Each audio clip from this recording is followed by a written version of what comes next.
What's up everyone, Cold Fusion here, and welcome back to the second critique in what will be my long-standing analysis of the Assassin's Creed franchise.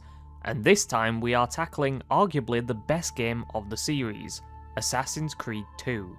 Now, if you haven't already, I implore that you watch the first game's critique first, and that shall be a consistent sentiment that I echo throughout each consecutive video, as that will contain the baseline concept for this entire series. Simply put, I can't be bothered to say the same thing again. So, if you're aware of how this works, I will be assessing these games through an objective lens, giving a breakdown of the game's narrative, characters and gameplay, as well as offering my own personal perspectives on certain matters as they crop up. Got it? Good. Then let's begin Assassin's Creed 2.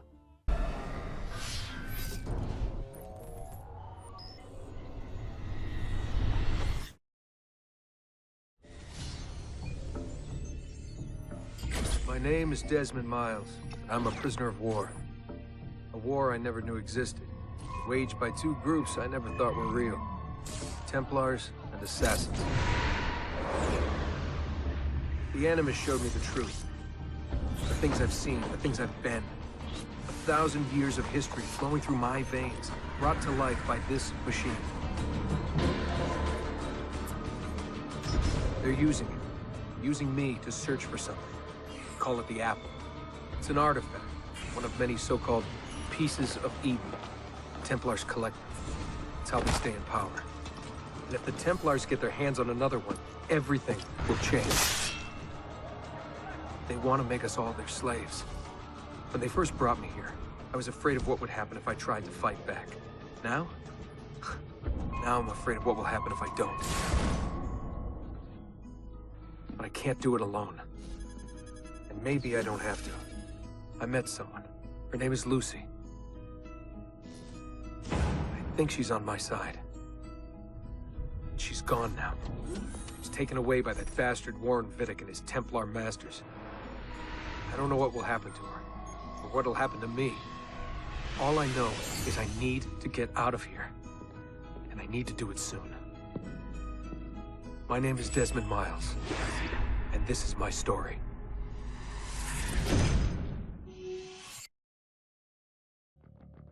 We awaken on the same shot that concluded the first game, with Desmond looking upon the bloodied vestiges of the previous tenant, the mysterious Subject 16. Lucy enters the room in a change of clothes, smothered in blood. Before Desmond can even question what is going on, she tells him to shut up and listen to him for the time being. Presumably, this is the next morning, as I doubt Lucy headed back to him just after the ending of the first game. She promises to answer his questions soon, as the Templars are close to finding out what is going on. He enters the Animus, and we are shown a visual of Desmond's DNA being sequenced alongside Subject 16's. The machine is looking for matching memories between the two subjects, in this case, a common ancestor that they both have, and the Animus finds one. We are given a frankly, well, interesting scene of a woman given birth, and her husband arrives just afterwards. As the midwives give him his son, concern rises as he is not showing signs of life. After an amusing tutorial of the puppeteering concept, the child wails, and thus begins the tale of Ezio Auditore. Desmond awakes, obviously shaken by the experience of being a baby, and the two flee, but not before Lucy retrieves the Animus memory core. Some guards spot them, and they get into a scuffle with two others. Lucy takes them down deftly, surprising Desmond and confirming her combat prowess. As they enter an elevator, Lucy clarifies that she has rigged the cameras to loop footage, which should give them some temporary cover. This in turn also alleviates criticism towards the first game, as Desmond's nocturnal activities would have been front and centre for security to see.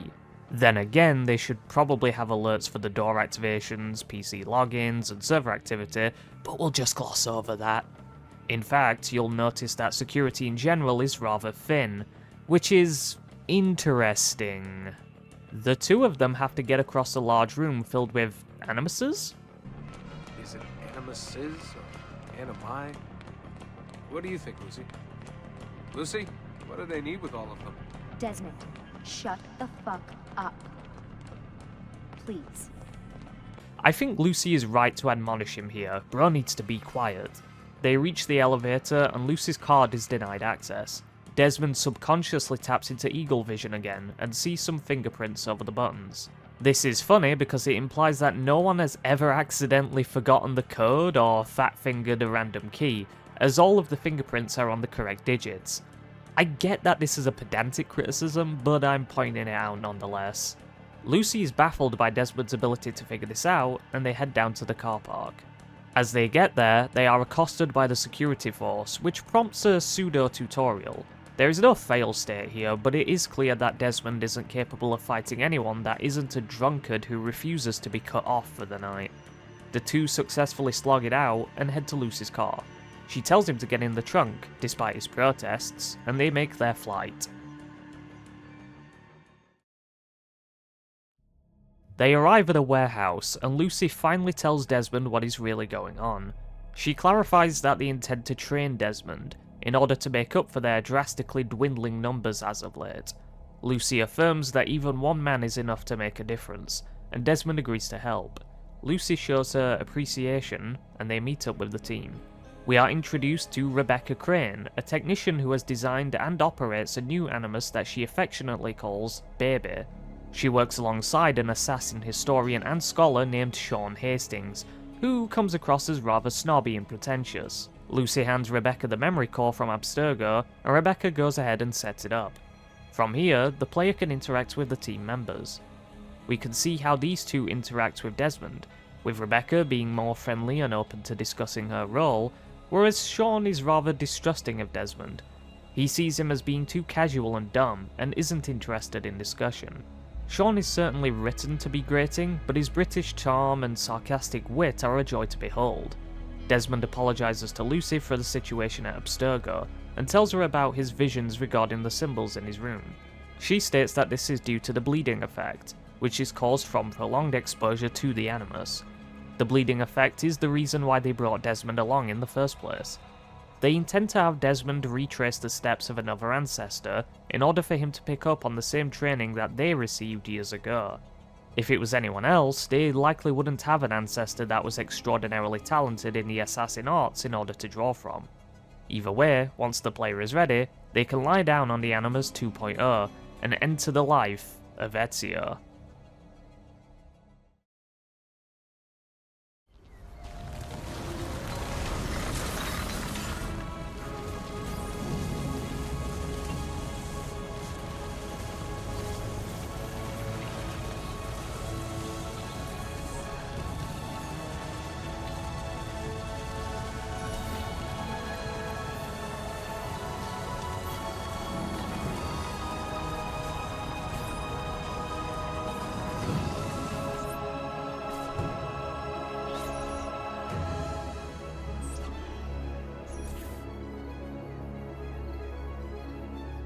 The first interaction with our Florentine socialite shows him making a speech towards his friends, preparing for a bout against Vieri the Pazzi, who has supposedly spoken ill of Ezio's family, which prompted this West Side Story style skirmish. After a rather scintillating insult, Vieri throws a rock towards Ezio, striking and scarring him. We then get our actual combat tutorial for this game. I find it fitting that the game begins with unarmed combat, as that was the worst part of AC1, so it is clear that they wanted to show off their improvements immediately. Partway throughout the fight, Ezio's older brother, Federico, shows up and helps him finish the fight. Vieri flees, but Federico prevents Ezio from giving chase. They opt to head to the doctor to treat Ezio's wound, and the game uses this to notify the player about looting bodies for cash. I suppose now would be a time to mention that this game has changed the mission structure from the first game, as it has now become more linear and consistent, sacrificing freedom for coherence, which actually suits these games more as you're supposed to be following the ancestor's life path, which means that player choice in regards to the narrative would conflict with the story being told. Looking at you, Odyssey. The free running has had improvements too, though I'll elucidate on those later. They reach the doctor, and Ezio gets his wound treated. Ezio and Federico comment on the exciting nature of the escapades, and agree to return home before their father gets angry. Before that though, the pair agree to a race to the roof of a nearby church, This serves as an introduction to the parkour mechanics for those not already familiar with them, and as they reach the summit, we are greeted to perhaps one of the greatest title sequences in all of gaming. It is a good life we lead, brother. The best. May it never change. And may it never change us.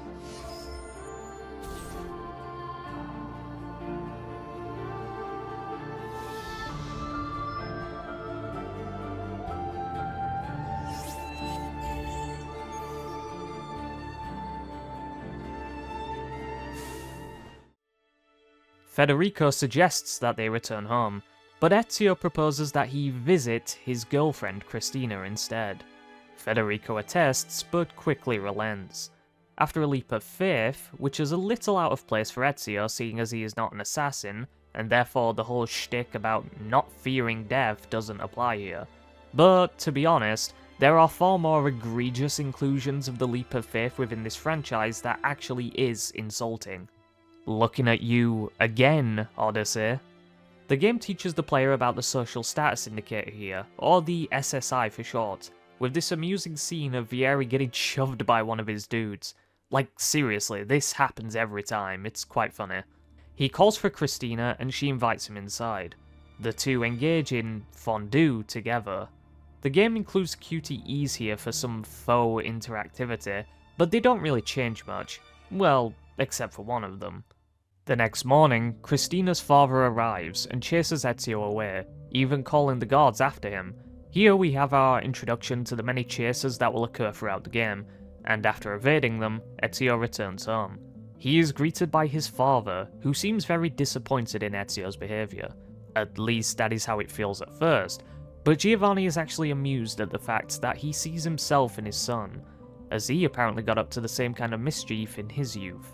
Giovanni hopes that these distractions don't impede Ezio's chores, and asks him to deliver a letter to Lorenzo de' Medici, the patriarch of Florence's largest banking family, and the de facto ruler of the city.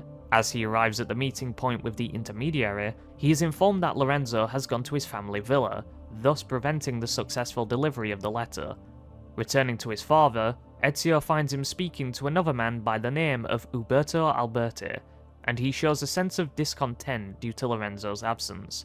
Uberto affirms him by saying that Lorenzo shan't be gone for too long, and Lorenzo asks Ezio to help out his other family members for the rest of his daily duties. From here, the player has free rein to explore Florence, in which they can scale the various viewpoints and engage in the side activities. I'll touch on this more later, but this game offers more engagement to the player than just investigations and flag collecting. As the game opens up, the player can deliver letters to recipients via the courier missions, beat up courtiers for their acts of infidelity, and, of course, take on assassination contracts. The player can also loot chests throughout the game world, earning florins, which was the common Florentine currency at the time, and these can be used to purchase various things from vendors. The in-game economy will be discussed later. Ezio can help out his family members, starting with his younger sister, Claudia. She is upset at her boyfriend's polyamorous behaviour, and as a result, Ezio does his protective brother duty and vows to teach Duccio a lesson. Amusingly, Claudia bears her own fangs here, showcasing that, despite her innocent appearance, she is no shrinking violet. As Ezio finds Duccio near the Duomo, which, might I add, is one of the most beautiful buildings ever created, he spies the cheat flirting with a woman of sizable proportions, and gives him a face full of fist. As they predictably get into an altercation, Ezio sends him scarpering with his tail between his legs, and returns home. I do want to touch on something here, and that is the errors regarding some of the information within the game's codex. The codex, compiled by Sean, allows both Desmond, and by extension the player, to learn more about Renaissance Italy and the characters we witness. This includes information on the birth dates of notable people, and one such example is Duccio, who, according to the Codex, was born in 1462, making him 3 years younger than Ezio, who was born in 1459. Seeing as this game opens in 1476, when Ezio is 17, this would make Duccio 14. Yet my guy looks like he is about 30. I don't know what his parents were putting into his spaghetti, but he should probably stop eating it. There are other examples too, such as the creepy age disparity between Vieri the Patsy and his father, which makes it seem like Francesco was doing some things he shouldn't have been doing, even accounting for the time period, but the truth is that these are almost certainly oversights, and shouldn't be taken too seriously. Funny to think about though. The next person Ezio can assist is his younger brother, Petruchio. He wants some bird feathers for some undefined reason, but is sick and therefore shouldn't be outdoors. Ezio agrees to collect them, and the player has a timed sequence which tests the player's free-running capabilities. Ezio procures the feathers, but Petruchio is awfully tight-lipped about what he needs them for. This means that the only person left is Maria, Ezio's mother, who displays awareness of Ezio's antics from the previous night. That being said, she requests that Ezio accompanies her in her errands, and Ezio obliges. As they head towards the person whom Maria commissioned for some paintings, they talk about Ezio's actions towards Vieri, and urges him against fighting the Pazzi. We learn that Vieri's father, Francesco, is on trial for murder, and Ezio is nervous about his father having to come forward as a witness. Maria allays these fears, and they arrive at their destination. Once there, they are greeted by none other than Leonardo da Vinci, famed painter and architect, and he joins them in returning to the auditory house. On the way, they discuss Leonardo's interests and aspirations, and we can see his passion in full display by the way he speaks of his occupation. They arrive at home, and Leonardo parts ways.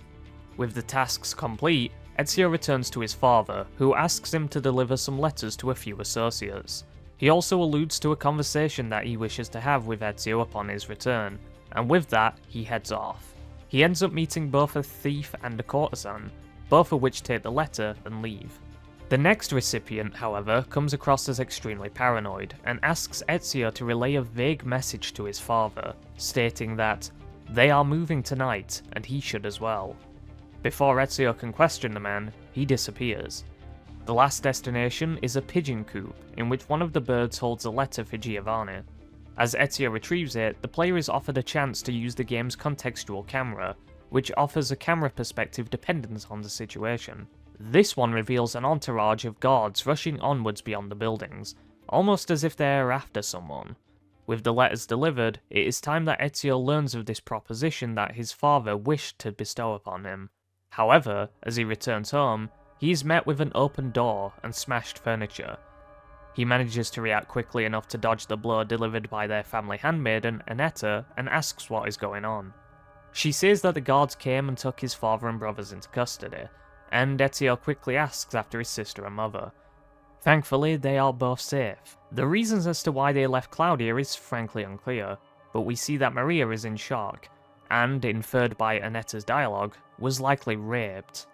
Ezio insists that he go after them, and Annetta warns him that they were looking for him as well. Ezio heads towards the Palazzo della Signoria and scales the palace walls, avoiding the guards, eventually being greeted by the voice of his father as he reaches their cell window. Ezio asks about what happened, and Giovanni laments on how they got ahead of him, as he wasn't expecting this to happen as soon as it did. Ezio has a plethora of questions, but there isn't any time for Giovanni to answer them. Instead, he tells Ezio to return home, and use his talents to find a hidden compartment. Within there lies a chest containing various items of importance.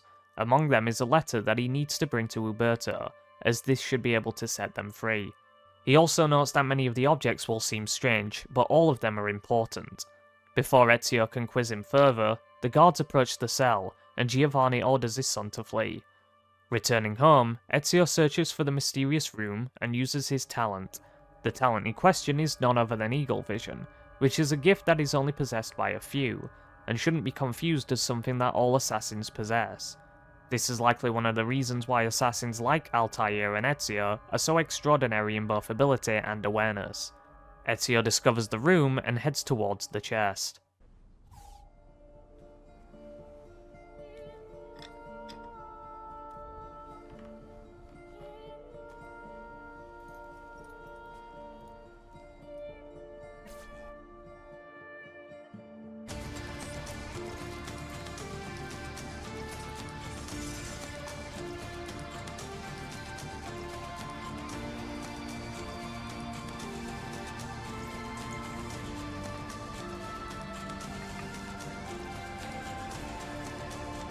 bring this to Messer Roberto.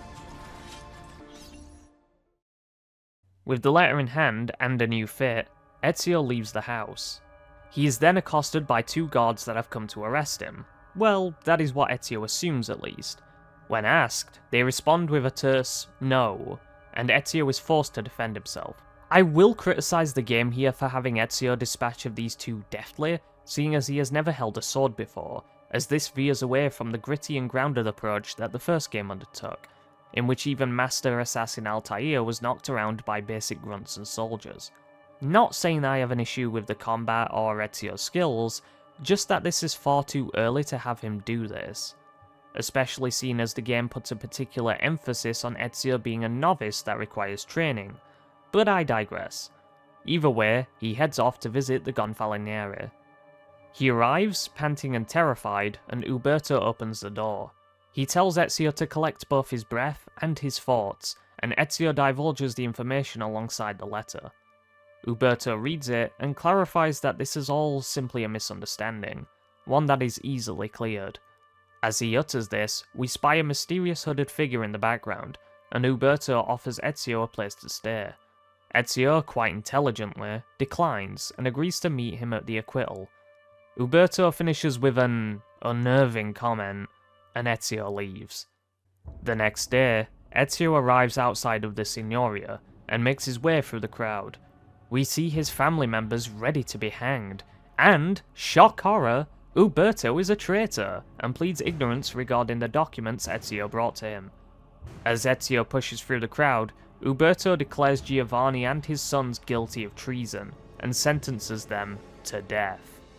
As Giovanni slanders and curses Uberto for his treachery, the lever is pulled and the trio are killed. Ezio, in a fit of rage and grief, vows to kill Uberto in full view of the crowd. He draws his sword, but freezes in front of the plate-clad guard in front of him, and is easily disarmed. This is what I want to see from an untrained Ezio, by the way. The same thief from earlier tells Ezio to run, and so he does, as he escapes from the guards. Thus concludes Sequence 1.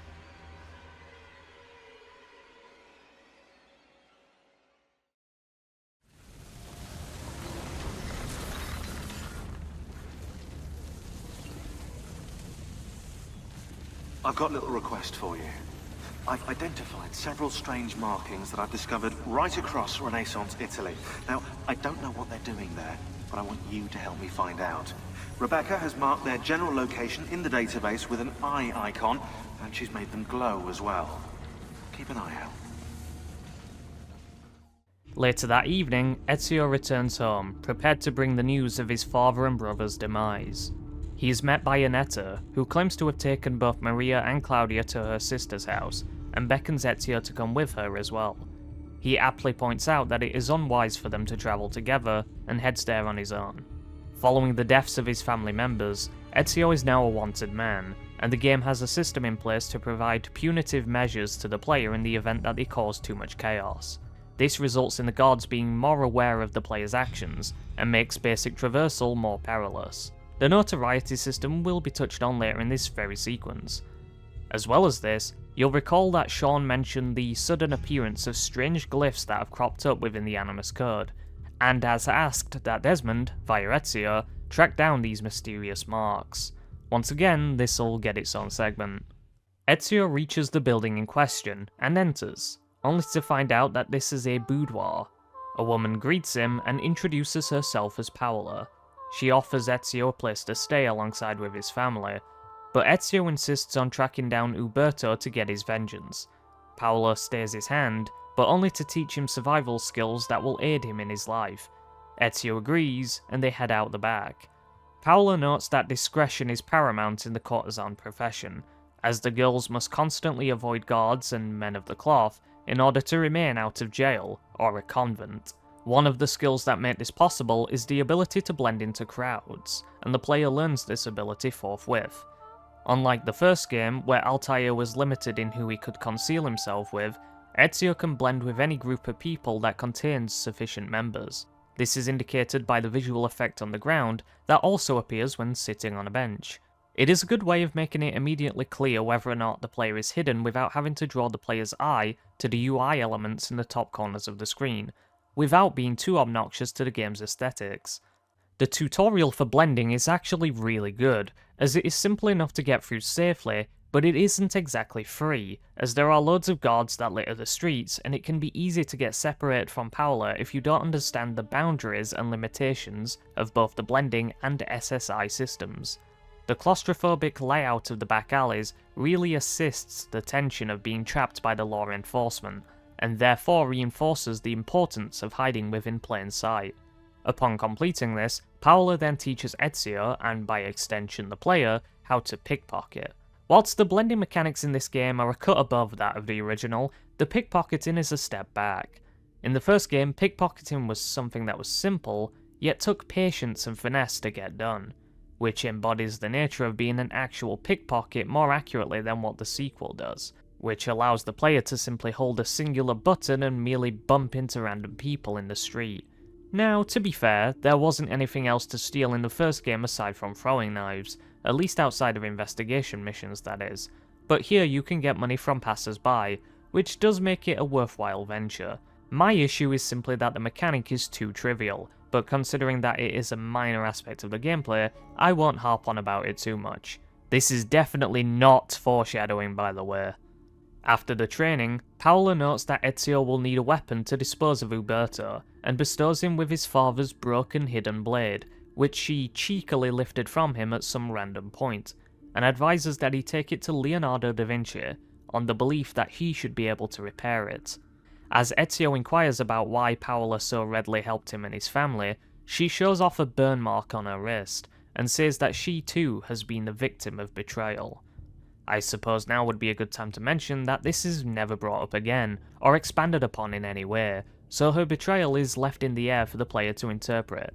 Even her bio fails to mention this, so there really isn't anything to go off of. Ezio does as requested and visits Leonardo at his shop. Leonardo is relieved to see Ezio safe and in good health, and offers his condolences for Ezio's loss, as he too was a friend of the family. Despite this, Leonardo attempts to lift the mood, and asks the reason as to why Ezio has come to him. Ezio brandishes the bracer, and Leonardo takes a look. Leo solemnly states that he can't help without the original plans, but shifts his attention to the accompanying codex page.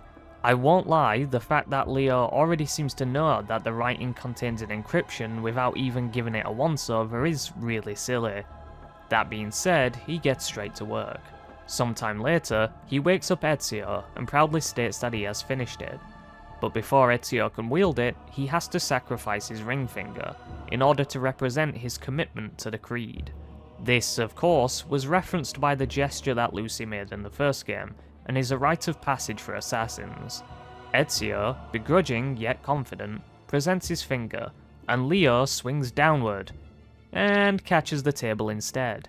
Leo clearly had a bit of fun at Ezio's expense, and clarifies that the blade has been modified so it can be held between the middle and ring fingers, rather than the chunkier blade that required the absence of the ring finger to be held.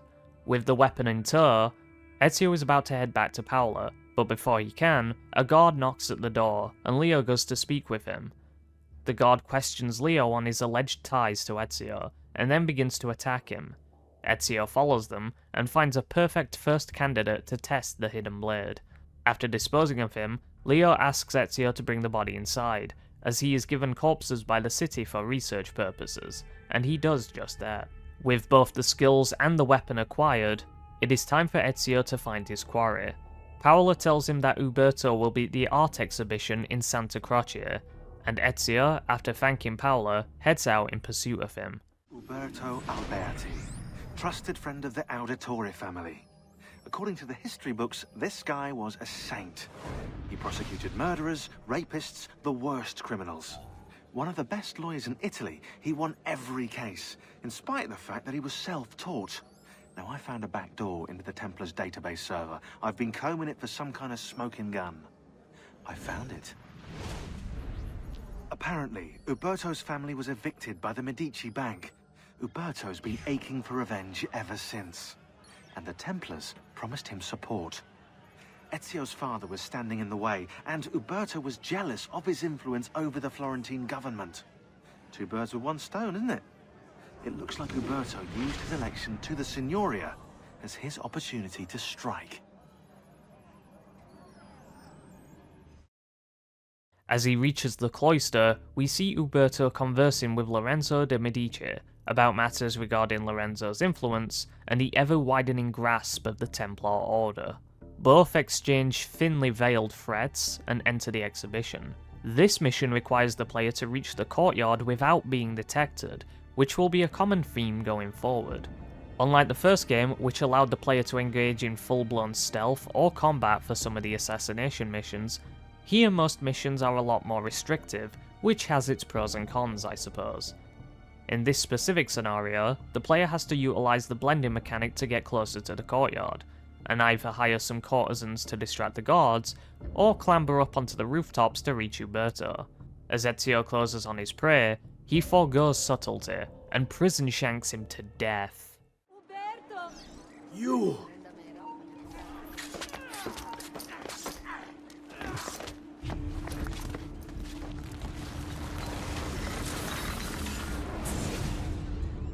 You would have done the same. To save the ones you love. Yes, I would. And I have. The Auditori are not dead! I'm still here! Me! Ezio! Ezio Auditore! With Ezio giving away his position, he has to flee once again. Ezio retrieved both a letter from Uberto and the letter that his father wanted Ezio to deliver to the Gonfaloniere outlining a conspiracy involving the Pazzi family. The letter from Uberto gives some perspective towards his decision to betray Giovanni, and confirms that the friendship he had towards Ezio's father was genuine, but his allegiance to his family was even more so, and thus he sold out to the Templars. Ezio returns to Paola, and she comforts him for what was his first target, so to speak. For someone who is only 17, he has withstood a ridiculous amount of trauma in such a short time period, and his life isn't going to get much easier beyond this point. Ezio intends to take his mother and sister and leave Firenze, and visit his uncle in the Tuscany countryside. Before he can do that, however, Paola tells him that he has to remove the heat surrounding him and his family before he will be free to leave. This is where the notoriety system is truly introduced, as the player finally has the ability to reduce it. The 3 different methods to lower it is either remove wanted posters, bribe town criers, or kill city officials. Each of these remove 25, 50, and 75% of the notoriety meter, respectively.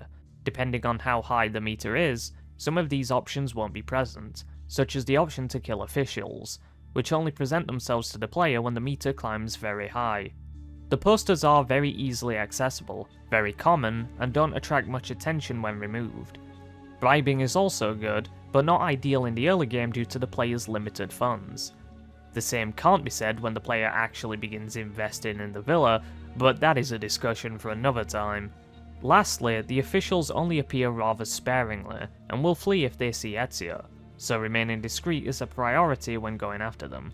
But the reward for eliminating them is the most significant reduction in the notoriety meter. With his awareness in the eyes of the public diminished, he returns for his family. As he returns, Claudia rushes to him and asks after her father, and hopes that he can get this situation sorted out. Ezio barely manages to break the news to her and embraces her. Maria is still in shock, and as a result doesn't even react to the loss of her husband and sons. Paola tells Ezio to remain vigilant and trust in what she taught him, and they part. Ezio and the others have to leave the city, which is actually rather trivial as the guards don't care due to the lack of notoriety. That being said, when they approach the gate, they notice that it is heavily guarded, and as such the player can rely on various methods to get through, such as throwing money on the ground to distract the guards, or asking the courtesans to draw their eyes. Regardless of the method, Ezio, Maria and Claudia head towards Monteriggioni, and Claudia asks a series of questions that Ezio struggles to answer.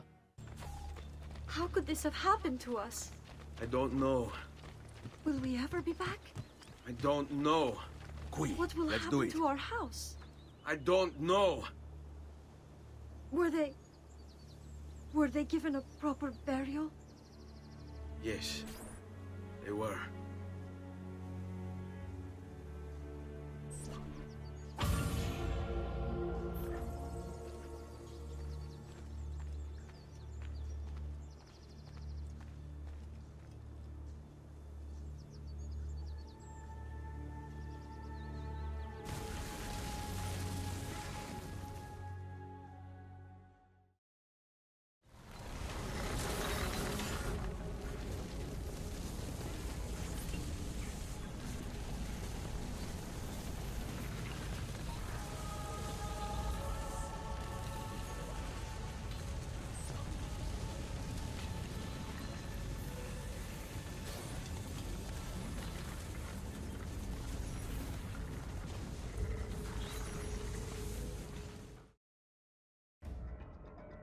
We rejoin Ezio and the girls outside of the small village of Monteriggione, and they are greeted by a familiar yet not so friendly face. Vieri has upgraded from petty violence to murder at this point, and orders his men to eliminate Ezio and his family. Just as they are about to be overwhelmed, Vieri's men are struck down by a hail of arrows from an unknown source, and a mysterious group shows up to help Ezio, led by an older mercenary. Vieri calls for his men for assistance, and flees from the scene. Ezio is given a sword and fights off the remaining Pazzi guards alongside the mercenaries. After the fight, Ezio thanks the man, only to discover that he is actually his uncle Mario. Yep, I don't really need to make the joke, you already know what it is. Ezio clearly hasn't seen his uncle for a very long time, as he would have recognised him immediately. Mario acknowledges the loss that they've suffered and escorts them back to town. Mario gives them a tour of the town, and asks Ezio about the situation in Firenze. Mario insists that they'll discover the root cause of the conspiracy against them, but wants to take the load off in the meantime. They talk about the history of the town, its political ties to Firenze, and the family villa, which they reach shortly. Mario is clearly preparing to train Ezio, but is stunned to hear that Giovanni kept the truth of their affiliations from him. I think it is safe to assume that the proposition that Giovanni wanted to discuss with his son was, in fact, the matter of the Assassin Order, but that never came to fruition.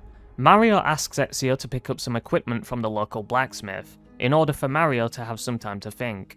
This is where the game introduces the player to both the shop systems as well as opening up the ability to purchase upgrades to Ezio's equipment. For now, the game wants the player to buy some leather greaves and a dagger. As the player progresses through the game, more weapons and armor will become available. The game also reintroduces the Doctor, who can heal any wounds that Ezio may have, and offer medicinal aids beyond that. Unlike the first game, which automatically healed the player after being out of combat for a certain time, this game requires the player to manually heal back the damage they take. If the player takes damage often, they'll find themselves consuming more medicine, which can be a costly venture. So this is something that you'd wish to avoid, though that is true for taking damage in general, I suppose. Ezio returns to the villa and speaks to Claudia. She shows signs of homesickness, enhanced of course by the lingering grief at her family's passing. After this, Ezio speaks to Mario, who is preparing for Ezio's training. Ezio pushes back and insists that he and the women are leaving, and Mario laughs off the idea. Mario notes on Ezio's lack of experience, both in combat and in his understanding of the world, and pleads with Ezio to accept his offer. For the sake of his mother and sister, Ezio relents, and then spends the next few weeks training with his uncle in a variety of combat skills, such as quick-stepping, counters, and even taunting. During and between these sessions, Mario educates his nephew on the assassins, their origin, their family's connection to the Order, and those responsible for the death of Ezio's father. These training sessions are indeed fruitful, and Ezio thanks Mario for the wisdom. Mario perks up when he learns of Ezio reconsidering leaving, only to find out that Ezio already has a destination set for him and his family. Mario displays great frustration at Ezio's lacking desire to avenge his father, and faces problems head-on. He storms off, and Ezio asks one of his men as to why he is so vexed. He clarifies that Vieri de Pazzi has been causing problems for them within recent weeks, and this has Mario on edge. Not too long after this, he heads back to Mario's study, only to find him absent. He inquires about his whereabouts, and one of his men tells Ezio that he has gone to San Gimignano to dispose of Vieri. Ezio, despite his reservations to the cause, wishes to aid Mario in this particular fight, mostly due to bringing Vieri upon his doorstep, but also because of what Mario has taught him might have struck a chord. Regardless, Ezio mounts a horse and heads off into the countryside. San Gimignano is a beautiful, for a 2009 game, and open region with a lot of farmland and villas peppered around the area. Mario's preparing to infiltrate the town with his men when Ezio arrives. Mario is pleasantly surprised and allays Ezio's concerns regarding his presence being the reason as to Vieri's incursions, as Mario is an assassin and as such would have been targeted regardless. Mario accepts Ezio's aid and they wait until nightfall. Vieri di Pazzi, the youngest member of the second most notorious Florentine banking family, this kid knew how to burn right through his father's money. Outside of spending sprees involving weaponry, exotic animals, and clothes, he was fiercely competitive. Vieri hosted races of all kinds, boating, horseback riding, running. All of them rigged, of course. And get this, if through some amazing stroke of luck he ever lost, he'd invite the winner's entire family over for a victory dinner and serve them a meal to die for.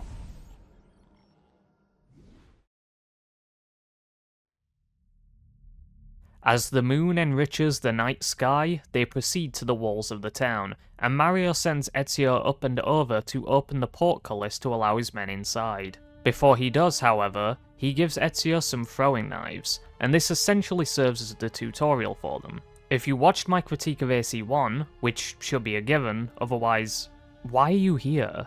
Go and watch it!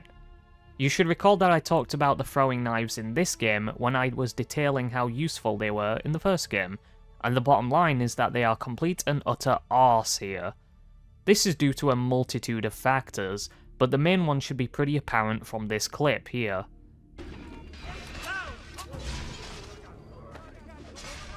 I'll break down the other reasons in more detail when we get to the gameplay. After opening the gate, Mario orders Ezio to dispose of some guards to give him room to find Vieri, and allows him the use of some of his mercenaries in the meantime. After an entire battle breaks out in the main square, Mario ends up petitioning Ezio to track down Vieri at the other end of town, and, after a while, Ezio finds his quarry. Vieri is at the gates, alongside both his father Francesco and his grandfather, Jacopo.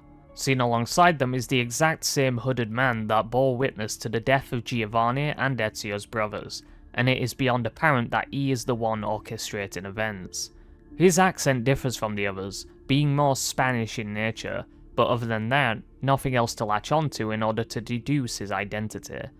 They speak on how to deal with Mario given his position of strength in the region, and Vieri showcases an arrogant desire to dispose of him, whereas his father, whom we are seeing for the first time, is more interested in following the Maestro's orders.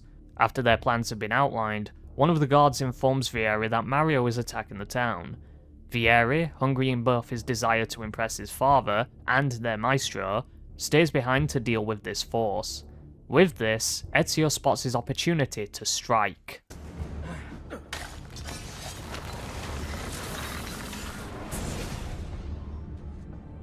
What are you and your allies planning? Is this what my father discovered? Is this why he was killed? I'm sorry. Were you hoping for a confession? Clearly still dealing with the grief in his heart for the loss of his family members, closely tied to his own personal vendetta towards Vieri, he lashes out and curses him beyond death. Mario arrives and asks that Ezio show more respect, pointing out the value in rising above those that they stand against, before paying respects to Vieri and closing his eyes.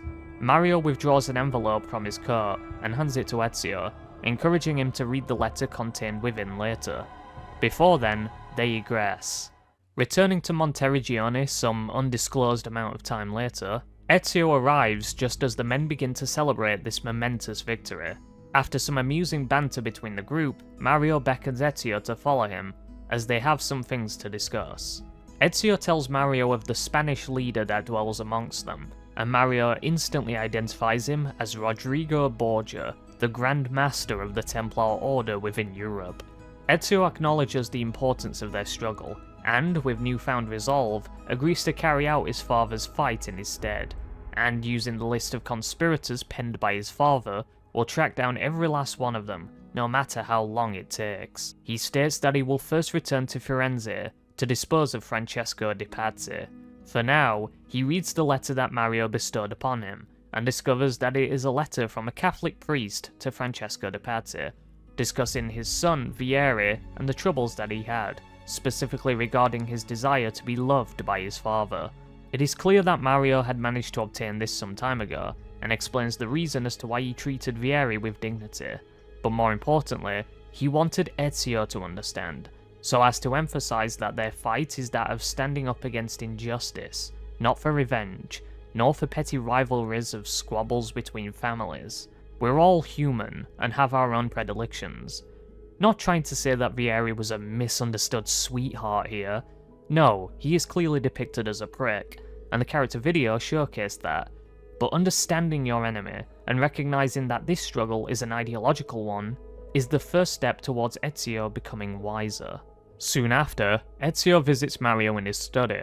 Mario points towards the codex pages on the wall, and Ezio hands him the one that Leonardo transcribed for him. Ezio claims that there seems to be a map underneath the pages, but obviously this is not apparent to us, and as such is attributed to his eagle vision. Where is it supposed to lead? Your father and I managed to make out bits of a prophecy scrawled across these pages. It was written by an assassin like us, who long ago held a piece of Eden. His name was Altair. He said it! He said it! It is really nice to see Altair venerated as he is, and as time has gone on, I feel that even more so. Ezio aims to help Mario with finding more of the pages, and that begins right now, in what is a rather bizarre segment of gameplay. What I mean by this is that there are a few codex pages just lying around Monteriggioni, and we are somehow led to believe that Mario, in all this time, didn't stumble across them. Okay, also, this is technically where Sequence 3 ends, but I'm not closing this chapter off here, as it is such a weird place to end it. He returns to the villa and finds Claudia working the books and helping to handle the finances of the place, in the hope that the villa can be renovated. This is where the renovation system is introduced, and the player's main means of producing and maintaining capital. Simply put, you spend money to make money. That's how investment works, right? The town's value and incumbent income are dependent on what you upgrade. For instance, renovating the bank will increase your income more than you would get by renovating the tailor, whereas restoring the local church or reopening the well will allow the player to reach previously unobtainable chests and feathers. There are also 8 statuettes of the Roman gods littered around the town, and not only will they increase the town's income when returned to their proper place, but they'll also offer you a nice chunk of change too. Maria has taken to staying inside a room on the 2nd floor, and she still isn't talking. Claudia tells Ezio that she has kept the box that Petruchio kept the feathers in, and this is the reason for all of the feather collecting Ezio may have done up to this point. There are a whopping 100 feathers to find, and the reward is... we'll talk about that later. Once all that is done, Ezio heads back to Mario, and his uncle wants to show him something else. He fiddles with the bookcase and reveals a secret passage that they both take. Once they reach the bottom, they are met by an impressive view, that of a chamber encircled with 6 statues of revered assassin icons of a time long past, with a 7th sat square in the background, sheltered by a gate. The statue is that of Altair, and showcases just how respected he truly is, as he's considered the most important assassin by far in regards to both his achievements and his advancements in pushing the assassin ideology into what it is today. Behind said grate is a set of armour said to have belonged to Altair, which I find kind of amusing as it in no way resembles the Levantine fashion and, in fact, seems like it was made during the Renaissance, but whatever I guess. Either way, Mario talks about how he has tried to retrieve said armour before, but never managed to do so. He notes that there are several seals hidden in tombs around the country, and if Ezio finds them, then the armour is his. After this, we get a message from Rebecca that Ezio must retrieve this armour for full synchronization, essentially telling the player that retrieving it is canon. And with all of that out of the way, it is time we conclude with this sequence.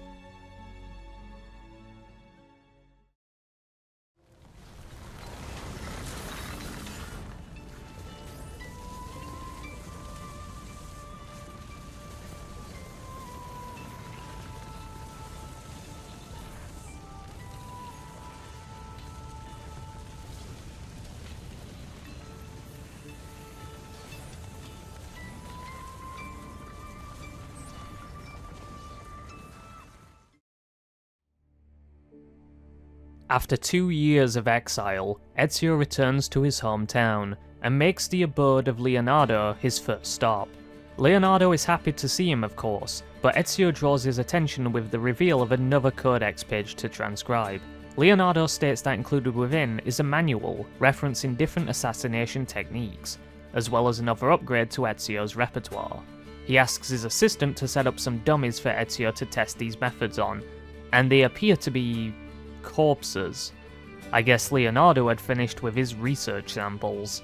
Either way, these techniques are incredibly valuable, though it begs the question as to why Ezio couldn't do them before, as all of these fall under the purview of common sense.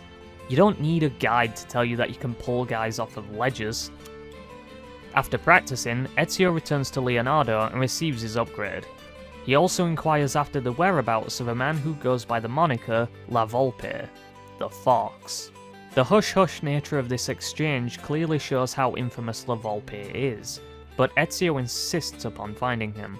This information wasn't set up during the previous sequence, so we have to assume that Ezio learnt about Volpe during the 2-year time span before he returned to Firenze.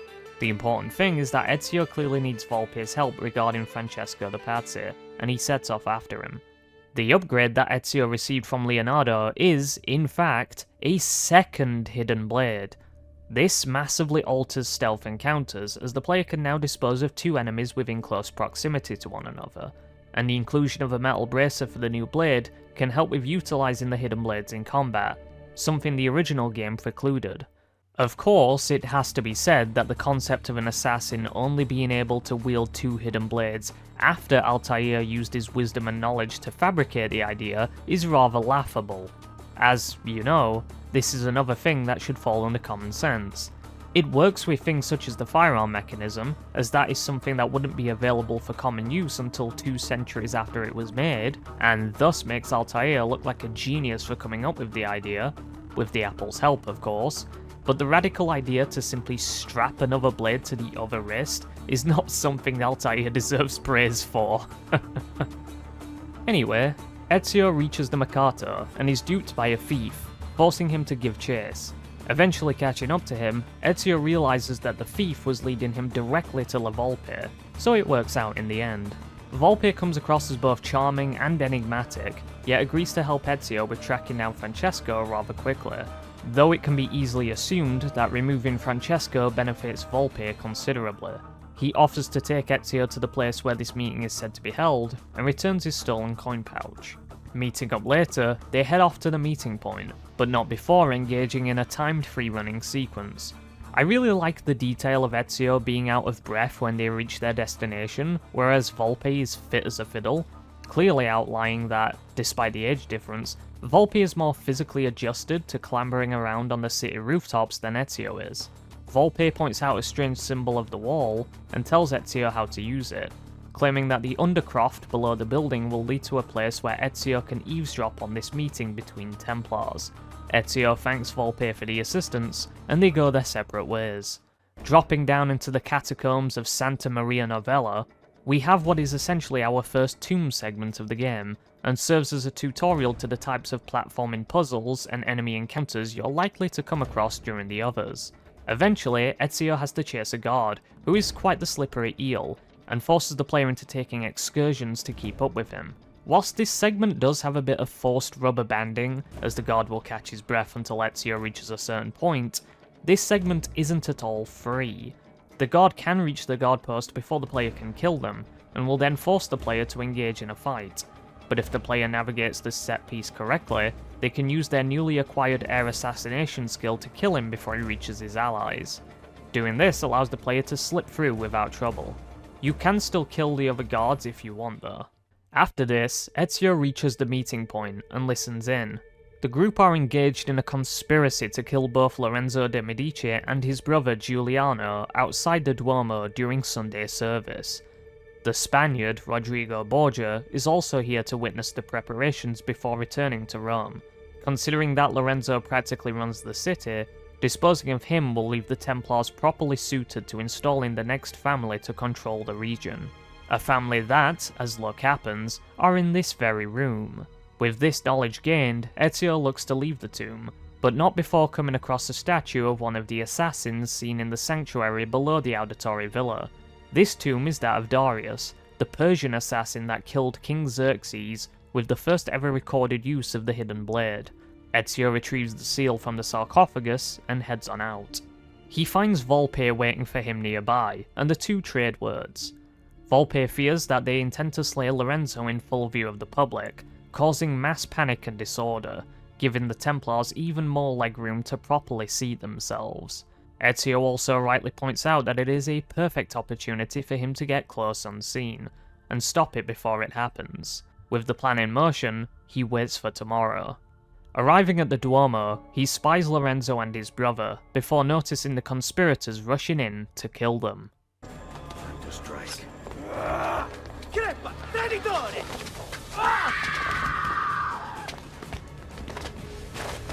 Giuliano! No!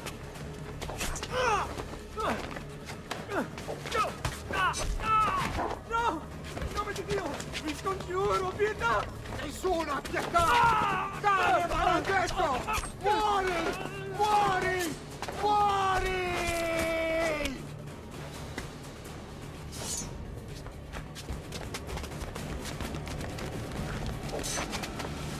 Your day is done, Lorenzo! Your entire family dies by my sword! A chaotic fight ensues between Ezio, Lorenzo, Francesco, and the guards. Ezio manages to fend off Francesco, but cannot pursue him whilst Lorenzo is still in danger. He ferries Lorenzo back to his home and introduces himself. Lorenzo speaks of his father and the trust he had in him, before asking Ezio to stop Francesco. Francesco de Pazzi. Brought up as a noble in a city captivated by the newly rich Medici family, Francesco was taught to hate the middle class and its social climbers. Dismayed, he watched as the Medici bank eclipsed his own, and centuries of influence over the Florentine government slipped away. It looks like the Spaniard offered him a solution. Rather than compete in something as dirty as banking, Francesco only had to do one thing for the Templars, one thing to put the middle class in their place for good. Kill the Medici. Giovanni Auditore tried to stop Francesco by putting him in jail, but the Templars took care of that. An all-out war has taken place within the city, with both the soldiers equipped and led by the Templars, and the Medici city guard fighting against each other. The chaos does, however, grant Ezio the optimal smokescreen to reach the Palazzo della Signoria to confront Francesco, and eventually he finds him. Francesco flees in terror, but Ezio puts his newfound training to good use, and finishes him off.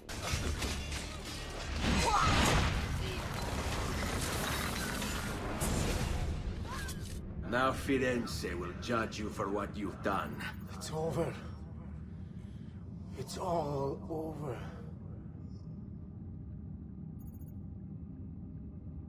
Meglio essere felici in questa vita che aspirare a esserlo nella prossima. Requiescat in pace.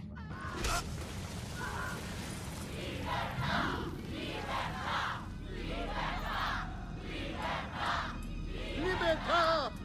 Libertà! Libertà! Popolo e libertà! Libertà!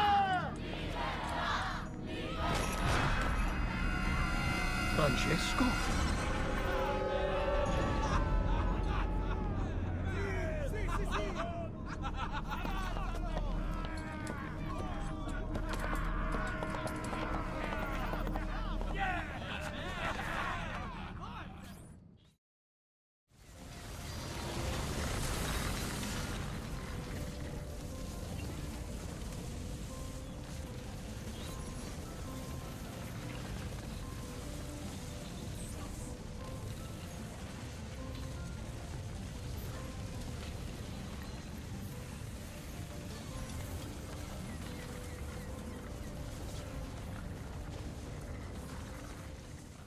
With the city back in Medici control, Ezio meets Lorenzo on a bridge overlooking the river Arno. Lorenzo speaks of a near-death situation he had when he was a child, in which he fell into this very river, and was saved by a mysterious stranger. Lorenzo alludes to the fact that this stranger was Ezio's father, Giovanni, who would have been roughly 19 at the time. As such, a bond between the families was formed. Lorenzo apologizes for not doing enough to stop the tragedy regarding Ezio's family, but Ezio brushes it aside. The conversation turns to Jacopo de Pazzi, the patriarch of the Pazzi family, who promptly fled the city after their coup failed. Lorenzo mentions the names of the other Templars who were a part of the conspiracy, and Ezio elects to ask his uncle for help with tracking down his targets. Before that though, it should be pointed out that the player can find more tombs around the major locations which contain seals in order to obtain Altair's armor. One of these tombs is a platforming-centric challenge in the Duomo, and is one of the first showcases of the franchise's potential for creating large-scale set pieces. Also, I'd just like to draw your attention to this little moment right here.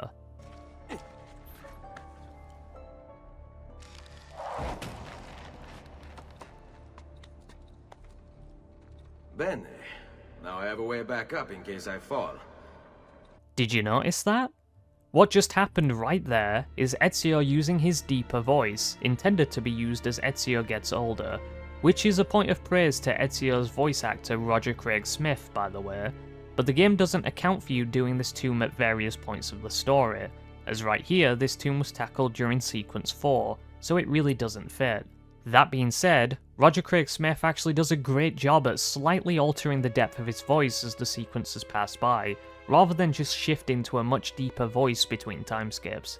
There is also added content for the game in which the player can go through Templar hideouts, or missions that are tied to the Templars in some form. The one that opens up during this sequence is a mission where Ezio has to break into the Medici house and save Lorenzo from the home invaders. A new feature that opens up during this sequence are the assassination contracts, which are a set of varying missions that simply require the player to, well, assassinate a target. Some of these contracts are devilishly simple, only requiring the player to take out a singular target with no other constraints, but some can be ball-bustingly difficult, and expect the player to take out multiple targets without being seen, with said targets often being placed in awkward locations that make elimination difficult. Each region has a set amount, and most of these within Florence can be tackled now. Ezio returns home to Monteriggioni and speaks to Mario. Mario has been tracking Jacopo as well, and tells Ezio to join his men in the countryside to aid in the scouting. Ezio pays Mario for this favour by providing him another codex page, the same one that Lorenzo gave to Ezio, and Mario reads the writing. He notices a mysterious note that reads, "Only the prophet may open it," and mentions how the page references 2 pieces of Eden. As this information is still pretty vague, they leave it for now, and Mario insists on providing more training to Ezio. The player is given 2 significant skills here, dodging and disarming. Some enemy types, which will be outlined later, cannot be counter-killed, but you can dodge their attacks and retaliate, or wrest the weapons from their hands and turn them against their progenitors. One of Mario's men arrives and tells the duo that the conspirators have been tracked down, and they can lead Ezio to Jacopo. Mario tells them to hold off until Ezio gets there, and with that, Ezio heads out. Arriving in San Gimignano, Ezio seeks out Mario's scouts in order to find the conspirators. First up is Antonio Maffei, a Catholic priest who has poised himself atop the tallest tower amongst a figurative archipelago of smaller structures. This is arguably the toughest mission out of all of the conspirator missions, as it is very easy to make one wrong jump and fall to your death, not to mention that you have to navigate your way up the towers in such a way as not to be spotted and sniped by the many archers covering Maffei. Eventually, Ezio snuffs out the preacher's voice. I will put you... You would enjoy that, wouldn't you?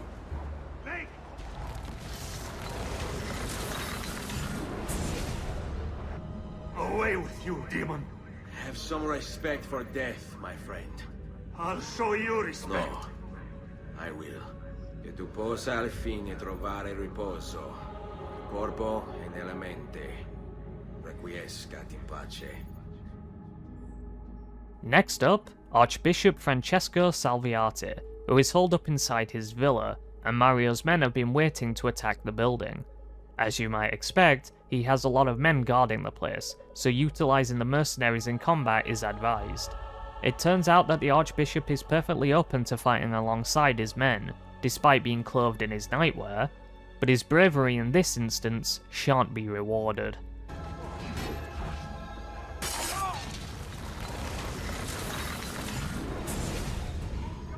Where is Jacopo? He knows you come for him, emerging only in darkness to meet with the others. That answers when. Now tell me where. Fede dovrebbe dare conforto. Non pena. Requiescat in pace. The third target up in the queue is Bernardo Baroncelli, whose mission is the most formulaic out of the bunch, as you merely have to track him down and chase him. Ezio helps him cut down on his weight by literally cutting him down. He's here!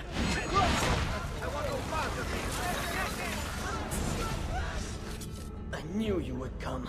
Where is Jacopo? So you can do to him what you've done to me? There is still time for you to clear your conscience. We gather at the church when a meeting is called. Mi duole dover giungere a tanto. Requiescat in pace. Last but not least, Stefano da Bagnone is hiding within the local abbey, and will be hard to find amongst his cohorts. Before going after him, the mercenary posted nearby hands Ezio some smoke bombs, which are incredibly powerful as they not only help Ezio flee from combat, but more importantly, they leave enemy guards caught in the smoke vulnerable to damage. And by damage, I mean that they can be killed instantly, regardless of class. Frankly, smoke bombs trivialize the combat system, but more on that later. Ezio finds the monk and gives him his last rites. You there! What do you want?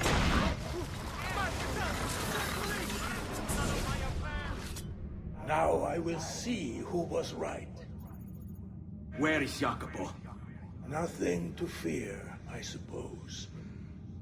They meet in the shadow of the Roman gods. Ora sei libero dalla paura. Requiescat in pace.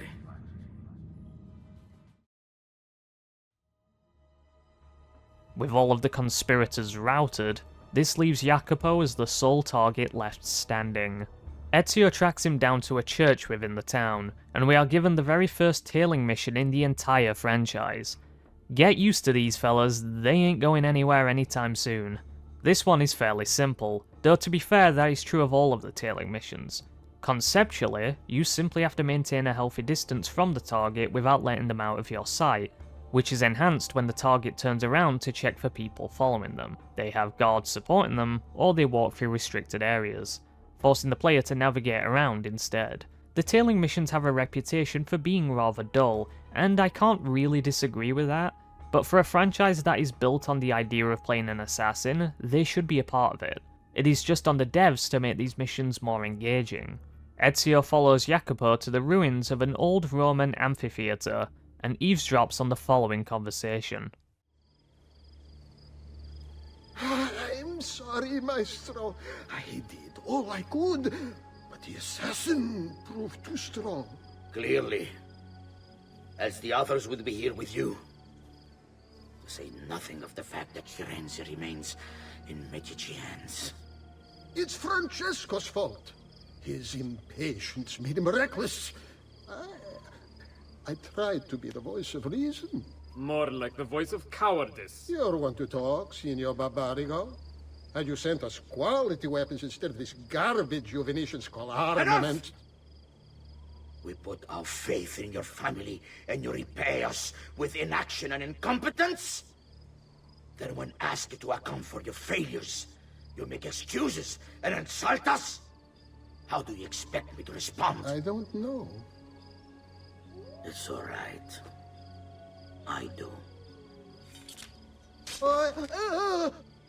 No. Please. Don't.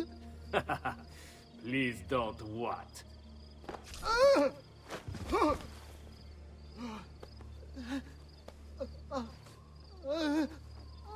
I can fix this. Only spare me. No.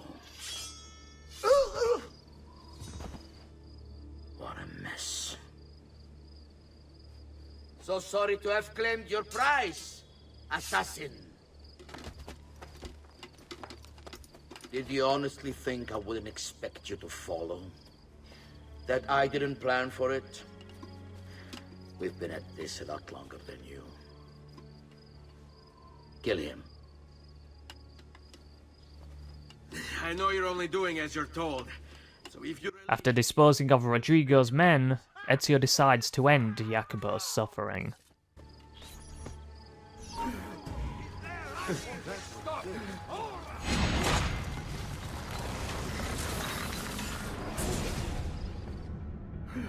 Vai, amico.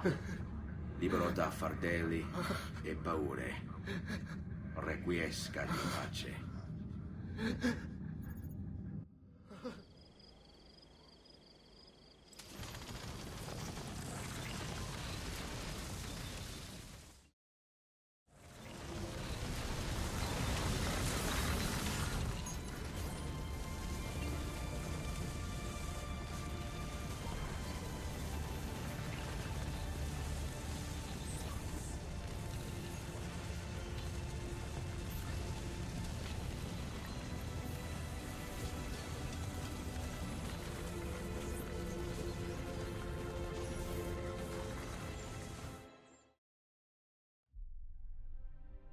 Ezio returns to Florence and to Lorenzo with good tidings.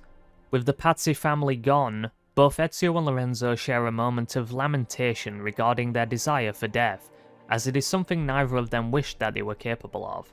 Ezio also tells Lorenzo about the involvement of a man named Emilio Barbarigo, who is a wealthy man of commerce in Venice, and that is Ezio's next destination.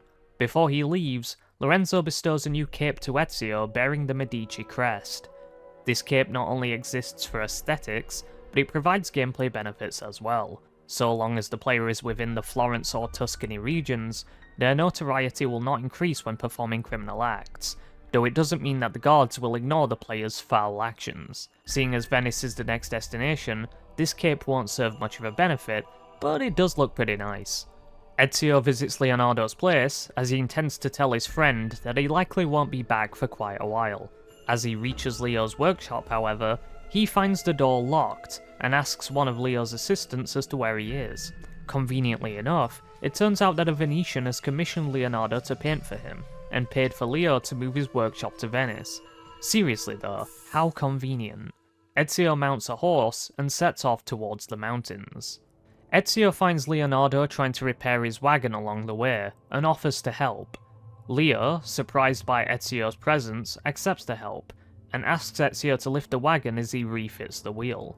Ezio notices something in the wagon as he lifts it, and Leonardo explains that it is a machine that can make men fly. Ezio laughs off the idea, and they head on to Romagna. Their beautiful countryside date, however, takes a harsh turn when they are attacked by Borgia men, and Ezio takes the reins. This gameplay set piece is actually rather good, but certainly tricky if the player isn't cautious. The wagon you drive is very top heavy, and sharp turns can force it to flip over. The problem is, Ezio doesn't have any means of eliminating the Borgia guards with ranged weaponry, so he has to either crush them and their horses into the rocks, or force them to fall off if they jump onto the wagon. This juggling act of managing the rough turns and killing the enemies, whilst accounting for the difficulty of controlling the vehicle, makes this a tense encounter. Things are escalated further when flaming arrows and pitch are introduced, which can decimate the vehicle in seconds. With yet another obstacle to avoid, it is no surprise that most players barely make it through this encounter with hardly any health remaining, though it does make it a challenging sequence. Eventually, Ezio tells Leonardo to continue on without him, as the guards are here for Ezio exclusively, and stays behind to dispose of them. Ezio reaches the city of Forli, which is where both he and Leonardo will depart for Venezia. Before heading to the docks though, it is worth partaking of the content available in the town first, as there are new contracts, races, and treasure to find. There is also an assassin tomb in the area to explore. What you might notice at this point is that enemy guards are tougher than they were in the previous regions, and this is indicated by the amount of plate that they are wearing, allowing them to take more punishment. You're also more likely to find different enemy classes than you were previously, and training against these particular types of enemies can be provided back in Monteriggione. Ezio catches up to Leo at the Forlì docks, and prepares to get on board the ship departing for Venice. Conveniently, he is prevented from doing so due to the fact that he doesn't have a pass. Even more conveniently, a random woman is calling out for help from a rock in the flooded lands. And even more conveniently, this woman is the one to help Ezio with procuring a pass to Venezia. Her name is Caterina Sforza, and is the wife of the Lord of Forlì. Ezio learns of this after saving her, though I'm not entirely sure why she needed saving to begin with. I mean, why was she on some random rock? Regardless, Ezio and Caterina depart after some flirting, and both Ezio and Leonardo board the ship. Be careful, Ezio. Do you know who that was?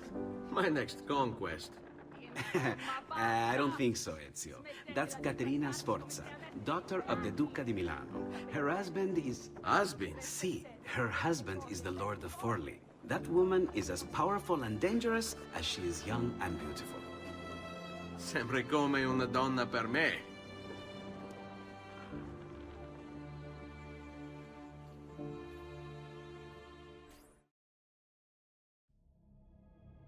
That's right, it has been 6 sequences and like 15 hours later, but we are finally rejoining Desmond in the modern day. Desmond displays confusion regarding stopping the session, but the team explains why. It has to do with the side effects of prolonged exposure, and as Sean puts it, if they aren't careful, Desmond won't need the Animus to visit his ancestors. The idea is that the Animus, a vessel that decodes the locked genetic memories of one's ancestors, is merely the medium between which a person can, quote-unquote, experience them. If the Animus unlocks said memories, then logic stands that this can bleed over into a person's normal subconscious, and prolonged use of the machine increases the likelihood that this will occur. Think of it like alcohol. Consuming it in short bursts is fine and all, and even grants the user a buzz, but drinking it far too much, in short frequency, can lead to a chemical imbalance, and what follows is a chemical dependency. At that stage, rehab can be a long and arduous process, and even then some people simply don't recover. A similar process exists here.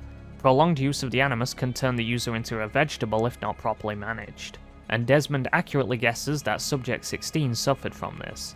Lucy claims that Vidic, and by extension herself, kept him in for days at a time, and aren't going to risk that with Desmond.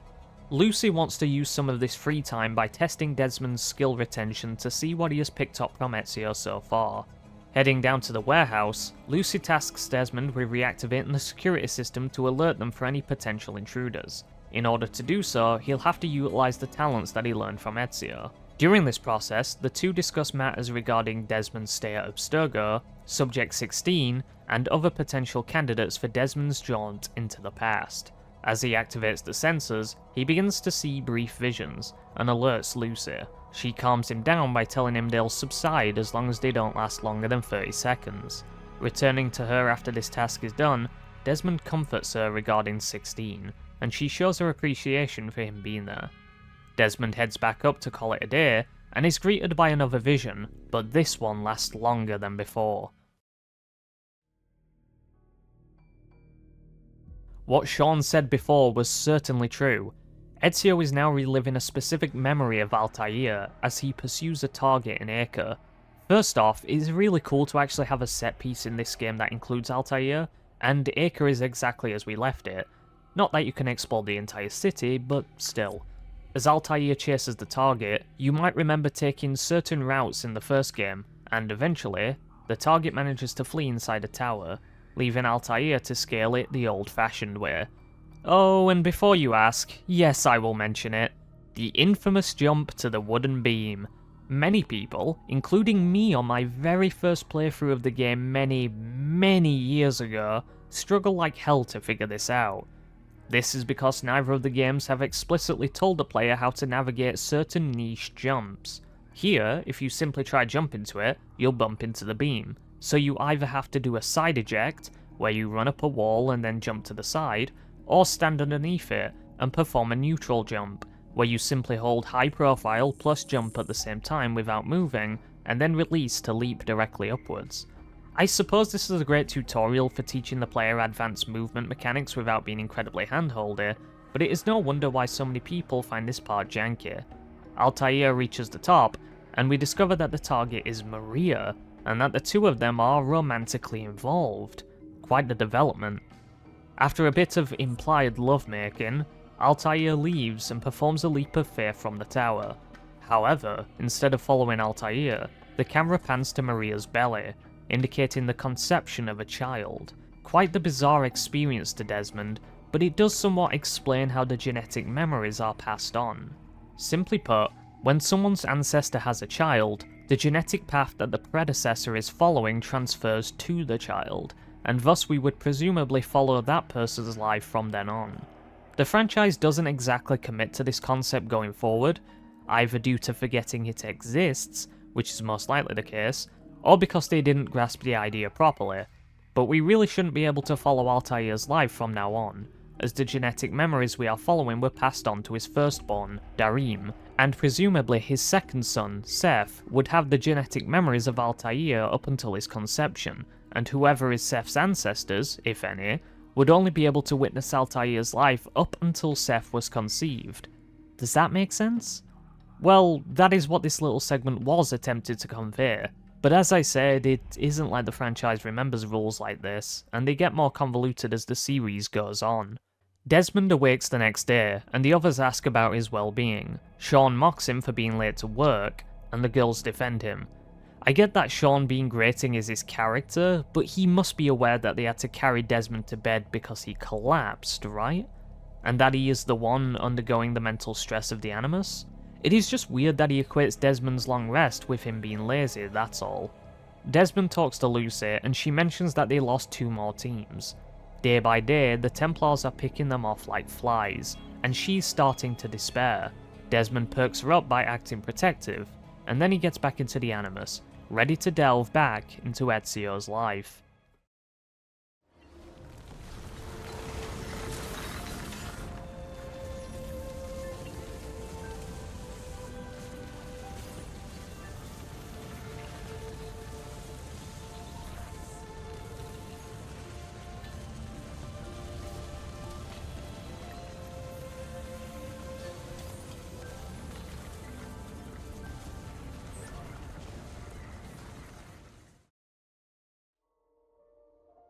Arriving in Venice, both Leonardo and Ezio are greeted by a man named Alvise, who has been sent to escort Leonardo to his workshop, as well as give him a tour of the Serene Republic along the way.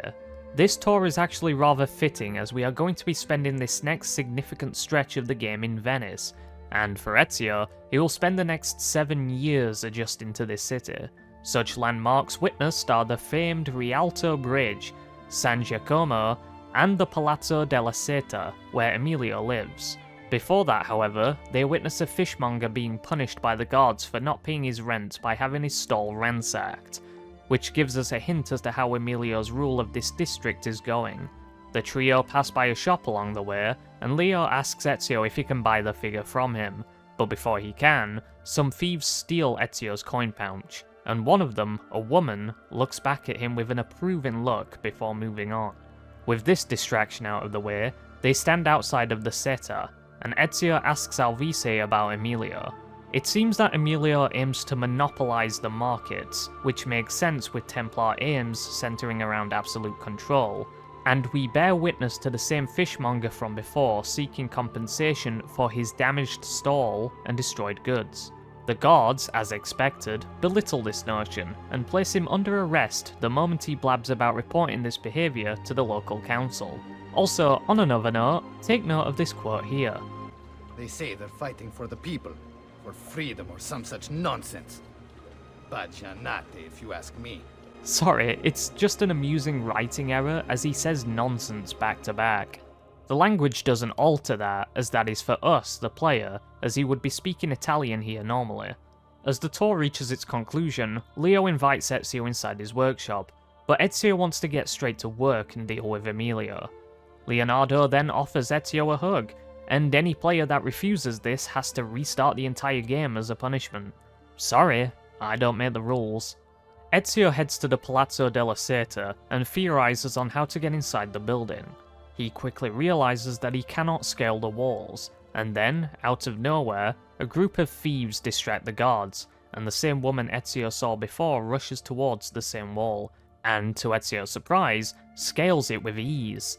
She doesn't make it very far, as an arrow strikes her leg and forces her to fall and flee. She bumps into Ezio and pleads for his assistance, to which he obliges. They do have a common goal after all, and he needs to know how she managed to climb that far. From here, we have an escort mission in which we have to follow her to a gondola that the thieves had ready for their escape. And I must say, it is impressive that she is able to run at all with that arrow in her. She can't run for much longer though, and Ezio has to carry her the rest of the way. Here, they exchange names, and not only do we find out her name to be Rosa, but also that she already knows who Ezio is, meaning that the thieves have been watching him upon his arrival. They reach the gondola, and another thief called Ugo is waiting. They take her onto the gondola and are attacked by archers. This part is a good set piece where Ezio has to take out the archers along the canal, whilst escorting the gondola. Whereas most escort missions, including the one with Rosa just before, require the player to simply follow them in a linear fashion, this one does expect the player to utilise free running to reach the archers that are posted on vantage points. The only drawback is that you can't get too far ahead of the gondola, which limits your ability to preempt the threat by going ahead and eliminating the archers early, but still. It is a strong mission to start off our time in Venice, I would say.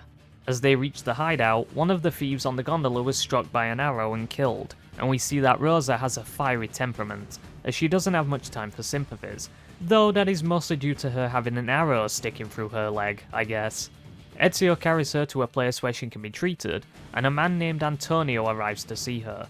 Despite Antonio's desire for caution, she wants it out of her immediately, and Antonio asks Ezio for help.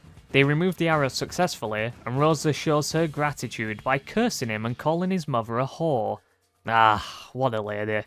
She's carried away to be treated, and Antonio speaks with Ezio. As said before, it is apparent that the thieves know Ezio, and Antonio even displays awareness of his actions in Firenze involving the Pazzi family. For now, he invites him into the hideout to discuss Emilio and their plans to remove him from the equation. Ezio enters, and the two of them share a drink of coffee. Ezio advises that he adds sugar or milk to it to improve it, and we move on. I guess we're supposed to thank Ezio for improving coffee rather than leaving it as murky water. Also, it seems that the devs have included more QTEs here, which makes it seem like they remembered the fact that these are in the game later in development, and thus included more of said gimmick here.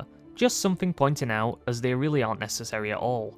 Antonio asks that Ezio help with their cause. Whilst he doesn't expect Ezio to share their motives, they do have a mutual target, and like clockwork, Ezio agrees to help. Over the course of the next 4 years, Ezio ingratiates himself with both the city and Antonio's thieves, with the common interest of defeating Emilio. Over said time, he also grows closer with Rosa in particular, and requests her help in learning how to perform the crazy leaps that she'd made before. Rosa, despite being disappointed with the contents of the request, teaches him how to do it. The player might have come across some buildings throughout the game that have jumps that seemed impossible, or offered a faster path to scaling a building. Well, with the climb leap technique, these are now possible. Simply put, the player has to be in a hanging position before leaping upwards with the jump button in high profile. All the while, you have to hold the grab button to extend Ezio's arm out to grab the next handhold, and therefore cover more distance than normal. It can take some getting used to, but once you understand it, it becomes second nature. Rosa then tasks Ezio with testing his skills by climbing the Ferrari within a time limit, so as to test whether or not the player has fully grasped it. From here, the other missions regarding the plan to kill Emilio include freeing captured thieves, commandeering some armor from the guards, and snuffing out those traitorous to the Thieves Guild. When all is said and done, they're finally ready to spring the trap on Emilio. Emilio Barbarigo, titan of Venetian industry, terror of the underworld. Aided by his powerful family, he cornered the market through smart business practices such as edging out the competition and lobbying the government. He funded the Venetian police force almost single-handedly, keeping the streets safe from crime and his finances tax-free. Emilio claims to be a supporter of the Republic. The problem is, once you own the police force, voting becomes, well, inefficient. As does, you know, opposition.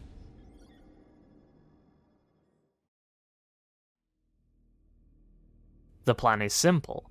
Eliminate archers positioned around the palazzo and replace them with Antonio's men, wearing the armour that they requisitioned from them. With Emilio's routes from the building cut off, the thieves need to create an opening for Ezio to scale the building, using what he learned from Rosa to do so, and find Emilio. All of this goes according to plan, and Ezio regroups with the others before going in. With the plan in full motion, Ezio infiltrates the building, and overhears Emilio speaking with another, older gentleman. Here is an issue I noticed. The other man, Carlo is his name, mentioned that the assassin, being Ezio, has been here for weeks, suggesting that the time frame isn't as large as I previously surmised. So, why did I say that the time skip was 4 years? Well, that is because the game itself suggests this, and the next sequence, set in 1485, also operates on the assumption that Emilio just died recently, and as such confirms that his death must also be that same year. But this dialogue makes it seem like Emilio died in 1481, around the time that Ezio first arrived in Venice. A devil's advocate stance could be that they're simply referring to Ezio returning to Venice recently, but Emilio's demeanour suggests that this isn't something he knew about at any point, which doesn't seem possible considering that Emilio had spies within Antonio's ranks, and therefore would have learned of Ezio's presence the first time. To add to this, the in-game portrait marking Emilio's death states that he died in 1484. Fucking hell, this is getting more convoluted by the minute. If you're wondering why I'm so pressed by this, it is because of two things. First off, this is an objective assessment of not only the story, but of the construction of the game as a whole. If there is an error, or in this case, multiple errors regarding the game's continuity or record keeping of events, then this is a flaw that I have to point out. Furthermore, I am someone who is very invested in stories not only having a strong continuity, but I also find it very satisfying when writers account for the passage of time for the story's events. Look at Red Dead Redemption 2 for instance.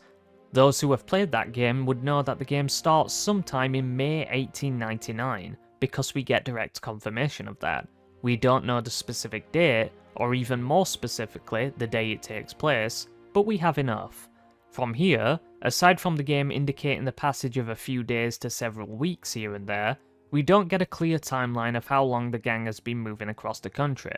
I say this because I don't find it compelling for that story to take place within a month, as it doesn't conform with the length of time it would take to travel across the United States' many regions and biomes, and makes this grand journey feel small when compared to what it should be. If you asked me how long that game's events took place during, I would say maybe 3 to 4 months, but then you also have to account for Arthur's deteriorating health thanks to him contracting tuberculosis relatively early on in the story during Chapter 2.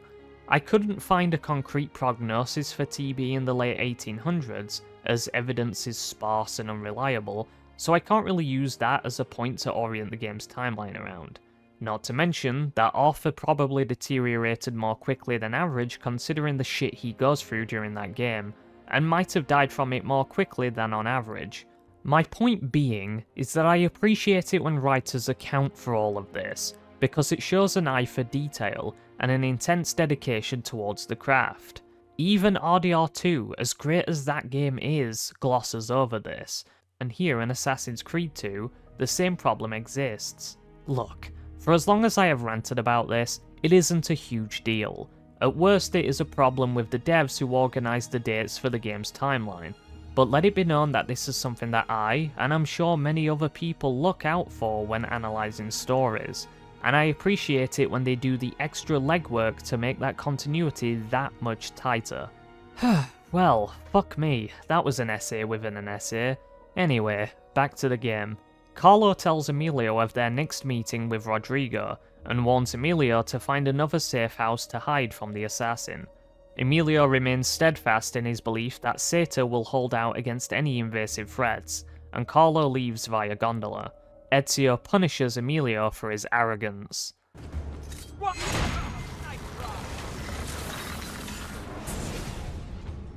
Do not be afraid.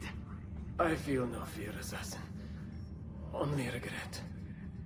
I sought unity, stability, order. at too great a cost. Progress demands sacrifice. Non trova alcuna gioia in questo, ma non c'è altro modo. Requiescat in pace.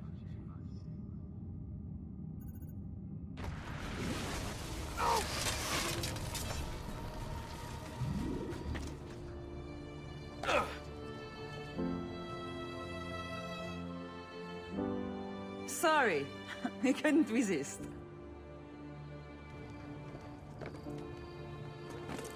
Come, let's open the gate for Antonio.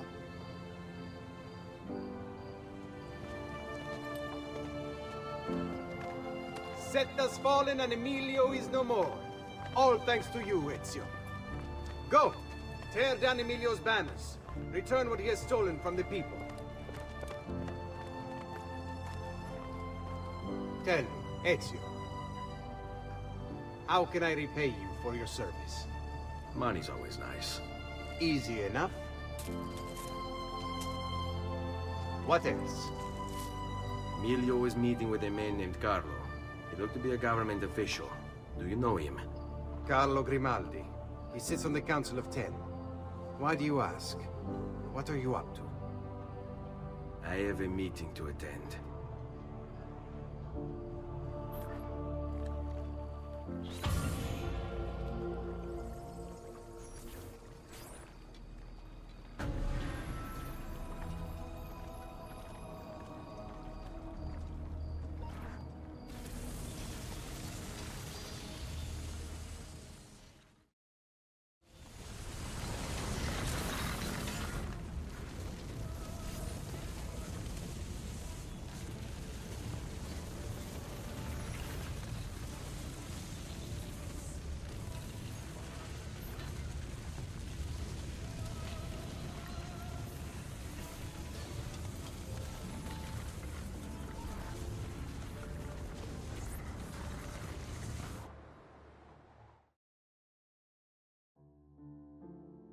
Ezio intends on tracking down Carlo Grimaldi in order to find out more about the Templar presence here, and waits by the meeting point for him. A portly gentleman arrives, wearing a hood, instantly marking him as suspicious. He asks Carlo where Emilio is, to make sure that Carlo didn't screw up when indicating the meeting point. The hooded man and Carlo decide to join the others, hoping that Emilio is with them. They'll be sorely disappointed. As they walk, they talk about the current Doge of Venezia, Mocenigo, and how it is vital that Carlo gets into his good graces. The two men strike barbs at each other as they argue, and Carlo gets remarkably heated. He insists that Mocenigo can be convinced to join their cause, but he needs time to do so. Eventually, they reach the main square outside the Ducal Palace, and are greeted by this Dumbledore-looking motherfucker called Marco Barbarigo. Yup, related to Emilio. In fact, it is he who breaks the news as to Emilio's death, and Carlo rightly points out that the assassin that took down the Pazzi got him. We learn that the hooded man's name is Silvio, also of the Barbarigos, and Marco firmly states that whatever plan they aim to accomplish must be set in motion within the week. Marco's bodyguard suggests that they keep moving. Marco also tells the group that the Maestro is here as well, and that he has likely made a decision as to who will replace Mocenigo. Already this confirms that assassination is their gambit, and soon enough they begin arguing amongst themselves as to who should be the one to fill the Doge's boots. Soon enough, the Spaniard makes himself known. Enough with your inane prattle! The choice of Doge was never up to any of you, and you were never given permission to make plans. Forgive us, Maestro. We wish only to serve. The plan is this. Doge Mocenigo will die tonight. And once the deed's been done, Marco shall take his place. Vi ringrazio umilmente, Maestro. Good. Messer Grimaldi, you are closest to Mocenigo. You work the most vital. Serve us well, and it won't be forgotten. Walk with me. Rodrigo wants Carlo to poison Mocenigo's food, and asks Silvio to procure something suitable for this task. They agree on Cantarella, and the plan is set. They stop on the Rialto Bridge and discuss the Master's involvement.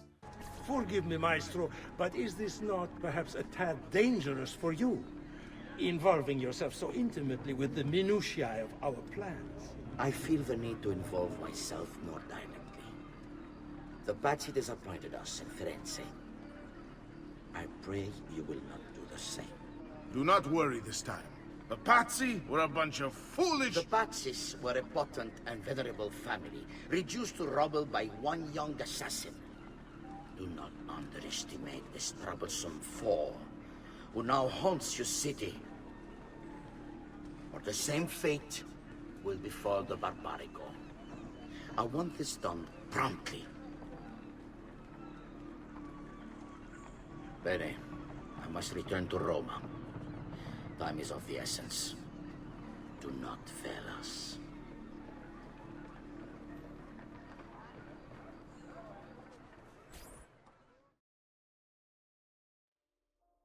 Time is now of the essence, as Rodrigo saw fit to order the death of the Doge tonight.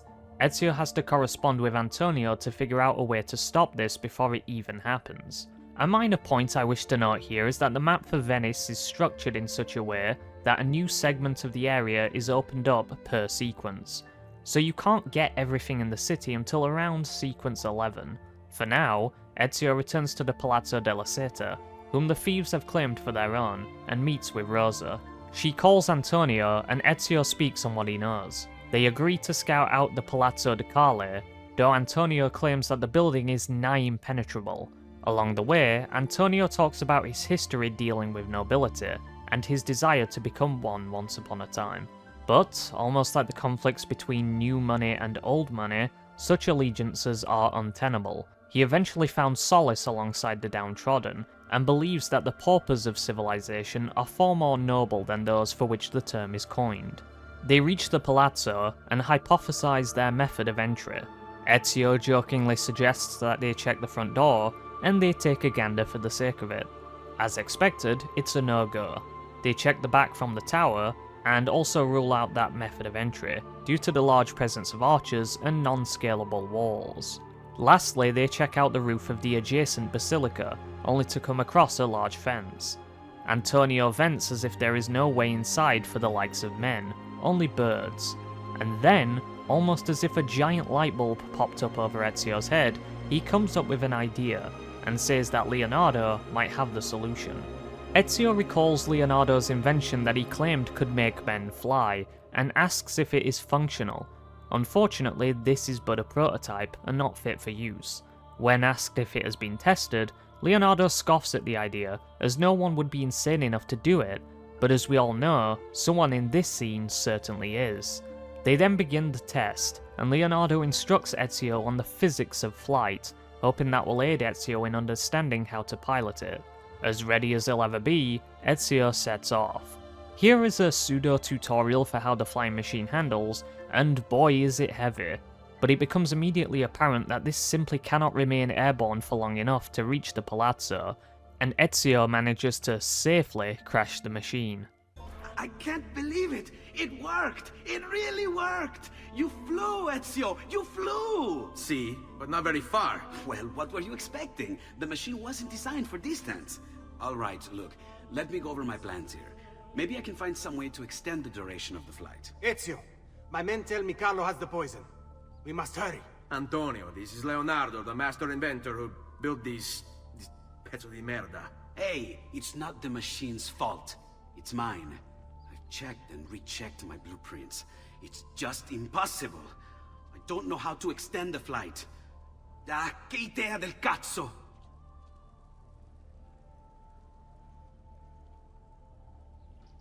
Eureka! Of course! Genio! What is he doing now? It rises. It needs fire. Heated air under its wings will lift the machine. Leonardo, what good is one fire going to do? Not one fire, Ezio. A dozen, built all across the city. Enough to carry you from here all the way to the Palazzo Ducale. How? Ah, capisco.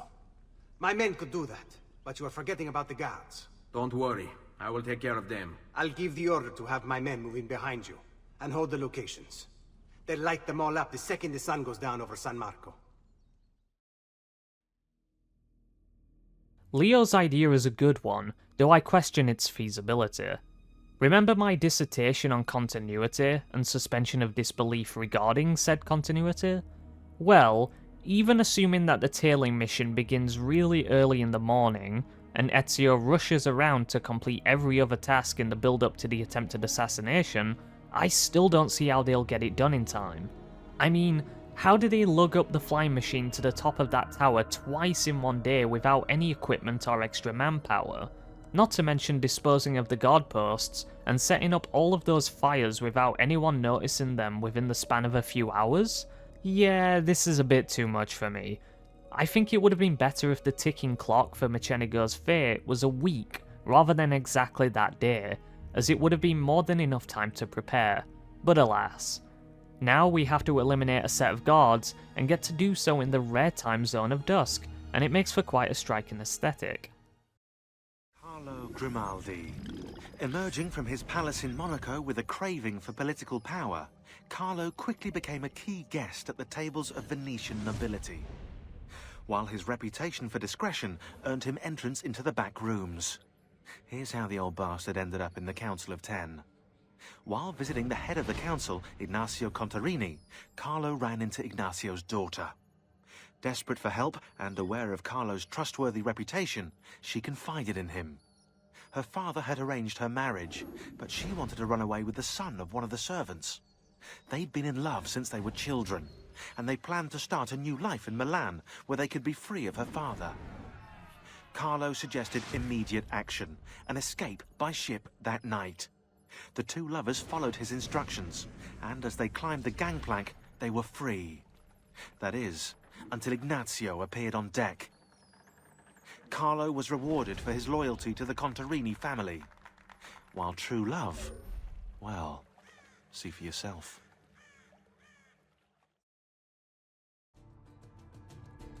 The task is done, and we're nearly out of time. The fires have been lit, and the flying machine is ready for flight. The trio discuss Ezio's strategy for reaching the palace, and the idea is to fly over the fires to have the heat rise the machine back up into the air. All the while, Ezio has to manually adjust the elevation so as to not lose momentum and come to a halt, as well as avoid the archers that will litter the path. When all is said and done, Ezio makes the move. This is certainly one of the most memorable moments in the franchise, as the gameplay, the intensity of the machine's handling, the atmosphere and the magical music make for a thrilling spectacle that can be a little tricky if you choose a bad route to the palace. Generally, you will want to simply avoid the archers as much as possible, but if you wish to attack them, then you need to merely lock onto them and get close enough to them without crashing. Considering the clunky nature of the machine, this isn't worth risking, as the guards are easy enough to skirt around. No matter which route you choose, Ezio reaches the palace and leaves the burning machine to crash into a poor unfortunate guard who was in the way. Inside, Mechanigo hears the commotion, and Carlo attempts to ease his mind. The player isn't allowed to be detected here, but all you really have to do is wait for a single guard to move out of the way in order for Ezio to reach the window. Ezio clambers through the window and warns Mechanigo, but unfortunately it is too late. He had already consumed the poison, and Carlo reveals himself as the perpetrator to the Doge, and makes to flee. Ezio quickly apologizes to the Doge before he begins to choke on his own blood. Carlo calls out for the guards to help him, but his cries are in vain. Assassino! He's killed the Doge!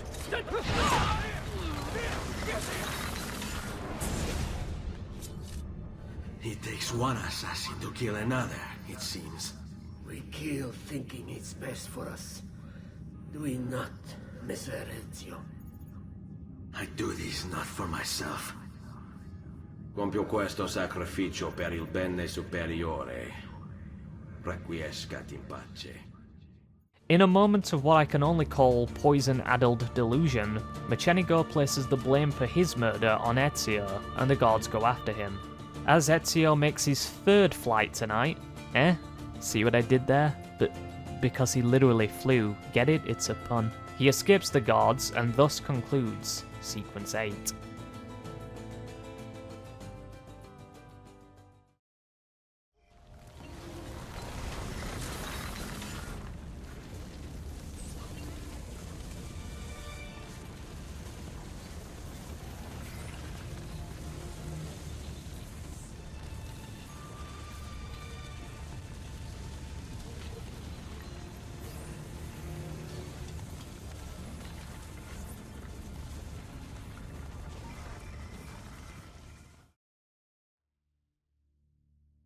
Some time has passed, and Carnevale has arrived in Venezia.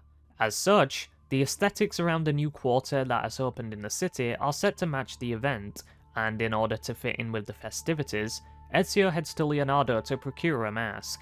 After killing Carlo, he lifted yet another codex page from him, and hands it to Leonardo as payment for the mask. This one in particular is very interesting, as the designs are meant for modifying the hidden blade with a gun.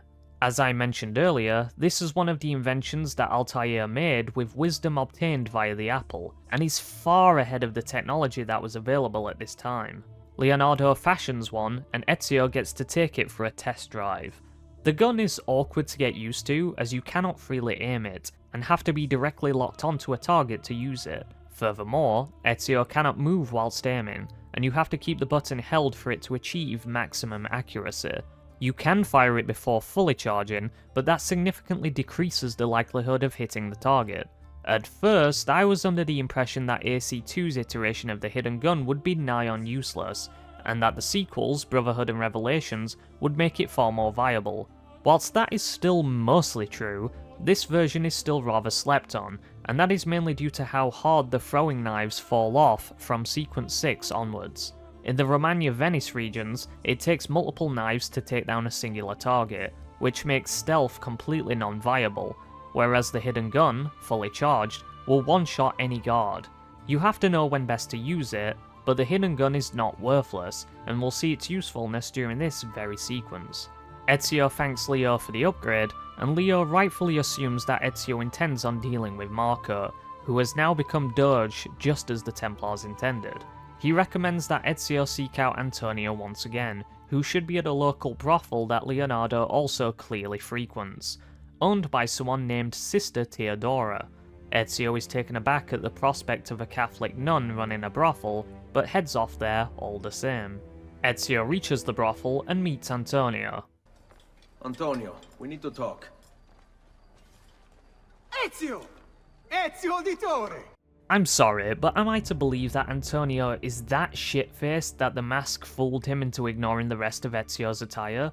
Someone whom he knows closely? Man, what are they spiking that wine with? Moonshine?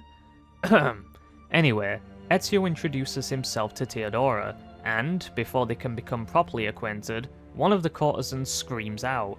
It turns out that a patron has killed one of the girls, and Theodora requests that Ezio prove his worth by stopping him. As it so happens, this is a perfect opportunity to test the hidden gun in the field. This part can be pretty annoying, as you have a limited time frame to prevent him from killing more people, and you cannot get too close, emphasizing the need for the firearm. The worst part is that the random nature of the crowds can inhibit you from getting a clear shot, doubly so if city guards get in the way of the shot. That being said, Ezio takes him out and returns to the brothel. Ezio, Antonio, and Theodora think about how to get close enough to Marco to eliminate him, as Marco, despite his paranoid predilections for avoiding social gatherings, intends to participate in Carnevale, and is hosting an exclusive party that only a handful of esteemed guests may be a part of. In order to get in, Ezio will have to don a special golden mask, but said masks are numbered and marked for their intended owner, meaning forging one won't be an option, and thus the only remaining avenue to procure one is to earn it. As they head off to the local games in order to obtain a golden mask, Ezio asks Theodora about her decision to become a madame of a brothel. She claims that her faith shouldn't be limited by how people choose to practice it, and that physical intimacy is as important as every other aspect of the religion. Ezio makes a joke in regards to her statement about making men's hearts firmer in her care, and they reach the square. We see both Silvio and Marco's bodyguard, Dante, standing by to sponsor the events, and showcase the reward for victory. From here, Ezio has to participate in several minigames to earn the mask, and whilst some of these make sense for the average event goer, others do not. For example, we have a game that involves some playful flirting between the ladies and gents, with the male competitor having to procure ribbons from the women in the area, and this is something that the average person could accomplish, rather than being something tailored for Ezio. But the race requires the competitor to parkour their way around, which feels like it was made only for Ezio and some thieves to take advantage of. It feels very video gamey, and I'm not sure how to feel about it. The penultimate challenge is easily the most infamous from those who have played the game, and that is capture the flag. Boy oh boy, where do I start? First off, this is a 1 CTF game, meaning that you have to retrieve a flag from a neutral position and take it back to your home base, whilst preventing the opponent from doing the same. The opponent is an agile guard, meaning that they're very fast and can engage in parkour, making them a worthy rival. The problem lies in the layout, as the starting points for both the competitors are asymmetrical, and Ezio begins atop a roof with no quick and easy way to reach the ground without injuring himself. This isn't too much of an issue at first, but this changes as Ezio wins rounds. The more rounds you win, the further forward the opponent spawns, making it trickier, but the same benefit isn't extended towards the player. What this means is that by match point, the player will always have to leap from the building into the flag to get it before the guard, losing half of your health in the process. Because otherwise, the guard will get there first, and trying to catch up and tackle him is nigh undoable. If this was a symmetrical layout, with the flag in the centre of a cornucopia, and the challenge lies in learning both the layout and dealing with a fast and agile opponent, this could be a fun and rewarding game, but instead we are left with a formulaic and poorly put together gameplay segment. Not good. Lastly, Ezio is tasked with fist fighting in an arena to proclaim himself victor, and declare himself worthy of the Golden Mask. It is as simple as it sounds: fight 3 opponents of varying difficulty, though they're all easy, and win. After defeating all 3, Silvio decides to add Dante to the mix, and the oath is much sturdier than the others. Even so, he is still baby food to Ezio, and our charming rogue prevails. Silvio has had enough of Ezio making a fool out of him, and pays off the man to turn a blind eye as he sicks the guards on Ezio. As expected, they're easily disposed of, and now Ezio is ready to be crowned champion.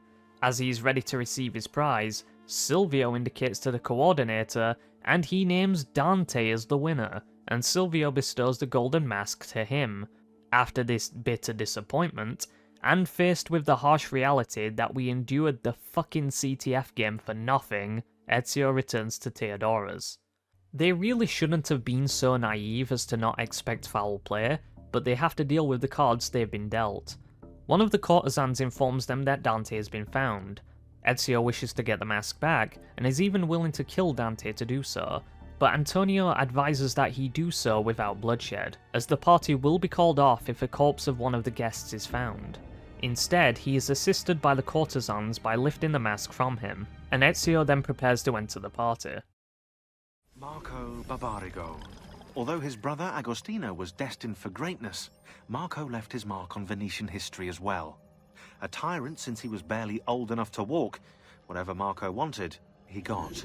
There are records here for jewels, entire fleets of ships, all paid for by his family and all ordered directly from him. And then there's his personal life. Apparently, Marco's wife, Carlotta, used to be married to his bodyguard, Dante Moro. Dante was captain of the city guard, and heir to one of the most prestigious families in Venezia. Marco was supposedly his close friend, right? But get this, Marco decides he wants Carlotta. In the Catholic religion, marriage is till death do us part, and Marco's a good Catholic. So, he hires a hit on Dante. Dante gets stabbed 3 times in the body, and once in the head. But he doesn't die. He recovers, with severe brain damage. Dante becomes like a child. So, what does Marco do? Well, he hires Dante as his personal bodyguard, and he gets him to sign a confession annulling the marriage. Marco takes Carlotta, and keeps Dante as his personal slave. What a lovely fella.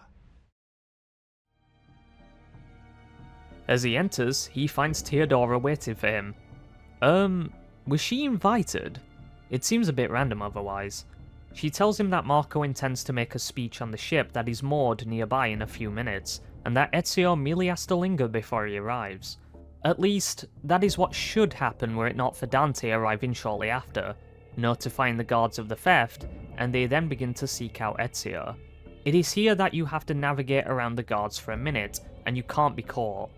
It really depends on how the crowds react, but I have the guards barely notice me at all when playing this segment, and I have had people get in my way as patrols go by and force me to fail, so this really is a bit down to luck.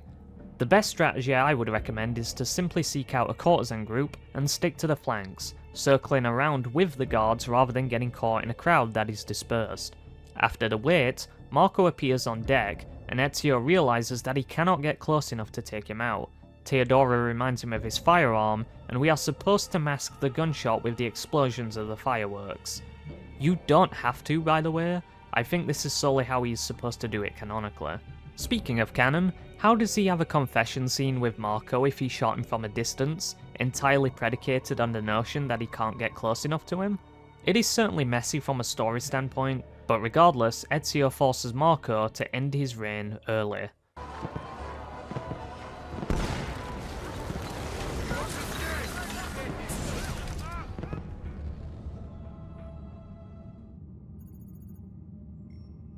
No. It's too soon. I'm not ready. We rarely are. Che la morte non sia crudele. Requiescat in pace. Ezio manages to flee the scene of the crime and returns to the bordello. Antonio thanks Ezio once again for his service, and Theodora offers Ezio some relaxation time with her girls. I can't help but assume that Ezio was interested in having her specifically with his gestures, but I guess the ménage à trois will have to do, eh? And with that, Sequence 9 concludes.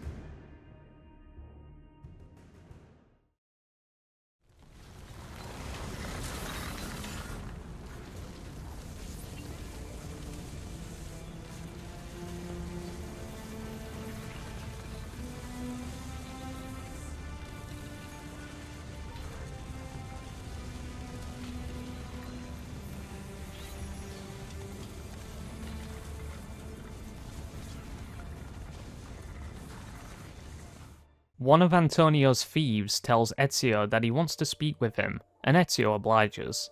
He arrives at the Palazzo della Seta and finds Antonio conversing with a noble.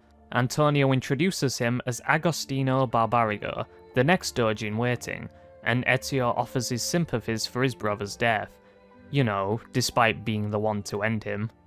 If you pay attention during Marco's party, you can actually see Agostino and overhear him talking about his issues with the rest of his family and their views. Agostino differs greatly from all of his family members in that he isn't aligned with the Templars at all, and vows not to fall for their influence. The three head inside to discuss politics. It turns out that Silvio has occupied the arsenal, and is attempting to muster a force capable of reinstating Templar rule within the city. Ezio asks Agostino if he can help using his influence as the Doge, but Agostino clarifies that he is yet to be officially named in the position. Ezio insists that he raise an army of his own to thwart Silvio, and Antonio advises him to seek out a man named Bartolomeo d'Alviano, as he should have the resources and manpower necessary to fight back against Silvio. As he nears the hideout of Bartolomeo, he finds one of his men mortally wounded. Ezio asks what happened, and it turns out that Silvio's men sprung a trap and captured Bartolomeo. The man dies from his wounds, and Ezio pays his respects. As he nears the cell where Barty is being held, he hears the man ridiculing his captors. He certainly fits the description as a man that is a born leader, and Ezio eliminates his keepers. Freeing him from the cage, we see that he is a eccentric character. As more guards arrive, we also see that he is a more than capable fighter, as he holds his own with little more than a broom handle. Ezio manages to escort him back to his home, and they enter. Bartolomeo shows expressive concern for someone called Bianca, and he searches desperately for her. That being said, he finds her, and it turns out that she is his greatsword. I am curious. Back in Sequence 7, Antonio asks for his men to bring Bianca by so they can tend to Rosa's wound, and I had always assumed that they meant this sword, as they would presumably heat it up to cauterize Rosa's wound. The issue with this is that Antonio and Bartolomeo, whilst acquaintances, are not of the same faction, and I highly doubt that Bart would relinquish his beloved weapon for something that could be achieved by any other piece of metal. The likely answer is that Bianca is just another thief that deals with the medical side of things, and the names being shared is nothing more than a coincidence. From a writing perspective, it would stand to reason that these Biancas are one and the same, and that it is foreshadowing for this reveal here, but it doesn't really hold up with the reasoning I have just outlined. I suppose this is left to player interpretation. With his weapon returned, Ezio and Bartolomeo discuss plans for taking the fight to Silvio. Bart will rally his men and ask that Ezio free the rest of his guys that were captured alongside him earlier. This is a very simple mission, and pretty much identical to not only the one with freeing the thieves in Sequence 7, but also the one we just played. Whilst I generally prefer the mission structure in this game more than the first, that only works on the pretense that all of the missions will be varied and unique, or different enough to warrant similar concepts being repeated. Here though, it is bordering on being too formulaic. The only interesting part about this mission is that some of the mercenaries stick around to fight alongside Ezio in freeing the rest of their brethren. When Ezio returns, they propose a plan to draw out Silvio's men by having Bartolomeo's cause trouble around the district. In doing so, Silvio will leave himself vulnerable enough to be dealt with. Though, once again, we have yet another mission where we have to travel to a set of locations with mercenaries and kill enemies. Don't get me wrong, I think the combat in this game is good, and I enjoy a scrap as much as the next guy, but the issue lies in the mission structure. These recent missions are too samey. With the men in position, it is time to initiate the attack. Bartolomeo gives Ezio a flare, and wants him to reach a vantage point to light it. Once the signal is given, he and his men will begin attacking the guards at their assumed positions, and Silvio's men will begin to stream from the walls of the arsenal, giving Ezio a perfect opportunity to slip inside. Silvio Barbarigo. Raised by wealthy merchants, Silvio was introduced to politics when his father was cut out of the family inheritance. From then on, Silvio worked for his uncle, his father's killer. Apparently, he had a knack for persuasion. Quickly, he became his uncle's advisor, proving his worth by discovering a Soranzo plot against the Barbarigos. You're gonna love this. Before the plot could be carried out, Silvio throws an Easter celebration, inviting the Soranzos. There's a pageant for the children in the central courtyard, while Silvio escorts the parents to the roof. He toasts the family, then signals the archers hidden behind the courtyard windows. The Soranzos never plotted against the Barbarigos again. Fast forward 10 years, and Silvio's living in his uncle's luxurious Venetian palazzo. According to the history books, his uncle died in bed.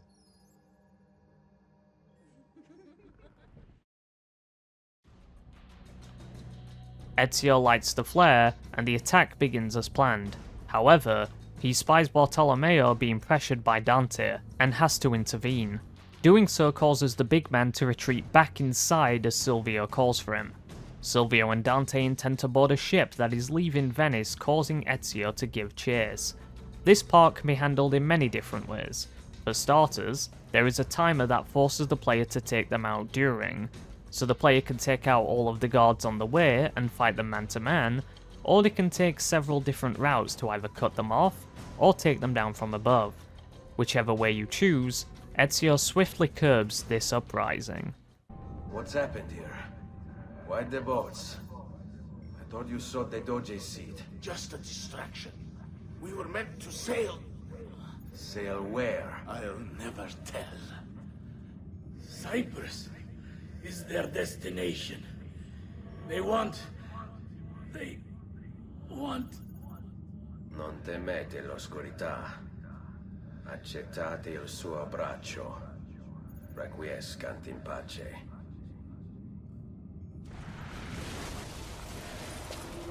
Well done, Ezio!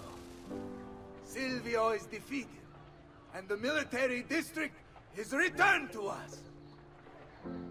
Perhaps now Venezia might finally enjoy a bit of pace e tranquillità. We should celebrate this victory! I am glad for you and your men, Bartolomeo, but I cannot join. I fear my work has just taken a rather strange turn. What do you mean? Silvio wasn't looking to replace Marco as Doge. He was about to leave Venezia, in fact. This whole thing was just a distraction. Why? That is what I need to find out.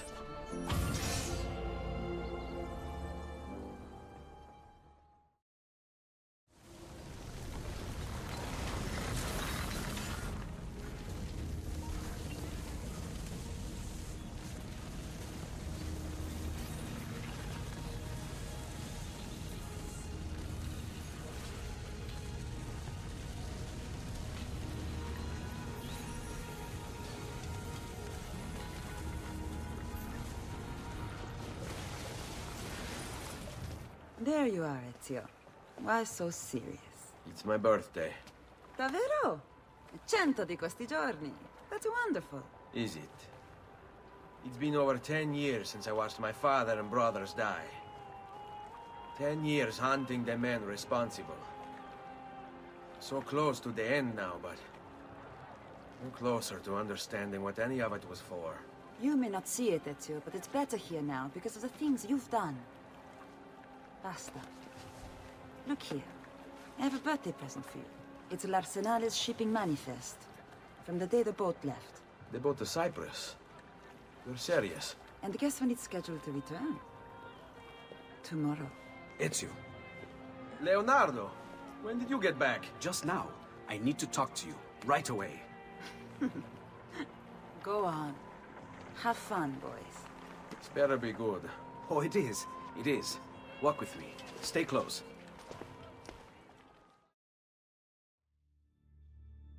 I'll talk more about the ship to Cyprus soon, but first, Leonardo wishes to reveal more of what he has learned from the Codex pages, or more specifically, what the mysterious and vague messages speak of. He clarifies, the Prophet will appear when the second piece is brought to the floating city. Ezio, somewhat piecing it together, places his trust in Leonardo to tell him what he knows.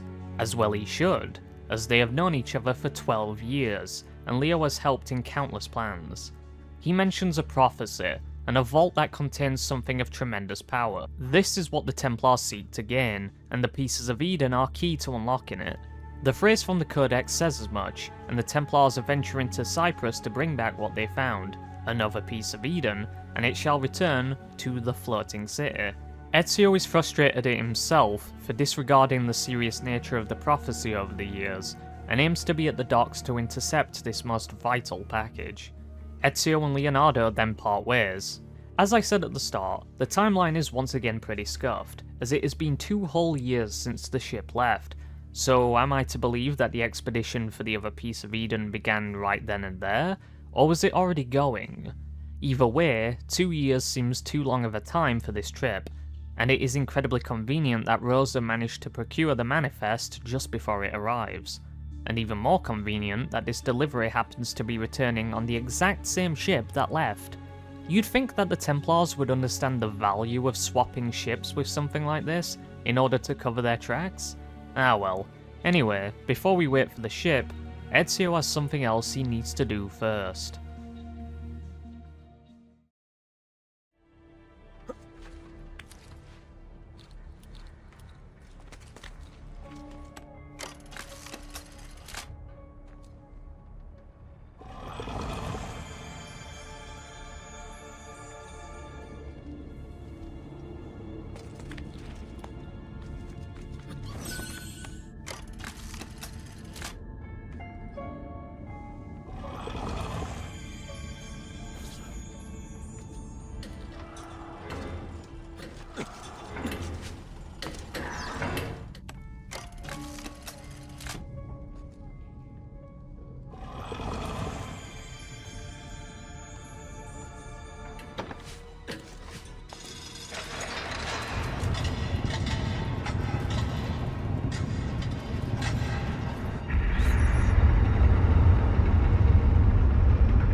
I've seen you bringing Maria the feathers. I appreciate what you're trying to do for her, but you have to face facts.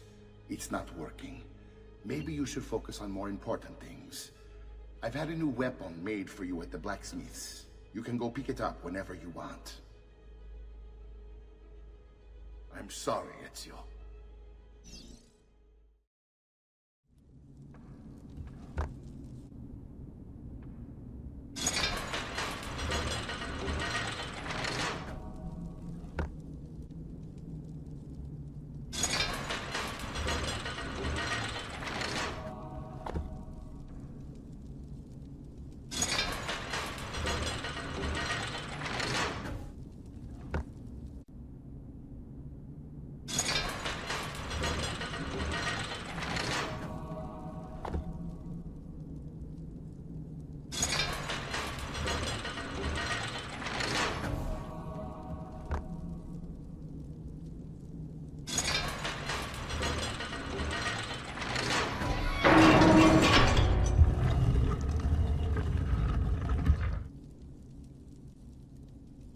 Thank you, Altair, for this great gift. May it shield me from my enemies.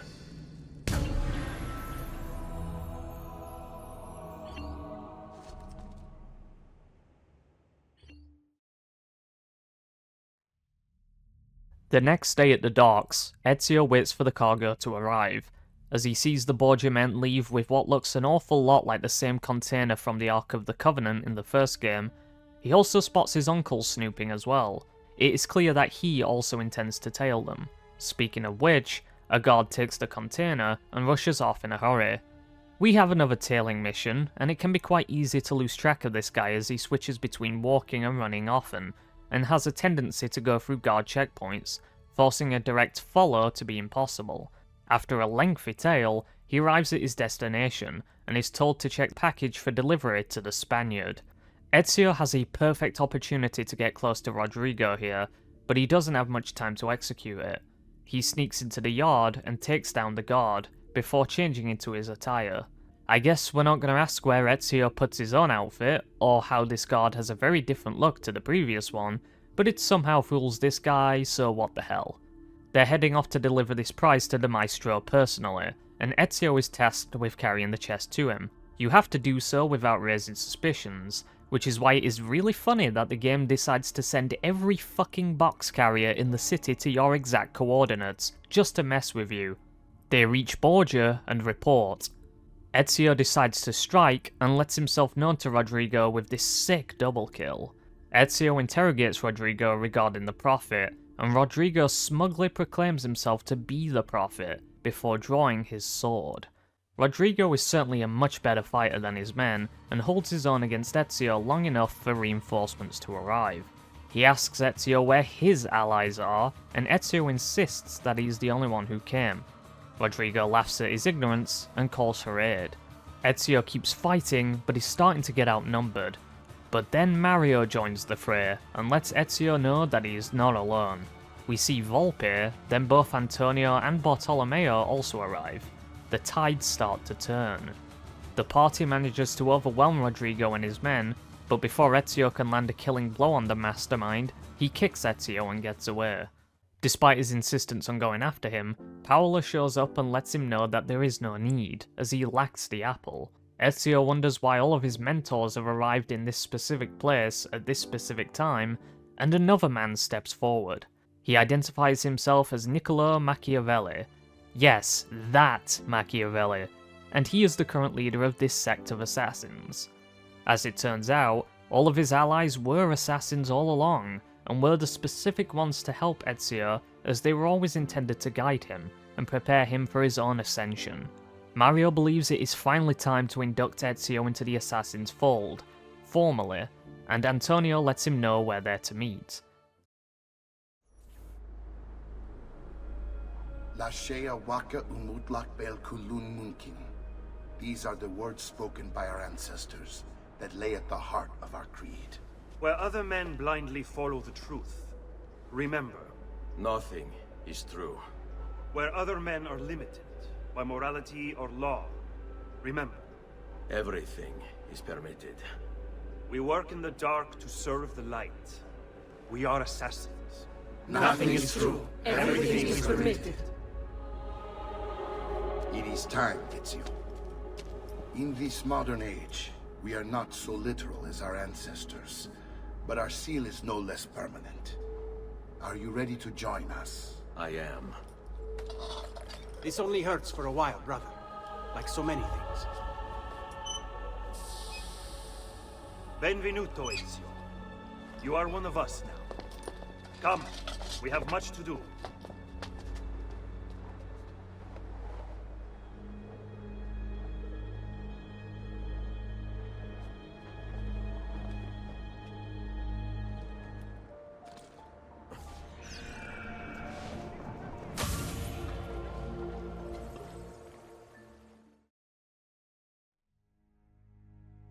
In the base game for Assassin's Creed 2, after Sequence 11, the game ejects Desmond out of the machine, and he immediately re-enters, before Sean reveals a piece of information that they had previously overlooked.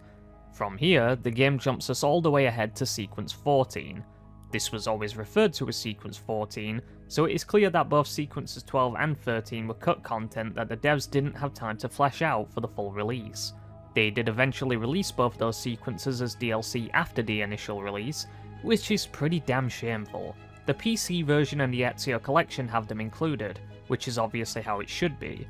Whilst these two sequences aren't super necessary for the main plot, they do include context for Sequence 14, and one of the best scenes in the entire franchise is in here. So, with that clarified, we pick up where we left off. Ezio, Mario, and newly made acquaintance Niccolo Machiavelli are inspecting the apple alongside Leonardo at his workshop. Leonardo is fascinated at its construction, claiming that it is likely composed of materials that do not currently exist. Ezio places his hand atop it, and the bauble reacts, projecting all kinds of strange symbols that causes both Mario and Niccolo to recoil in pain. Leonardo also does too, but only for a second, as he tries to make out what is being displayed. Ezio deactivates it, and Leonardo strongly states that it has to remain out of the wrong hands, as it would drive weaker men insane. It says a lot about the depths to Leo's mind that he is the one to actually pay attention to what was going on, and he likely saw something that made it all clear to him. Niccolo places the responsibility of the apple onto Ezio, and Mario advises him to take the artifact to Forli for the time being, not only because it is a powerful bastion, but because the ruler is a friend of the cause. Their ally is not Girolamo Riario, the former lord, but his wife, Caterina Sforza. You may remember her. Well, Ezio certainly does, that's for sure. Ezio bids farewell to Leonardo, and Mario offers Leonardo a place to stay at his villa during his travels to Milan. With that, Ezio travels to Forli.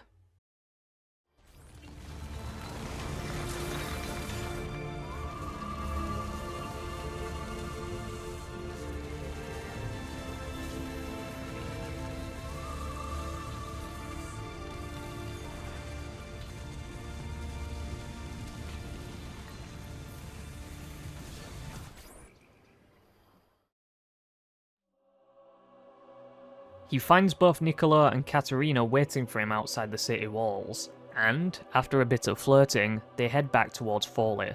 Caterina tells Ezio how she came to be in power here, especially as she was married to the Lord.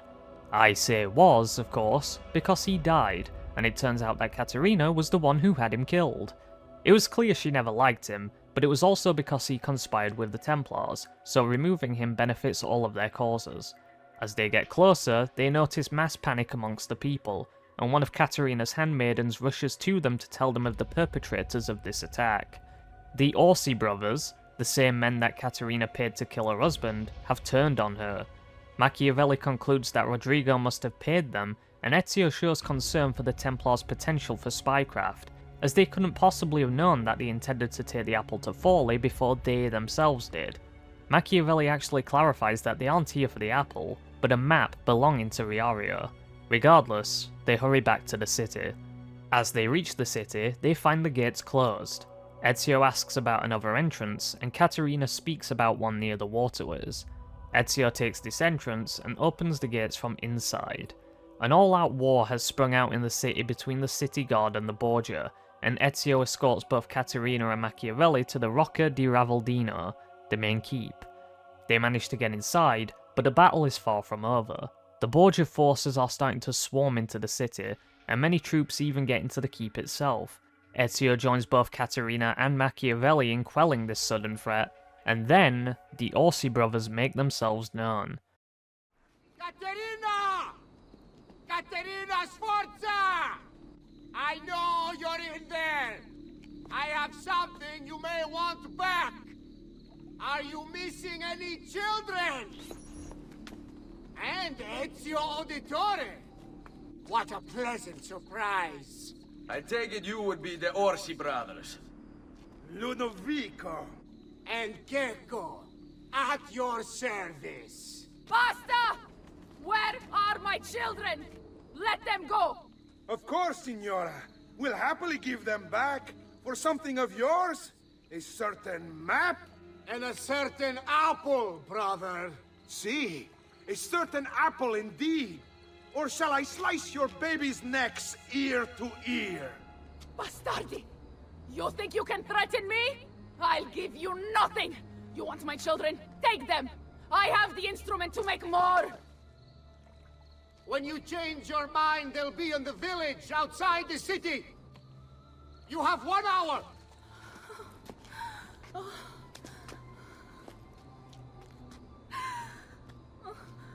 Caterina, no.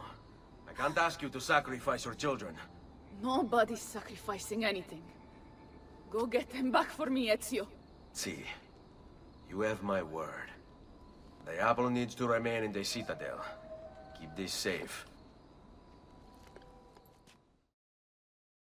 Cecco and Ludovico Orsi.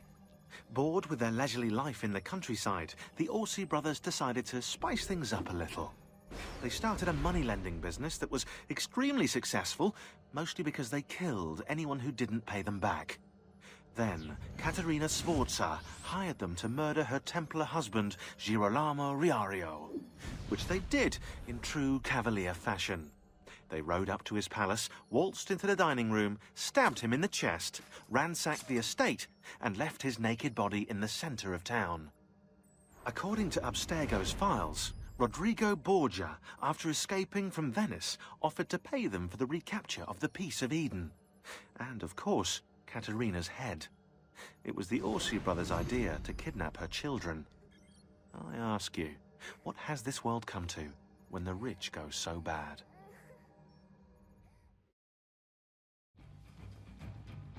For this mission, the player has 10 minutes to get both of the kids back, which might seem daunting, but really it is a surplus amount of time to rescue them. Though I assume this is to account for any long confrontations with the guards. At this stage, Borgia men have begun to command control over most of the region, and this makes things more tricky. First, Ezio goes after Bianca, and it is clear she takes after her mother, as she isn't cowed by the guardsmen.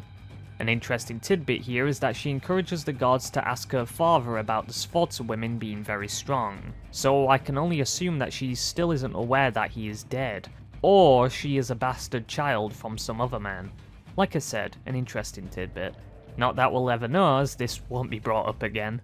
As Ezio frees her, she tells him that her brother Ottaviano is being held at the lighthouse, so he heads there post-haste. We find out that Ludovico, the older of the two brothers, is looking over the child, which lets Ezio kill 2 birds with 1 stone.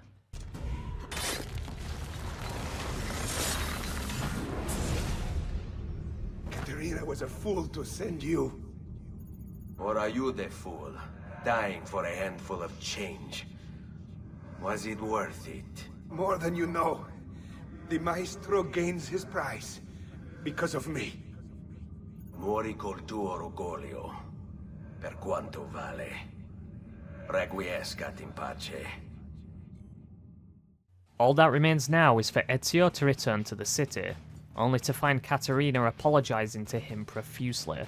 She notes that they were tricked, and Niccolo tells Ezio that Cecco managed to retrieve the apple, and intends to flee into the countryside, and eventually back to the Spaniard. Ezio spares no time in going after him. He spots Cecco attempting to flee, and takes the king. Checkmate. Leave me alone! Please, leave me alone! So, You have your prize again. Was it worth it? So much bloodshed. A prize of such value. It will not remain yours for long. We shall see. Che miserie nascono dall'avidità. Requiescat in pace.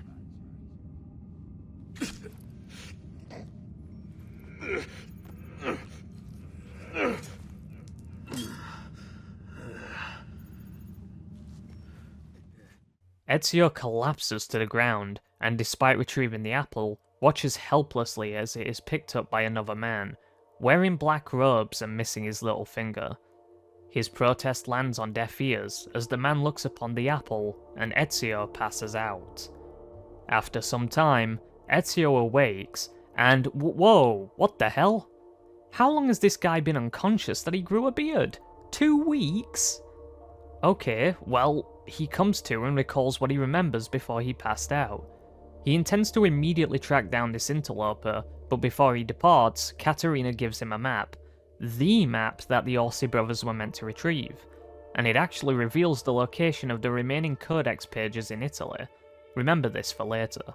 As the two say their goodbyes, Ezio says that he'll miss her, and she flirtingly acknowledges that he shall. Thankfully though, the next time we see her, she'll be much better looking.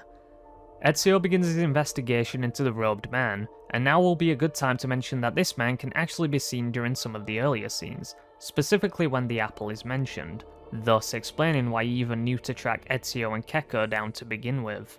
Caterina mentioned an abbey outside the city, so Ezio starts there. As he reaches the building, he finds 2 guards accosting a brother, and helps him. Brother O'Callaghan, an Irishman who is practicing here, tries to recall the man that Ezio is talking of, and eventually remembers someone fitting the description being based in the abbey within the city. Thanking him, Ezio heads back. As he gets there, he tries to talk to one of the monks, and he gets spooked at seeing Ezio. An inquiry later, and we find out that they're aware of Ezio's involvement in killing Stefano de Bagnone, a fellow monk, and one of the accomplices in the Pazzi conspiracy. Remember that? Feels like so long ago now. Well, for Ezio, it actually is. Ezio catches the man and demands answers. He defends himself regarding his decision to kill brother Stefano, and, with the monk calmed, they discuss this mysterious individual. The monk identifies him as Father Savonarola, and says that he no longer resides here. When asked, he tells Ezio that he may return to Firenze, to where he used to study, and Ezio now has a new destination: to return home.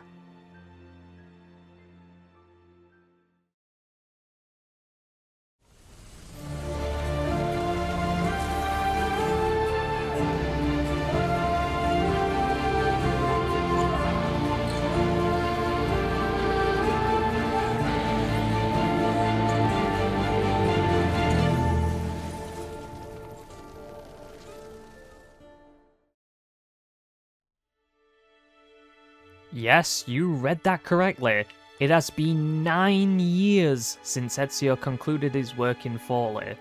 So, where has Ezio been this whole time? Well, between 1488 and 1497 is where the story of the spin-off title Assassin's Creed II Discovery lies. Ezio is inconvenienced by a conflict in Spain regarding assassins, Templars, Queen Isabella, and the clergy. This situation demanded his attention, and it seems that in the meanwhile, Savonarola was making his move, inciting righteous indignation against the artistic world, and by extension, a direct attack against human nature itself. And thus, the Bonfire of the Vanities commences. Florence is under Savonarola's command, as not only did Lorenzo de' Medici die years ago, but his family was also banished from the city as their influence in the financial world waned. The player has to enter in an eerily similar manner to how you had to in the first game, and Ezio has planned to meet Machiavelli in the city. As it so happens, a new district has opened up, and there are some minor gameplay additions here. And by additions I mean one, but I'll get on that in a mo. Before he reaches Machiavelli, he overhears 2 women speaking about the myth of the assassin that once roamed Florence, and I suppose it is now time for that myth to be confirmed. Machiavelli gives a rundown on the state of the city and how exactly Savonarola came to power. You see, he isn't using the apple to capture the hearts and minds of the populace, as that would be impossible to maintain, but instead their leaders, politicians, bankers, esteemed men that the people follow, are under his command, and so too are their subjects. They find a pile of corpses bearing the crest of the Borgia, and it is apparent that Rodrigo knows about Savonarola and the apple, and is dead set on retrieving it. This complicates matters, as the city is now a lit fuse, and it is but a matter of time before everyone is caught in the blast.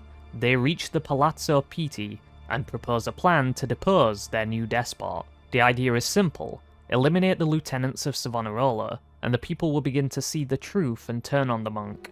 Machiavelli agrees, and heads off to petition both La Volpe and Paola to help with rallying the disenfranchised people into fighting back. And so, Ezio gets to work. The structure of this sequence is different from the others, as you can target each of the 9 whichever way you see fit. All that matters is that you take down all of them. It is also worth noting that the difficulty is ramped up a notch here, at least in regards to the stealth missions. Some of these can be tricky relative to what we have dealt with so far, but other than that, this is mostly just time consuming. Remember that gameplay feature that I said they added? Well, this is something called the sprint jump, and it involves using these conveniently placed boards located exclusively around the Oltrano district to leap a considerable distance. You simply have to run onto them and they will fling Ezio across to another point. That's it. This mechanic never returns, and is only available during this part of Firenze. It's not like they added these around the rest of the game world when this DLC was released. I mean, such wasted potential. Anyway, what other way should I start with than by going over arguably the most difficult mission in the sequence, and that is Port Authority. What seems like a run-of-the-mill assassination mission in taking out a merchant turns out to be one of the trickiest segments in the game. You see, the reason this is so tricky is because of a few reasons. First, you can't be detected, which would be fine if the amount of guards here were small, but there are a lot of them in a very congested area. But worse is the fact that the guard patrols on the ship often make reaching the target tough to time. Combine this with the limited fashion in which Ezio can climb the ship, and the fact that there really is only one way to kill the target, results in a very frustrating mission. You know what? Let's just speedrun these missions. Hitting the hare. This is also a cunt of a mission. The farmer has an awkward patrol pattern and likes to do everything within his power to avoid the hay bales. Combined with a large number of men, it is very hard to get him. My advice? Get to higher ground and shoot him with the gun. Upward mobility. This is a simple endeavour, but the noble can be a lot more difficult to catch than most other targets. Make sure to be good at free running. Last rites. A priest is given a sermon atop the Duomo. This mission is actually rather fun as there are quite a few avenues to get up without being seen, and it is nice to see the devs actually using this building for a mission such as this. Sorry pal, but there will be no Latin lessons today. Surgical strike. The doctor is surrounded by a lot of guards, but clever use of both the crowds and the benches behind him can give a player the perfect lull to strike. Unlike the doctor, Ezio does not practice the Hippocratic Oath. Climbing the ranks. The captain of the guard has prepared an ambush for those that dare oppose Savonarola, and Ezio has to showcase his prowess by fighting the guards in direct combat. When you grow tired of this charade, climb the ladders and chase the fool down. He won't be retiring early. Arch Nemesis. Another good mission. You can fight all of the guards head on if you wish, but there are a lot of brutes and seekers to contend with. Stealth is very viable, and there are several ways to play it, but all should result in another lieutenant down. Doomsday. Another mission where stealth isn't required, but finding a route around the church to get above him before sending him to meet God is hella satisfying. Also, this preacher wasn't manipulated by the apple, his mind and motives were his own. Still life. Last but certainly not least, this former artist is doing his due diligence to the state by burning paintings, and this is the only mission where the sprint jump is actually utilised, as it helps Ezio get across to the other side. Wait for the patrol patterns to intersect, and fell the artisan. Still life, more like still death. Alright, that one actually was bad, I'll give you that. Look, I'm just trying to fill out the script, you see, and now that all of the lieutenants are down, it's time to bring the uprising to Savonarola's doorstep. Girolamo Savonarola, a Dominican friar from Ferrara, this man took his job seriously. He saw the excesses of his age, the rich stomping the poor into the dirt, the priests selling indulgences to the populace, and he went insane. Calling himself an instrument of God, Savonarola descended on Firenze. His sermons sent people into frenzies. He demanded an end to all personal property, to all progress, a return to Eden. Knowledge became the enemy, and he could erase it all with the piece of Eden at his command. Books, paintings, musical instruments, he burned everything in the bonfire of the vanities. History unraveled as his legions took control, and Firenze descended into darkness. Ezio and the gang stand outside of the Palazzo Pitti and bear witness to Savonarola attempting to soothe the enraged crowd. As his words fall on deaf ears, he draws the apple, and Ezio, with a brilliant flourish, uses a throwing knife to wrest it from his hand. Wow, that is the first time in like half the game that a throwing knife has actually been useful. As the crowd capitalize on this and carry the mad monk off, a Borgia guard does the same and grabs the apple.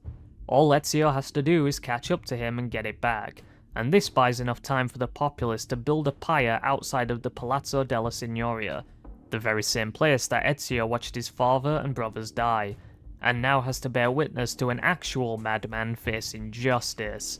But even then, Ezio finds no comfort in watching him suffer, and puts him out of his misery.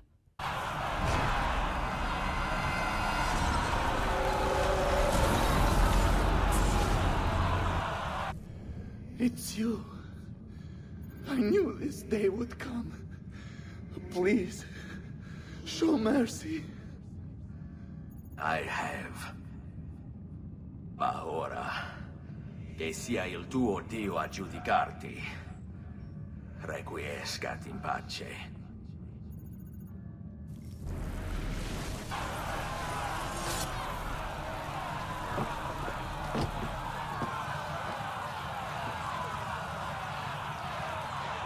Silenzio! Silenzio!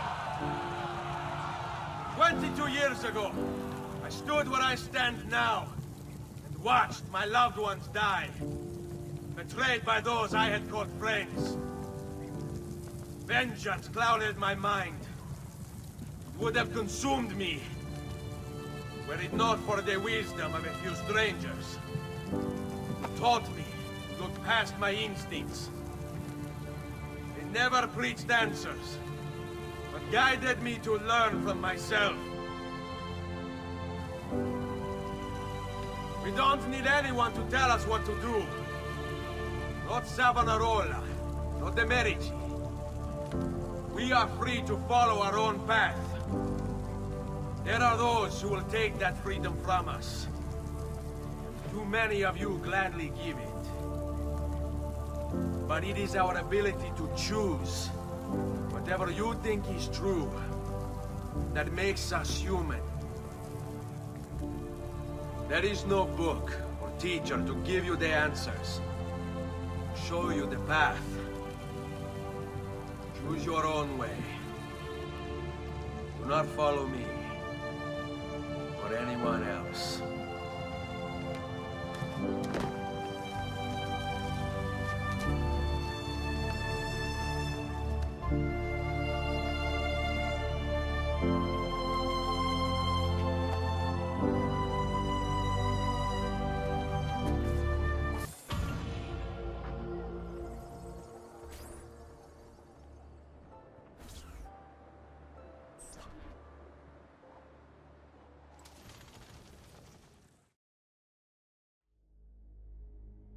Here we are, the final sequence of the main story, and we have had some journey.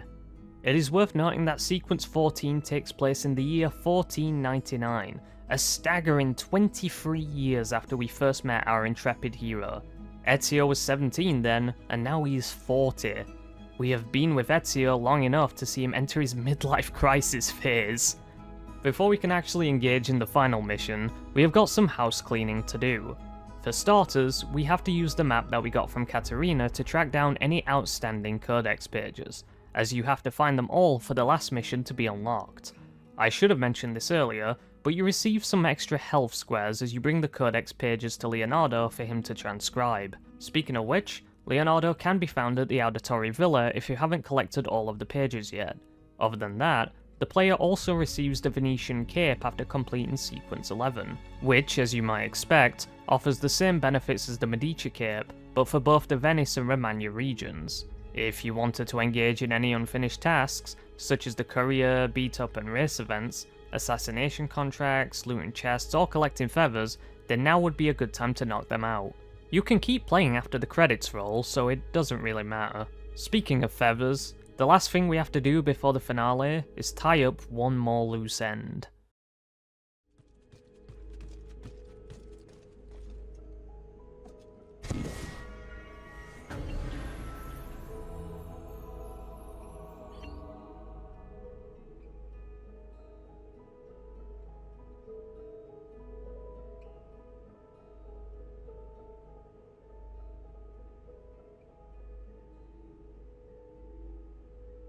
Thank you, Ezio, for not forgetting about...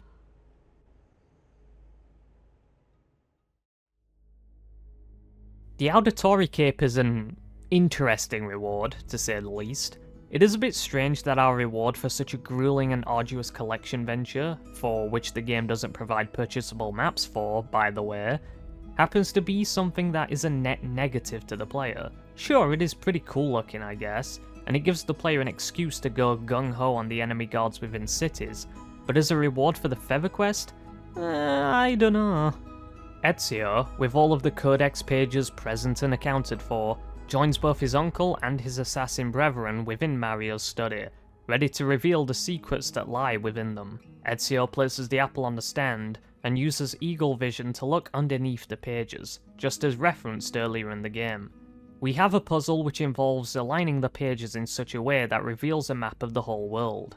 The apple synchronizes with the completed puzzle, and everyone reacts to the image.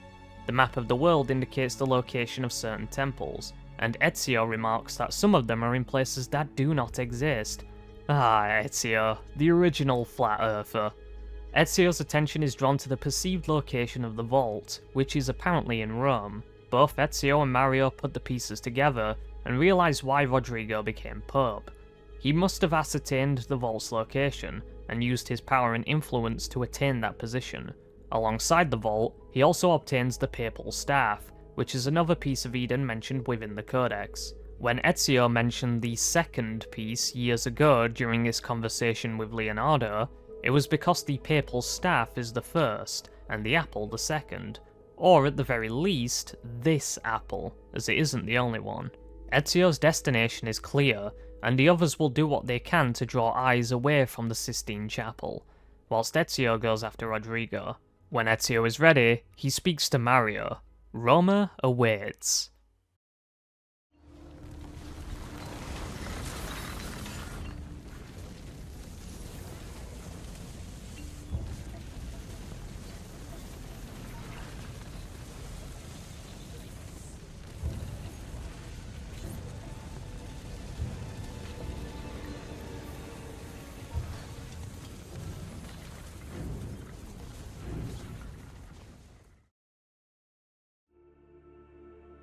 The finale for the game starts off pretty strong, as we have to navigate the walls surrounding the Castel Sant'Angelo by taking out the guards posted there. You don't actually have to be stealthy here, and that is good as this segment isn't really built for stealth, due to the guard patrols and being bottlenecked through certain checkpoints. After carving through a large portion of the guard barracks, some more troops arrive to catch Ezio, and our Florentine firebrand spots a horse below, and drops onto it. This set piece involves using the horse to cover the length of the walls towards the Vatican, whilst managing the guard presence along the way. The guards will stand in formation to cut down Ezio's horse if you rush through them, but you can gallop towards the obstacles to have the horse leap over them and avoid the guards. As you near the first portcullis, they will try to lower it to prevent your passing, and if you are quick enough, you can slip through. If not, you will have to climb over the tower and leave the horse behind. You'll have to do so soon anyway, as the next portcullis is shut, so deal with the guards and advance. After some more encounters along the way, we get our final group of basic guards, and you'll have to deal with 2 brutes, a seeker, and a plethora of armoured peons. If you have rushed through the game without trying to learn the combat, and using unupgraded gear, then you might find this difficult. Either way, once you deal with them, one more stealth sequence stands between Ezio and Rodrigo. Rodrigo Borgia, aka the Spaniard. A dark stain on human history, Rodrigo left a trail of blood a mile wide on his quest to unify Italy under the Templar banner. Anyone who opposed him ended up in little pieces inside a sack, or, if he was in a good mood, poisoned. Once he was crowned Pope, Rodrigo, or should I say Alexander VI, used his influence to wage war with any city that held out against the Templars. And then there were the rumoured X-rated atrocities. Hundreds of courtesans brought to the Vatican by the cartload, and the Pope's close friendship with his illegitimate daughter, Lucrezia. Oh yeah, and did I mention the killings never stopped? Throughout all his public debauchery, Rodrigo was quietly murdering his enemies behind the scenes, consolidating Templar power for the moment when they would seize control.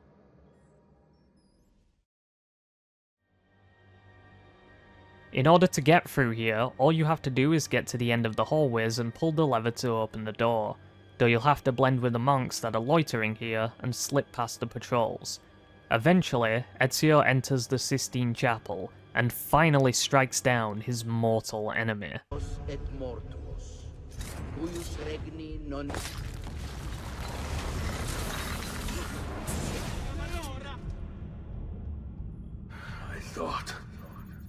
I thought I was beyond this. But I'm not. I've waited too long. Lost too much. Requiescat in pace, you bastard. I don't think so. With the papal staff in hand, Rodrigo commands immense power, and the energy emitted from the staff causes the mass to writhe on the ground in pain. Ezio, on the other hand, remains vigilant, and it is clear that the apple is protecting him.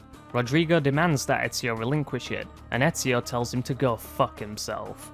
As Rodrigo prepares to fight, Ezio unleashes the power of the apple, and honours Al-Mualim by using the same shadow clone jutsu technique that he did.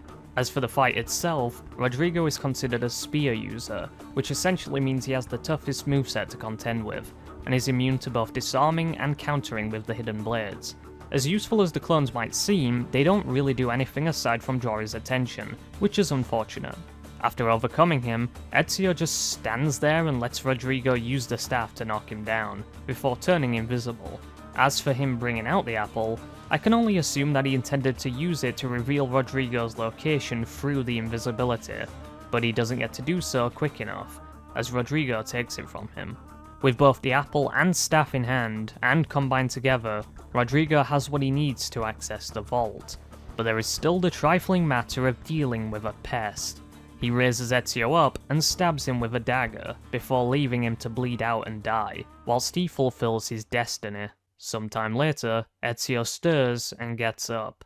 Rodrigo cannot have gone far, and Ezio uses eagle vision to track his movements, revealing a secret passage in the chapel. As he descends the stairs, we see that the vault is technologically advanced, even beyond that of the contemporary. Ezio finds Rodrigo struggling to get inside, proving that the combined power of the apple and staff is not enough to get inside. Ezio provides a challenge. No tricks, no ancient tech, no weapons, just pure metal. Rodrigo, consumed by his own vanity, accepts the call. And here we have the infamous beat up the Pope segment that this game is so lovingly known for. And whilst yes, this certainly does look pretty funny without context, the argument between the two about Rodrigo's lack of faith in the religion that he espouses, and his pragmatic desire to use a long-standing ideology for his own ends, is a strong one. Ezio, obviously the younger and more skilled fighter of the two, despite receiving a knife blow, which is contextualized in the next game by the way, finally takes down the Spaniard.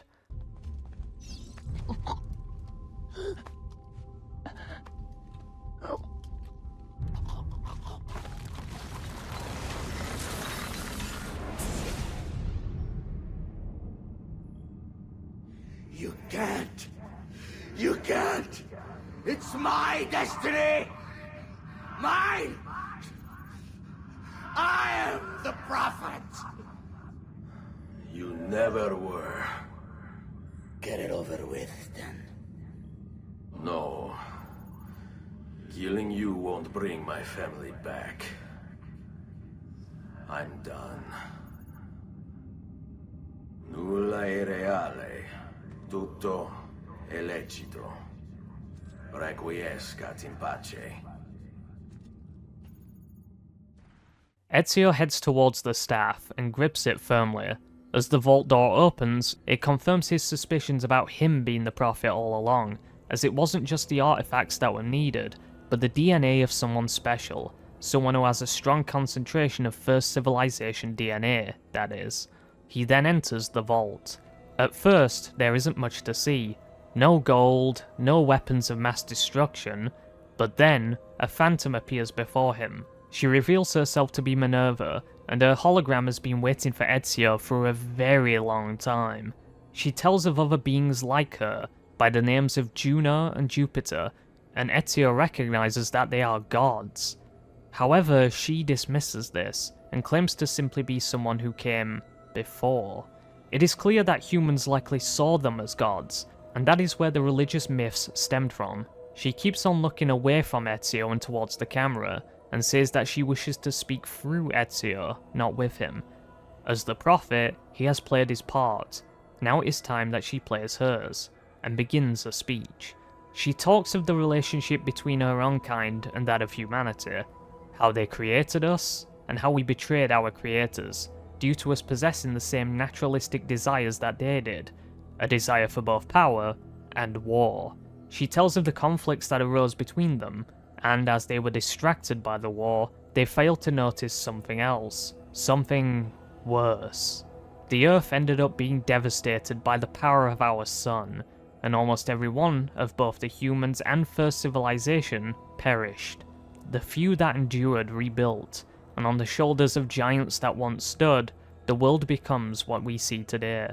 Minerva tells of another cataclysm headed their way, but enkindles a sense of hope, as there are temples that still persist in which humanity can save themselves, and as such, the legacy of her people can endure. With a final warning regarding the Templar Cross, she ends her correspondence. It is done. The message is delivered. We are gone now from this world. All of us. We can do no more. The rest is up to you, Desmond. What? Who is Desmond? I don't understand. Please, wait. I have so many questions.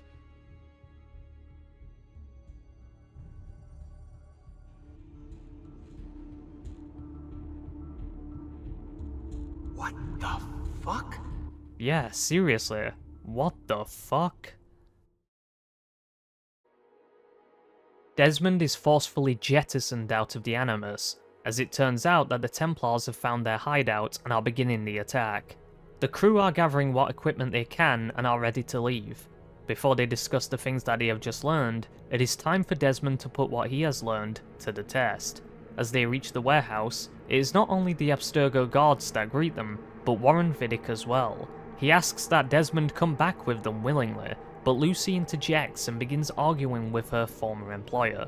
As Lucy refuses to be a part of the world that the Templars seek, Vidic reminds her of what he did for her, as some attempt to force doubt, but all that does is piss her off, and a fight commences. Desmond has Giovanni's bracer and blade, and uses it effectively as they dispatch the guards, and they chase Vidic back to his truck. Desmond gloats, and Vidic tells him to enjoy this temporary victory, before fleeing. The crew should flee too, as more Abstergo agents are on their way, and they do just that. Packing what they need into the van, they drive off, in desperate search of not only another safe haven, but answers as well.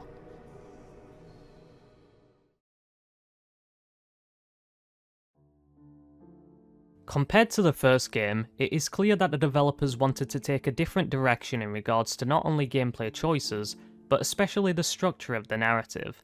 Unlike with Altair, who was already born into the Creed, and his arc revolved around rebuilding himself and becoming wiser as a result of his different approach to the occupation, and forced by his effort to try to reach the rank that was taken from him, he ended up becoming a greater person because of this.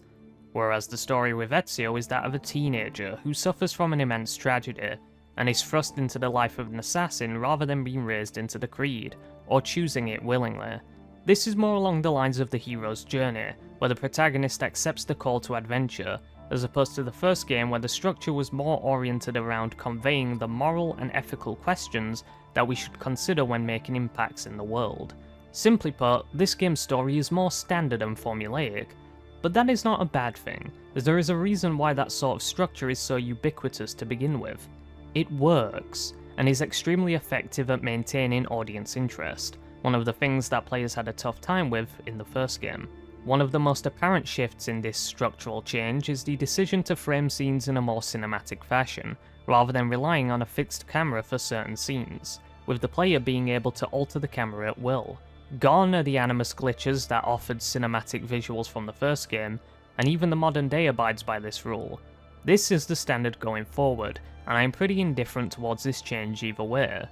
I like the more experimental approach from the first game, as it sets it apart from other stories in terms of presentation, but I am not opposed to a more streamlined approach. These sorts of things only concern me if the original artistic intent is lost. I'll touch on this more later, but the game also shifts its narrative into a more streamlined format in that the missions that the player undertakes have to be explicitly activated before they occur, and apply some particular constraints that the player has to abide by. And by that I mean something as simple as a giant simulated wall that prevents you from leaving a particular zone. On one hand, this causes the freedom and creativity of certain set pieces to become hamstrung, but it also allows for a greater level of focus, and thus a greater level of quality control when constructing missions. Once again, I do rather enjoy the investigation aspect of the first game, and the effort to try to make the assassination missions something more skill-based and free-form, that play off of the player's personal taste when tackling such encounters, but I can't really sit here and say that the change is a bad one, because the first game was crying out for more diversity to its mission structure. In reality, the change is just that, a change. Nothing more, nothing less. The moral and ideological lessons from the first game are still present here, and the conflicts between the Assassins and Templars still has its complexities, but they definitely step back a fair bit in this area. In its place, we get more context on the mysterious nature of the first civilization and their technology, which is a natural consequence expected from a sequel like this. There is also the point of them deciding to use a different protagonist from a different time period too, as there was absolutely more room for growth within Altair's character, but choosing to jump almost 300 years ahead also allows us to see the reach of Altair's infamy, and the level of respect held for him from individuals that never met him. AC Revelations handles this aspect perfectly, but we're not quite there yet. Anyway, let's take a look at the characters that make up this title. What better place to start than where we left off after the first game? After witnessing the remnant bloodstains of the room's previous occupier, Desmond is immediately thrust into a situation he never wanted to be in, fighting against the ideology he never believed were real, alongside the ideology that he so desperately wanted to distance himself from. With his attainment of eagle vision via the bleeding effect, it only made him more valuable to both sides of the conflict, but considering that his work with the Templars will lead them towards something they need to conquer the world, and knowing that many assassins died to free him and Lucy, it is only right that he tried to make up for that by joining the cause, as well as him no longer running away from his past and what he is. Lucy has a similar moral conflict as well, as she blames herself for what happened to Subject 16, and her involvement in bolstering the goals of the Templars. As the leader of her small sect of assassins, she has a lot of responsibility on her shoulders, and this pressure is clearly getting to her. This is a good springboard for her relationship with Desmond, as his attempts at being suave and protective rub off on her, and she appreciates having someone by her side that knows what she has sacrificed, and can even relate to those exact same sacrifices. Two new characters that were introduced, and will stick around for the foreseeable future, are both Rebecca Crane, the tech specialist, and Sean Hastings, the historian and resident Brit. Rebecca is very affable, and her expertise is the reason why they're even able to counter the plans of Abstergo to begin with, and Sean is, well, he's Sean. Yeah, he starts off grating, but he is a very smart and valuable ally to have. There is a nice discussion on the morals of their creed and Sean's history that they have in the hideout, and I'm going to play that now for you. Hey, nice work today. You're a natural. Thanks. It's definitely getting easier. I gotta say, after all the crap I went through at Abstergo, it's nice to be with the good guys. Good guys? Let's not get carried away. What's that supposed to mean? In case you've forgotten, Rebecca, we're assassins. I can look it up for you if you like. Basically, it means we assassinate people. Only when we have to. It's a choice. You're choosing to kill. I haven't killed anyone. No, not yet. But what do you think all this is for? Eh? You think Lucy's giving you Ezio's abilities so you can build schools in South America and deliver rice to starving Indonesians? What are you, Desmond, a vegan? You'd be the first vegan assassin in history. Look, it's not ideal, and taking a life is never easy. But sometimes, there's no other way. Sometimes, Desmond, people have to die for things to change. She's got a point, but don't fool yourself into thinking you have no say. I mean, isn't that what we're all about here? Safeguarding free will? We're going to spend more time with these characters later, and we'll learn more about them, but let's talk about someone much more interesting, and that is our historical protagonist, Ezio. Born in 1459, Ezio Auditore da Firenze, which literally refers to where he was born, is a Florentine noble and part of a notable banking family within the region. Ezio's life was simple, yet fun. Seeing as their family was wealthy, he had anything he could possibly need. His father, unlike others, was more relaxed and accepting of Ezio's nocturnal antics, and he had a strong and stable relationship with his family members. Quite frankly, it was the life of Riley, until one fateful day when he was doing his chores for his father. After witnessing the death of his father and brothers, his life of comfort came to an end, and the only thing left behind was a desire for vengeance. His killing of Uberto Alberti should have been the end of it, as he left the city with his mother and sister, and intended to flee to Spain to begin a new life, one free from the tragedy that ruined their old one. But as he interacts with his uncle, he learns the truth of his father's beliefs, and is put on a journey of personal development, in which not only his skills increase, but his understanding of the world, and it is these developments that lead to him becoming one of the greatest threats that the Templars have ever, or will ever face. As said before, his journey is certainly more typical than Altair's, and his charisma and flirtatious nature separate him from the more stoic and idealistic character of the first game's protagonist. This has led people to declare him as being a better character, and whilst I personally enjoy him more, there are things to draw from both heroes, and in Revelations, we will see the areas in which they are similar as well. Overall, Ezio is a fantastic character, and spending 23 years in his shoes is enough to make us feel like a proud parent of sorts. To see where he started and where he ends up. To see the difference between a young man fueled by rage, lacking respect for those he opposes, to a man that is willing to forego his vengeance in order to maintain who he is, and what he has built himself to be. This is also backed up by the subtle yet enjoyable detail of having his appearance change throughout the story, and having his voice actor adjusting the depth of his voice to convey the passage of time. The game's sequences aren't even really that long in retrospect, as some of the missions are quick and don't really allow the player to settle on a particular situation, and yet the game still feels really long because of Ezio's growth. It feels like we have undertaken an immense journey, yet we are only at the first part of a 3-act story for Ezio, but I will say, Ezio makes one hell of a first impression. This may or may not be surprising, depending on who you ask, but I actually think that Leonardo is arguably the most important ally that Ezio has, and worth talking about. Leonardo starts out as a friend of the family, and doesn't know Ezio beyond being mere acquaintances, but the manner in which he immediately looks after Ezio when he comes to him later, and is willing to put his own life at risk by covering from the state speaks volumes. Even without the codex page which Ezio offers him, he still would have done so, and this is without him even being affiliated with the assassins at all. Leonardo is a true bro, and his expertise in many different areas of science is invaluable to their cause. We see the depths of his mind when he reacts to the symbols shown by the apple, and even has the self-awareness to say that it would drive the minds of weaker men insane. He is fully aware of the fact that he is no weak man, and doesn't have a weak mind, and he's fully on board with keeping such a powerful instrument for knowledge secret because of what it is capable of doing. But even without his keen mind, he's just a nice person, and the perfect person to call a friend. Also, seriously, if you don't hug him here, you're actually in direct violation of the Geneva Convention, so come on, do the right thing.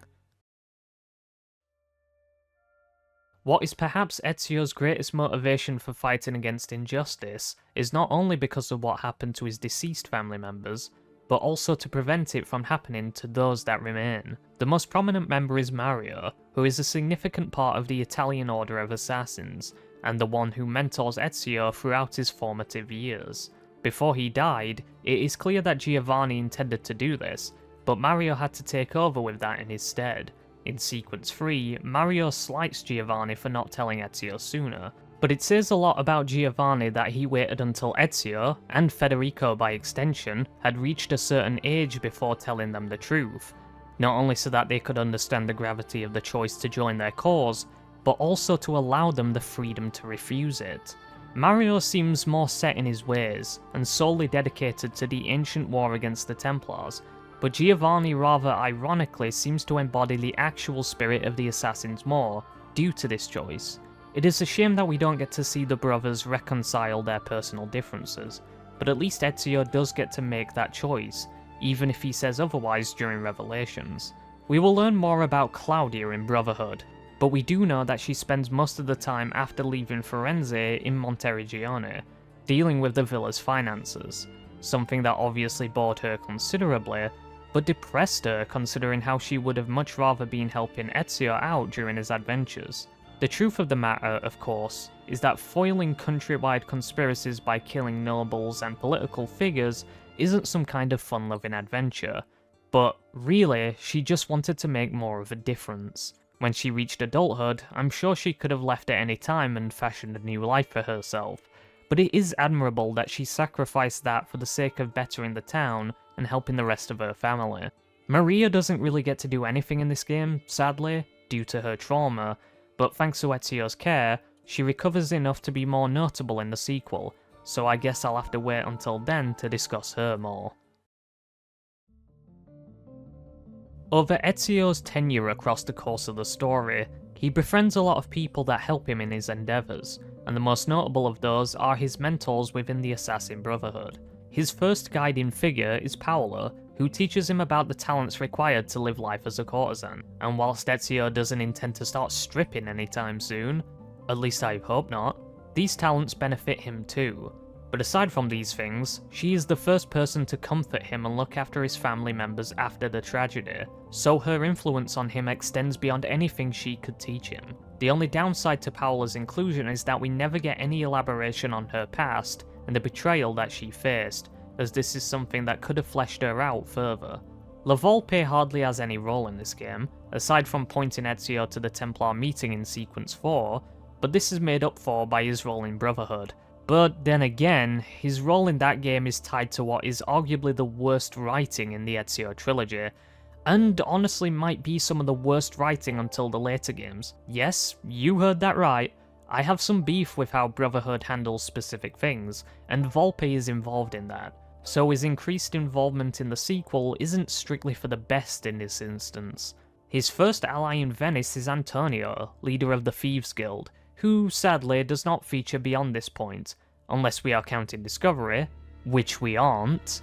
Antonio is a very prominent figure during the Venetian chapters, and we learn of his history as someone who struggled to synergize with nobility, and his eventual connections with the lower classes. This led him to the Assassins, and then, the rest follows naturally. He is joined by Sister Theodora, who stands in deference to the majority of her peers in that she has brought the concept of sexual exploration to Catholicism, something that would be frowned upon now, let alone during the 15th century. Lastly, we have Bartolomeo, whose boisterous and brash nature perfectly encapsulates the type of character he is, as a powerful warrior who prefers fighting in the open as opposed to striking from the shadows. Ezio receives a lot of valuable knowledge from all of them, and that is why he reaches the level of wisdom that he does. But not all of his allies are restricted to the assassins, though some of them are aligned. One of those close to his father, and eventually himself, is Lorenzo de' Medici, whose power and influence is a huge boon for Ezio. You know, at least until he passes, that is. It is he who issues the assassination contracts within the game, meaning that his interactions with Ezio don't end even when Ezio has his interests focused on Venice. In Venice, during his work with Antonio, he finds himself stoking a flirty relationship with the thief called Rosa, and she crops up from time to time. Unfortunately, she doesn't return in Brotherhood either. Worse still, her actress Lita Tresiera died in between the release for the games, but considering the release date of Brotherhood, she should still have voice recordings available if Rosa was intended to be in that game, so I can only assume that her interactions with Ezio at the start of Sequence 11 was some of the last. Another paramour of his is the Countess of Forli, Caterina Sforza, who is a very powerful ally due to her resources, and Ezio's role in saving Forli from the Orsi brothers has essentially enshrined her as an ally for life. She gets more screen time in Brotherhood and, frankly, a much improved facelift as well. There are characters that are introduced here that will get more coverage in the sequel, such as Niccolo Machiavelli, so for now, let's take a look at the other side of the aisle.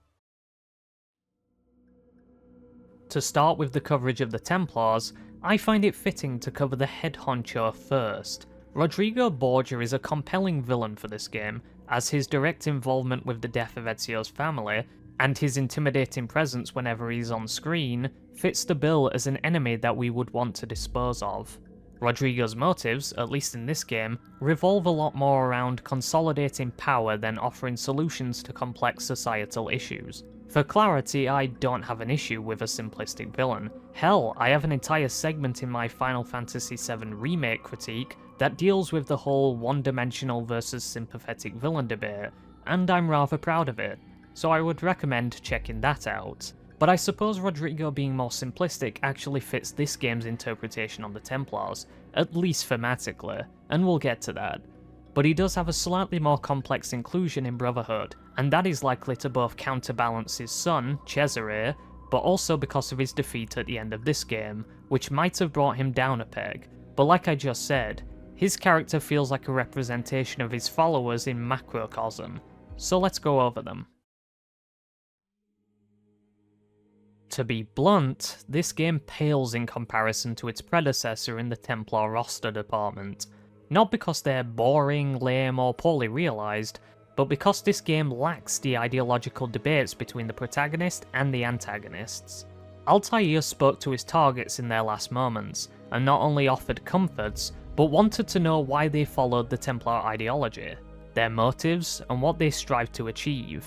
Most of the time, their motivations were complex, rational, and even sometimes respectable. Some, such as Majd ad-Din, were very clear-cut in their evil machinations, but even then the discussion between the two is enlightening as it showed us just how far Altair had come. I don't necessarily need Ezio or any other protags in the franchise to always have deep conversations with every target. For instance, it makes sense why Ezio doesn't really speak to Uberto, despite Uberto trying to rationalize his decision, and that was because Ezio was hurting, and this kill was purely revenge-driven. He was never going to humour Uberto by hearing his thoughts.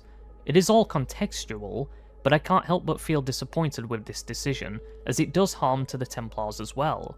The game doesn't allow these characters to present their beliefs, and restricts them to being one-dimensional characters, and this is perhaps the biggest criticism I have towards Assassin's Creed 2. Even the presentation of the confession scenes themselves are lackluster, as they are almost always framed with a panning shot around both Ezio and the target, and never focus on the characters' faces, nor do they allow the characters to become more animated in order to convey the scene better. There are exceptions, such as with Keko in the DLC, but that is a given considering that this was added post hoc. For a game as great as this is, it really drops the ball here. Some later games, like Assassin's Creed 3, do improve in this area, so we have that I guess. Overall, the Templars are not bad in any way, just shallow.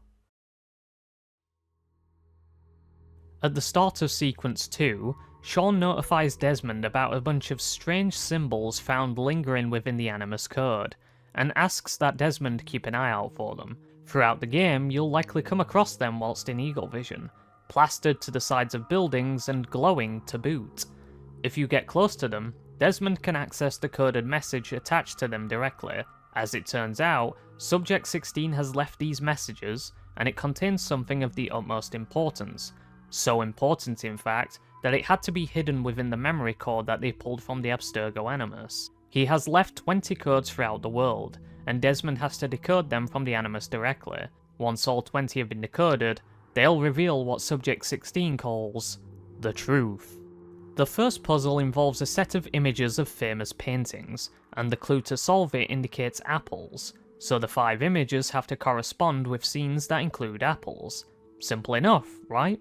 Well, some of the later ones get real fucking hard, so enjoy the easier ones. I'm not going to go through the solutions here, obviously, this isn't a Brady Games guide, but I am here to discuss the secret messages that 16 left behind, and what it leads towards. I do want to clarify though just how brilliant these puzzles are. I mean, not the puzzles themselves, but the entire thing. The bizarre glitched textures in the background, the creepy and dissonant music track that plays throughout them, the unnerving contents of the messages, and most importantly of all, just how damn terrifying learning the harsh truth can be. Don't believe me? Well, let's take a look then, shall we?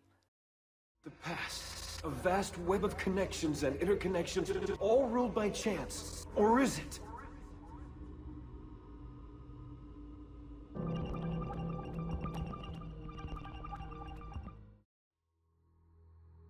The name of this one obviously refers to chess, and as we see with the puzzle, these make up images of powerful rulers, all with one common theme. They all possessed the Apple of Eden. This should colour one's perspective on how these individuals may have come to power, or how they kept it. Power doesn't die. It's passed on.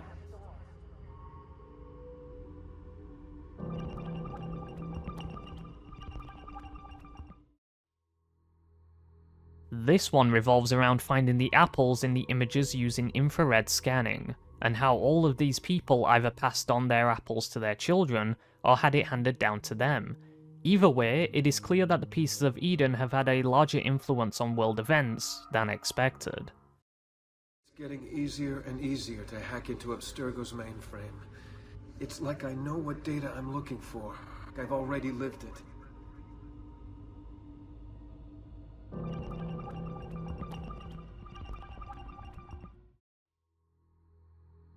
In this one, we are presented several images involving firearms, and have to follow the clues to get to the next one. The final image depicts the very first firearm, and here we grasp the purpose of this puzzle.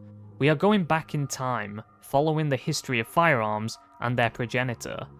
The reason that they exist in the first place is because of the information stored within the apple. The infinite knowledge that is being referred to is what the apple possesses, and that we owe all of our earthly creations and advancements to what the first civilization provided us. Do you see what's going on? Not yet, but you will.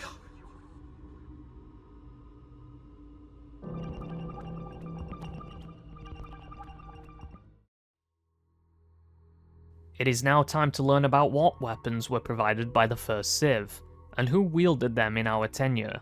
Throughout the pictures, we learn about the existence of both the Sword and Staff of Eden, and that there are a lot more artifacts not accounted for. But more importantly, all of those depicted wielding these artifacts were apparently heroes of their time, just and noble people, which leads into our next message. They were mostly heroes. See how the lineage is disrupted? The web of history traps the good, and the evil take what is not theirs.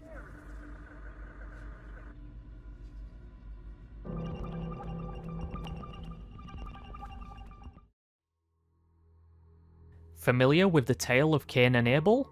Well, we get a brief display of Cain's betrayal and his killing of Abel. Firstly, the depiction of this story is meant to confirm the validity of this tale as something more than myth. but at the conclusion, we see that Cain and Abel's conflict was the first schism between humanity, the first iteration of a world with two opposing worldviews, where even two brothers cannot see eye to eye, and as such leads to eventual conflict. And thus was the immortal conflict between the Assassins and Templars born.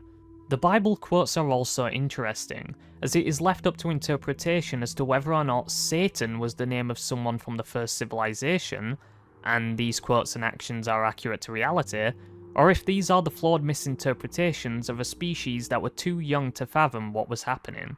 I say this, as we will find out later in this game, and in Valhalla, that our human gods are not only based on those from the first civilization, but are even accurate down to their names too. So a first civilization member, or Isu as their species are officially called, named Satan, could have actually existed, and it was he that manipulated Cain. Either way, it is here that we begin to see the dark truth that underlies human history.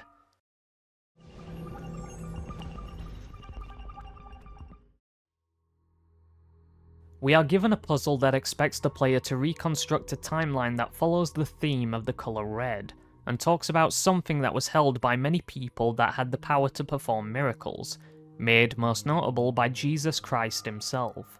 Afterwards, we get a creepy image of Jesus crucified on the cross, and under the image we can see certain things. An image of the Templar cross, and the words, "They took it."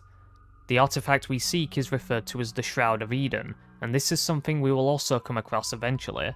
Simply put, the Romans were Templar-led, and they killed Jesus for his shroud, and it is the shroud that performed the miracles, not him.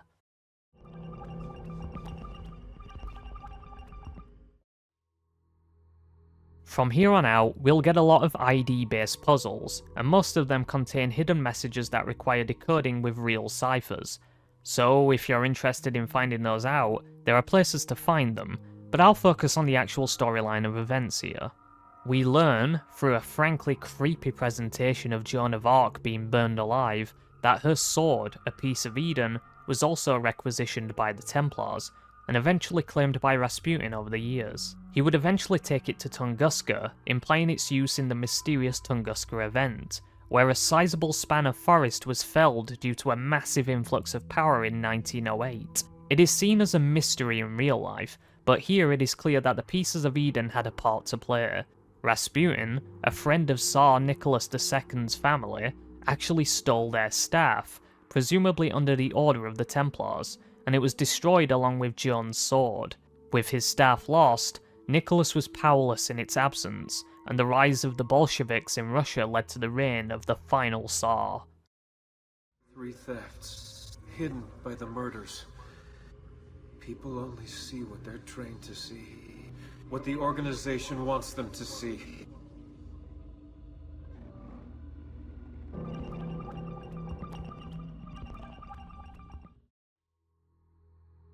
We are given 3 individuals who stood against the Templars, and who were killed by them. But of course, the Templars concealed their murders through clever use of their apples and media propaganda. We have Harry Houdini, who used the apple in his magic acts, Gandhi, who fought the caste system in India using one, and John F. Kennedy, who aimed to prevent war with both Russia and Vietnam, which the Templars clearly didn't like. Something, war economy, and so on. The assassination of JFK, unlike the others, is actually documented here. In order to access the classified files on his murder, the player has to use a decoding wheel and a hidden index to input the correct code. This one is easy, as they literally put it on the screen for you, but some of the later ones get real fucking cryptic to figure out. The classified files read as follows. Operation New Frontier. HQ has given the go-ahead to extract the resource. Negotiations are over. F is planning to give the vote to everyone. Reason just doesn't work with someone like that. I'll send you the driver. We've trained him with Piece of Eden 2 in our labs. He shouldn't be any trouble. The motorcade route is marked below. Once the target has been downed, either by Oswald or Z, use Piece of Eden 1 to stage a distraction. Make some kind of phantom appear around this slope I've marked with an X. Freak people out. The driver will grab Piece of Eden 3 in the confusion. This revelation completely changes what is believed to have happened during this tumultuous event in American political history, and JFK's involvement in the approaching civil rights movement, but it only gets stranger from here. Something was up there. Something abandoned long ago.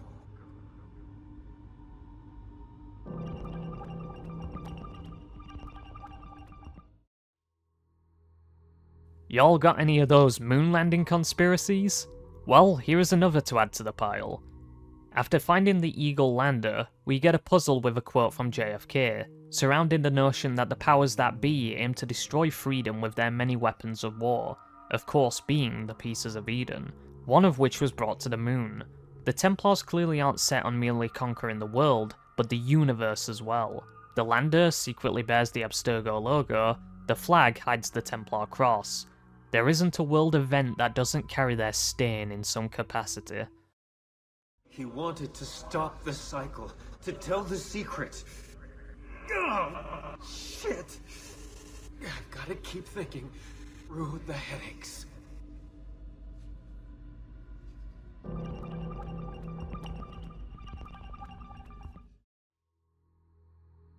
From Nikola Tesla. The economic transmission of power without wires is of all-surpassing importance to man. By its means he will gain complete mastery of the air, the sea, and the desert. It will enable him to dispense with the necessity of mining, pumping, transporting, and burning fuel, and so do away with innumerable causes of sinful waste. It will make the living glorious sun his obedient, toiling slave. It will bring peace and harmony on Earth. Through Nikola Tesla's discovery of the alternating current, and his personal desire to see the world flourish under a clean, safe energy source, this drew the ire of the Templars, who would lose out on the capacity for control should the common man foster a sense of equity with themselves. And as such, the inventor and businessman Thomas Edison, a Templar agent himself, saw fit to ridicule and oppose Tesla. We also learned that Tesla found an apple in Croatia, and used it to work towards his desire for a better world. As you would expect, this was taken from his lab after his untimely death.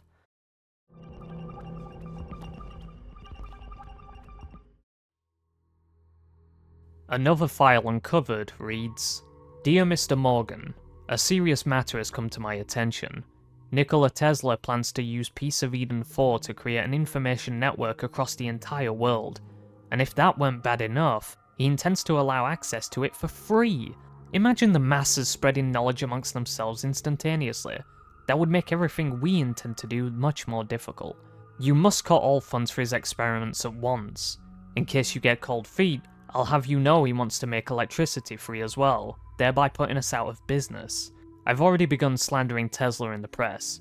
Just reallocate his funding, and I'll take care of Piece of Eden 4 myself. Sincerely yours, Thomas Edison."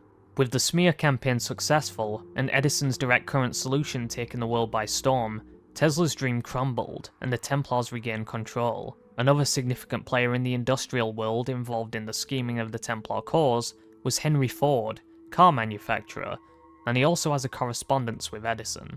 "Dear Mr. Edison, I wanted to thank you for letting me make use of Piece of Eden 4 all these years. Among several things, I was able to convince the workers I was raising their pay to $5 a day, when, in fact, I gave them a pay cut, but I had to let Piece of Eden 4 go. As per instructions, I've shipped it to Europe. H has it, so I assume the war will begin as soon as he can take over. We'll let him have his fun. Lord knows, that kind of purge will be good for Europe, and then end it with a bang, as planned. Out of the chaos of war, a new order will emerge. I've enclosed a picture from Florida of you, me, and Firestone. We should attempt to spend more time on the golf course this summer. Yours, Henry Ford." I think it should be apparent that the H that Ford is referencing is the guy whose name I can't mention on YouTube, or they'll nuke the channel, and that the Second World War is on the eve of igniting.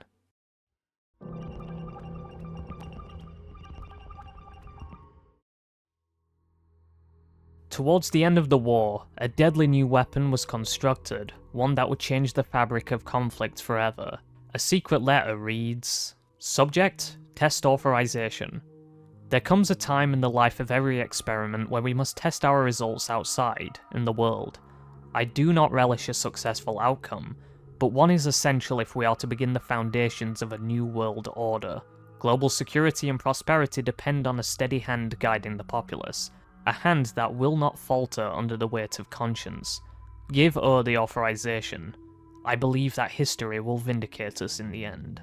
Oppenheimer's creation profoundly scarred him, for good reason, but what the Templars wish to institute using it is much, much worse. I don't know what's happening to me. I have been in the machine, you keep putting me back in, and I am losing control. It's all blurring together. I'm holding a rifle. Gettysburg is in the distance. I just stabbed a man, and there's blood on my waistcoat. I'm at the opera. Soprano. So beautiful. I'm in bed with her. She cries as I fuck her. I'm speaking at the forum. No one listens. I'm in the forest hunting.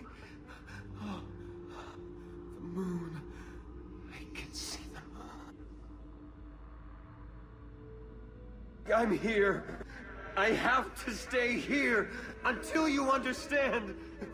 Listen, why do we have these gifts, these abilities? Because it's in our blood!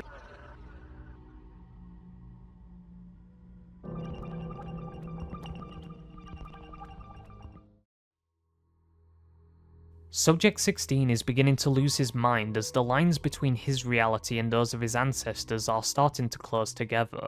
With all of the victories handed to the Templars in history, and the horror wrought because of them, it is important to remember who stands against them, and where they came from. 16 was right, their abilities are inherited, from a union between that of humanity and the Isu. These are indicated through the religious depictions of gods breeding with humans, and thus creates a sort of symbolic image of the assassins being instruments of righteous fury created by the gods to save the world from turmoil. Do you see why the older AC games are so fucking good now? Because these stories blend real-life mythology and its own internal storytelling to create a thematically poignant tale between good and evil, with a set of core messages to be learnt from and understood, whilst simultaneously inspiring us to be better because of them. There used to be an art, a passion in the projects, an overarching narrative thrust to the stories we engaged in. Now it's just corporate fucking slop. Sorry for that rant. It should be apparent that I think this method of storytelling is incredible, and it sucks to see that what had a purpose was mishandled purely for the sake of marketable convenience. Anyway, moving on.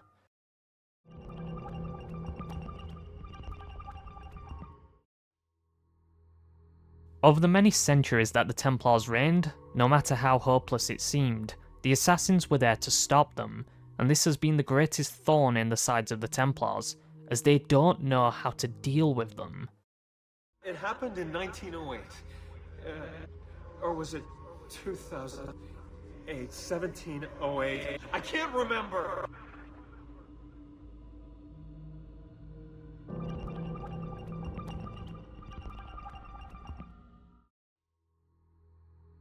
Nicola, we know what they have done to your lab, to your career. It may be too late to set things right, but you can help prevent something far worse. They have taken an object from the Tsar, and are conducting experiments in Tunguska to figure out how to use it. Before they do, we must take it from them, or the world will be in danger. We do not ask you to risk your life, just that, when the time comes, you use your electricity to destroy the object. Regardless of your decision, know that we admire your work greatly, and will bear you no ill will. We respect your freedom above all else. Tesla agreed, and the assassins travelled to Tunguska, stealing the staff and bringing it to him, and thus it was destroyed.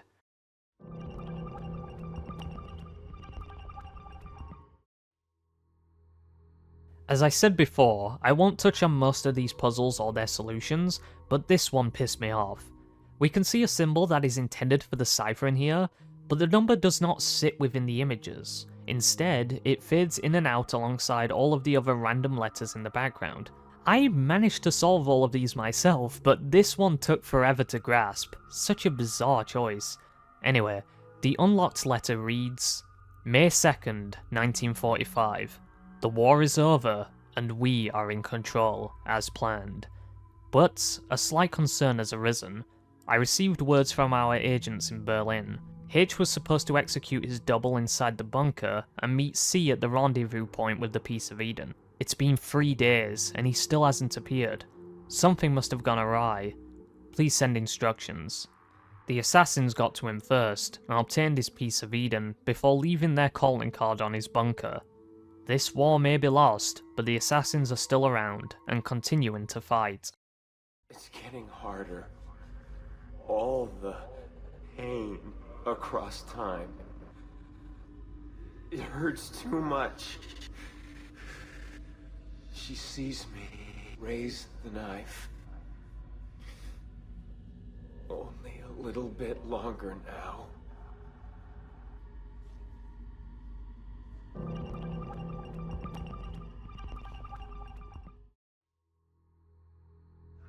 The organization wanted the pieces. They tasted their power. But what were the pieces? Why did they work so well? It's as if our minds were made for them, manufactured to obey. Issue number 1, January 2012. The scientific community is abuzz as the results of a new neurological study were made public today. What seemed to be big news in of itself, that Dr. E.J. Wu and Dr. P.J. Traunero had discovered a new neurotransmitter, turned out to be just the tip of the iceberg. To quote Dr. Wu, using a prototype DMRI machine, we've been able to examine the contents of an actual neuron in living tissue. We found a substance that appears to be an undiscovered neurotransmitter. Here's where it gets crazy. To test our findings, we subjected the neuron to all kinds of stimuli, but we couldn't get it to release the transmitter. So, we've discovered an entire mechanism. There are vesicles filled with neurotransmitters lying dormant and corresponding ion channels, all for no discernible purpose. Expressing bafflement that natural selection would create an unnecessary neurotransmitter, Wu and Traunero search for a predecessor in other species, with no luck. Whatever this bugger is used for, it evolved in humans, Traunero told the press. Things are getting stranger with the discovery that there are dormant synapses within our brains that are exclusive to humankind, which begs the question, who or what put them there? The end. Almost the end. It happened before. The pieces were once part of a whole.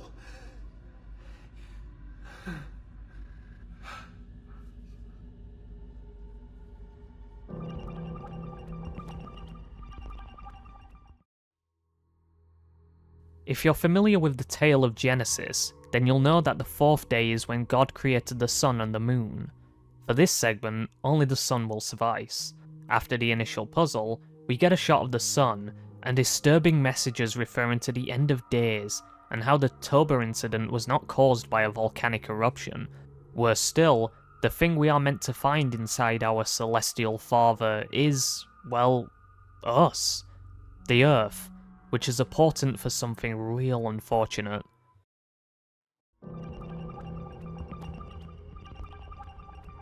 A few still know the truth. It is around us.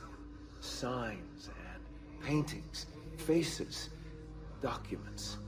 But we don't see it. See, we are blind to our own creation. The last thing we have to know is the one that I am sure we have all pondered about in our lives at some point, and that is, what are we? The Templars became aware of the truth, and were terrified of it being known to the world, and so they created the myth of the missing link to distract humanity. The final puzzle is not really a puzzle, but a confirmation of the phrase, nothing is true, everything is permitted. And thus, any answer is correct. Free your mind. January the 3rd, 1997. I'm writing in response to your concerns about the rising alarm in the press and scientific community. The lack of a transitional ancestor from archaic hominids to modern mankind, Homo sapiens, is no longer safe. As you wrote, we have to act. We can't let the truth get out. They'll find out about the artifacts. It will cause too much disruption, too much chaos. Bury our constructed skeletons near Tim White's expedition in Ethiopia. We'll give them their missing link. The birth of humanity. The truth makes me sick. Subject 16 gives his last farewell, an acknowledgement of Lucy before taking his own life. The madness that he endured was too much, but he does at least show us the truth first, and that is what we see before us. There is no missing link. There is no God. Only a previous ancestor species of ape, twisted and manipulated by the Isu using the Apple of Eden, contorting muscle and bone structure, and creating brand new neurotransmitters in the brain that respond to the Apple's influence. The Isu created us. And that is it. A look at humanity's storied and bloodied history. Through centuries of conspiracies do we discover our roots, as well as the mortifying knowledge of what is to befall the world. The sun is a threat, and the conflict between both the Assassins and Templars mirrors that of the battle between humanity and the Isu long ago. Humanity is on the verge of making the exact same mistake of their creators, by ignoring the heavens, and that is why learning the truth is so important. This entire side venture is phenomenal. The blending of both the historical events and the sci-fi inclusions, the horror-style presentation, meant to evoke anxiety in the player, and it honestly gives me vibes of that Flash game, The House. If you know, you know. The horror isn't in jump scares, but ambient music, creepy imagery, and honest existential questions that can be quite unnerving. As I said in my rant before, nothing in the later entries of this franchise propose anything quite so profound, and that is a real shame. There is one more thing to showcase before I take a refreshing jump into the gameplay portion of this critique, and that is the complete video that is the reward for completing this set of puzzles.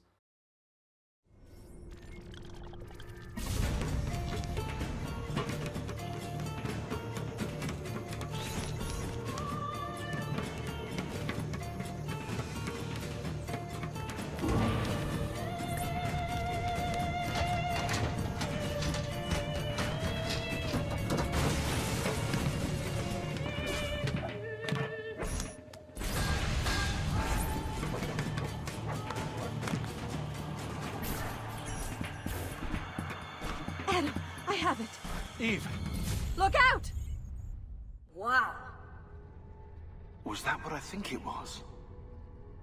We'll send the video out for analysis, as soon as Desmond's done in the machine. You okay? He'd be able to explain the whole thing to us. If only we could ask him.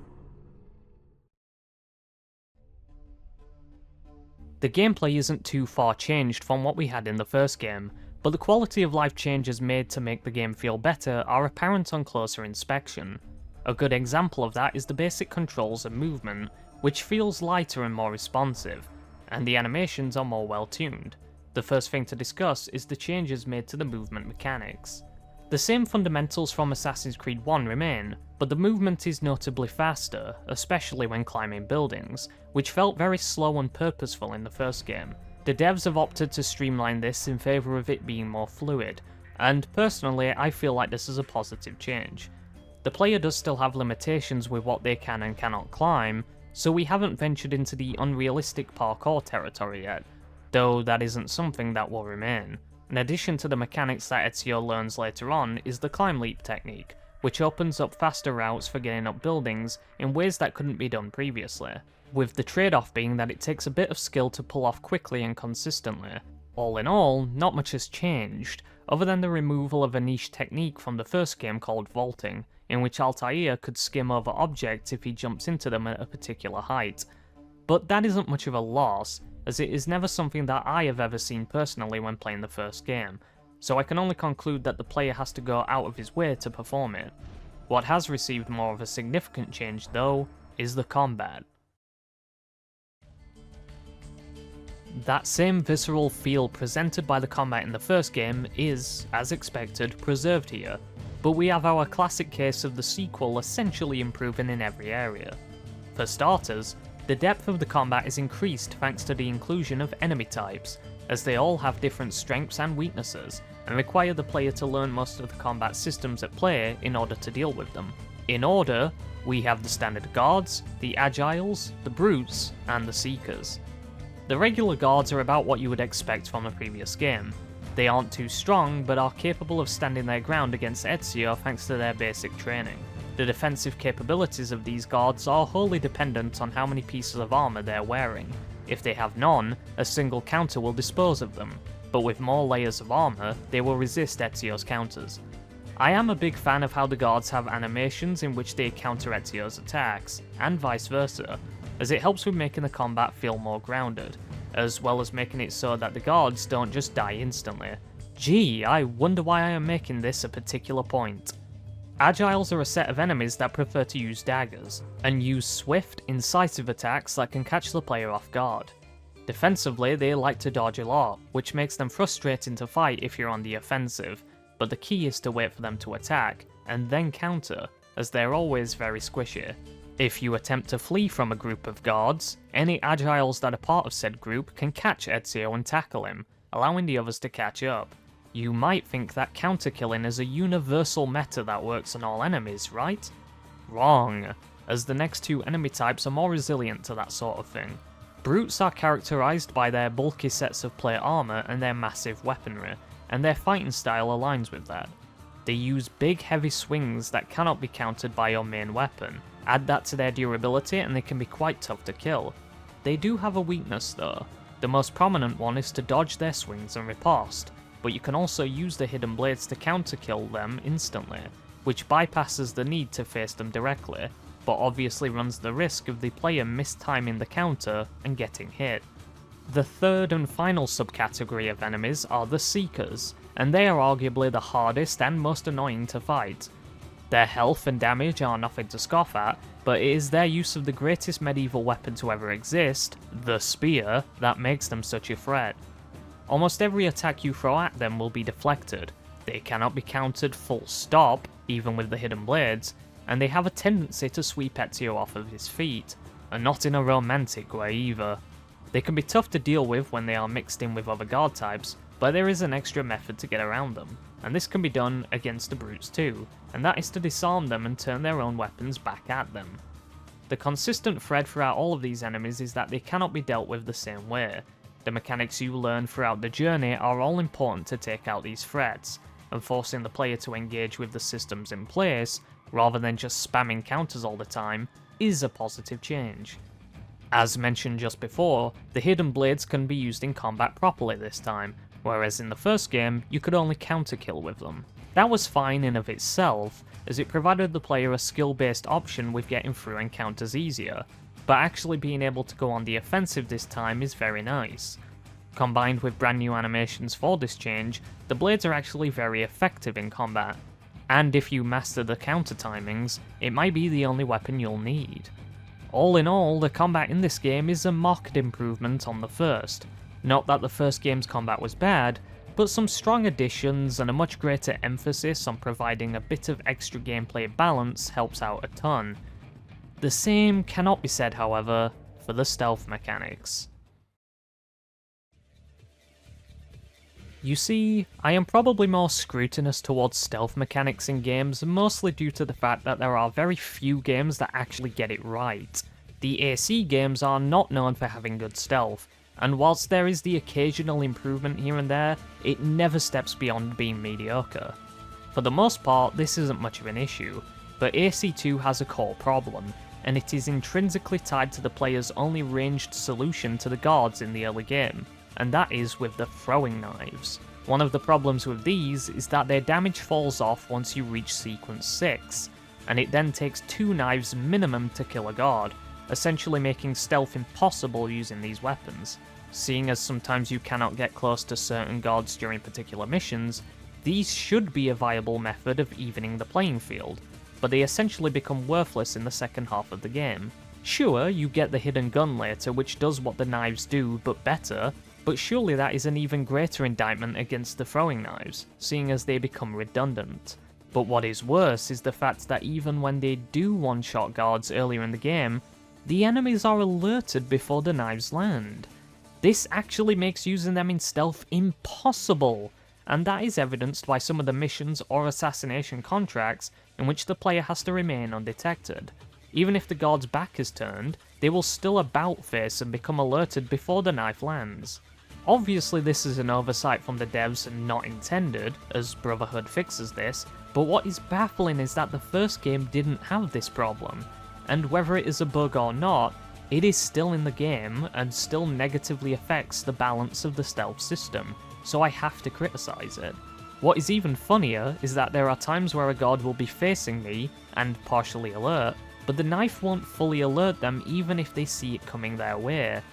It is just broken, and is arguably the reason why the stealth just isn't that functional in the game. The only reason why this doesn't bring the game down all that much is that there are rarely any situations where they are required. The player can purchase various weapons, armor, and consumables from the myriad stores that populate the game world. To purchase them, the player requires florins, the regional currency, and the one that the in-game economy is built around. To start, I'll go over the weapons, and that is that most of them are essentially reskins with the same movesets, and only offer statistical improvements. The outliers here are examples such as the Condottiero Warhammer, which has different kill animations due to it being incapable of piercing enemies. The weapons that are actually significantly different to what you can purchase are the ones that you can retrieve from certain enemies. These are the great swords and great axes from the brutes, and the spears and halberds from the seekers. Both of these weapons have strong attacks attached to them, and could be performed by holding the attack button. The brute weapon's strong attacks will involve a long wind-up before following up with a powerful swing, and the seeker weapons will perform a sweep that knocks people to the floor. Funnily enough, when the seekers use that move on the player, it is always ineffective, as they cannot hit a vulnerable Ezio on the floor, but at least it works well for the player.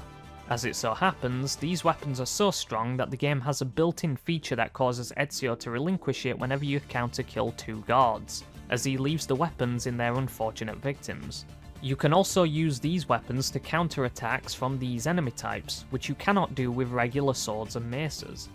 Alongside the standard weapons intended solely for combat, there are also other tools that the player can utilise for both stealth and general use. We have the hidden gun, previously mentioned as the direct upgrade for the throwing knives, as this thing is actually capable of killing guards instantly, with the only drawback being that it requires a charge up before firing. Something I also forgot to mention during the plot synopsis, and there is a good reason for that, is the poison upgrade that Leonardo adds to Ezio's blades. These can be purchased from doctors, and when administered to a guard outside of active combat, will apply an hallucinogenic effect that causes them to lose their minds and swing their weapon wildly. This can be an effective distraction, and even kill guards if they get too close. Later games also offer this same hallucinogenic effect, but are much more effective, as those guards will actively attack their allies rather than just making a scene. And that is the reason why I didn't bring this up previously, as it really isn't very good. On the flip side, something that is downright broken are the smoke bombs. These are great for escaping conflicts, as guards will get lost in the smoke, but are especially effective at forcing the guards into a non-combative state, which allows Ezio to kill them instantly with the hidden blades, rather than fighting them normally. The smoke bombs are expensive, but can trivialize combat encounters in almost every scenario.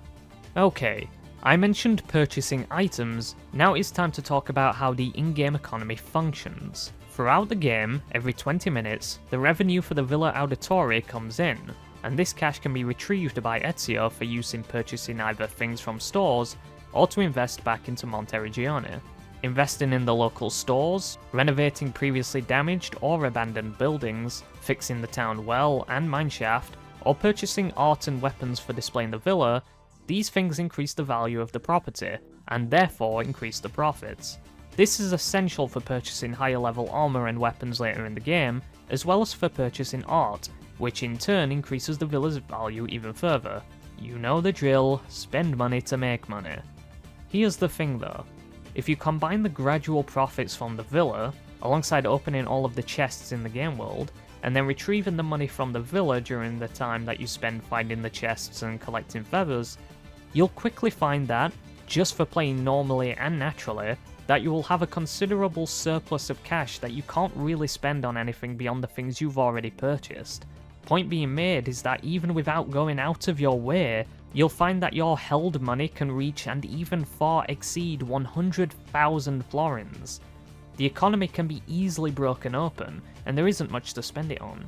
Brotherhood improves heavily on this by having the revenue increases more minor, and makes the landmarks that you have to purchase for complete renovation very expensive, and thus paces out this venture much better. Still, an implementation like this is an improvement over the first game, as it incentivizes exploration more, as there are things to unlock beyond playing through the main story. Following on from the first game, AC2 not only preserves the tightly designed city spaces that are purpose-built for the parkour systems in place, in fact maybe even more so, but there are also settings that incorporate different mechanics and require different forms of navigation. For instance, Tuscany is characterised by rolling green meadows and small farmsteads, and is built more so for the use of horses rather than remaining on foot.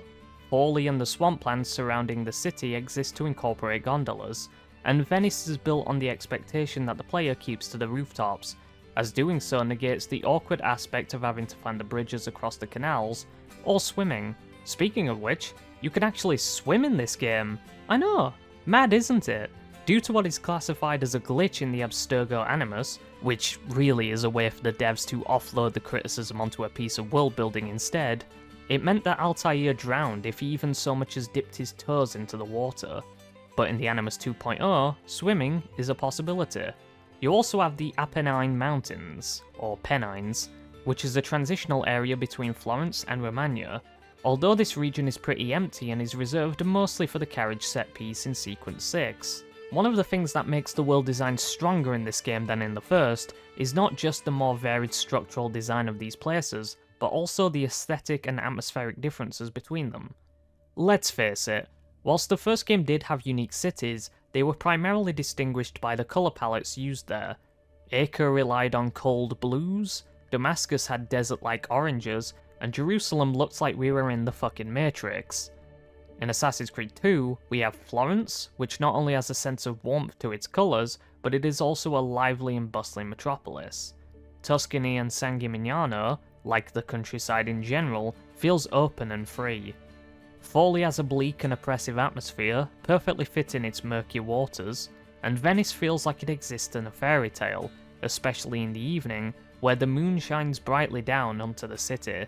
Combined with Jesper Kid's breathtaking score, the regions feel very different from one another, and that is perfectly felt in the manner in which they are paced out in the story. We spend large swaths of time in both Florence and Venice, and as such get accustomed to them, but we also have to visit the other regions enough in order to get used to those as well. In totality, the world feels spectacular, and Venice in particular is arguably the best city in the whole franchise, so they really knocked it out of the park with this game. The side content is, well, unremarkable to say the least.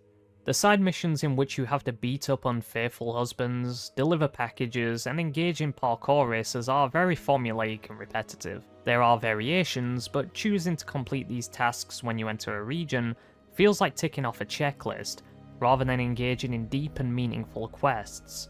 The assassination contracts are the most varied of the bunch, but that isn't always praiseworthy. Some of these are pretty fun, some are tricky but rewarding, and some are just plain insufferable. Such examples include political suicide in Florence, where you have to kill this politician without being detected, as he is speaking with someone and protected by a guard force. The issues with this one are the fact that, despite him lacking armour and being a normal member of the public, cannot be killed with a single throwing knife, which feels like an oversight, not to mention that distracting the guards using thieves can cause groups of pedestrians to get in the way of the target, blowing the player's cover. Overall, this mission is super finicky and inconsistent. Another is Vertical Slice in San Gimignano, where you have to eliminate 5 guards without being detected.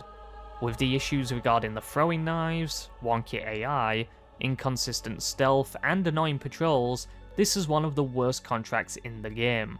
Awful. Though as far as side content goes, none are as tedious as the feathers. Everyone who has ever played AC2 knows just how long it takes to gather these fuckers, and it is made even harder by the abject lack of a purchasable map to reveal their locations in the same vein as the many chests you can find. Thankfully, Brotherhood does provide a map for the feathers in that game, which is funny because there are only 10 in that game, but in the game where there are 100, we have to grind those out ourselves. On the bright side, there is actually a reward for gathering all 100, which is enough to surpass the flags from AC1, of which there are 420? Sure, the reward isn't anything to write home about, but it is something. Funnily enough, the statuette collectibles in Monteriggioni actually provide a better, more practical reward for recovering them, and there are only 8 of them. Still, marked improvement from the first game in this department.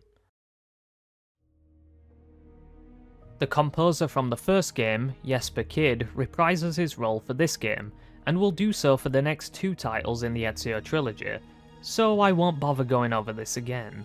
Kyd managed to blend period-accurate music and incorporate it with the mysterious and sci-fi based nature of the game's setting, and some of the most iconic themes of the franchise are introduced here.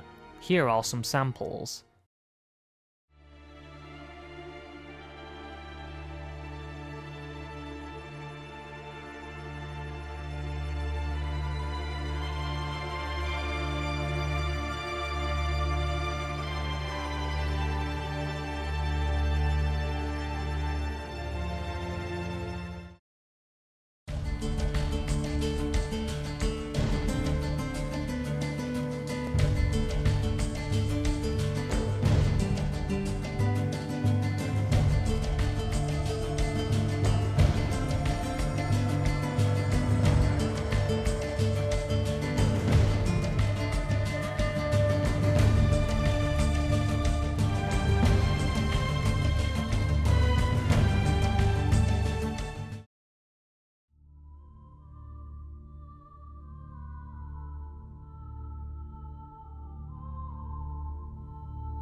So, let's recap what this game excels at and what it doesn't. First off, the narrative and the character writing, specifically for Ezio, is strong, and is tantamount to the reasons as to why AC2 is remembered so fondly.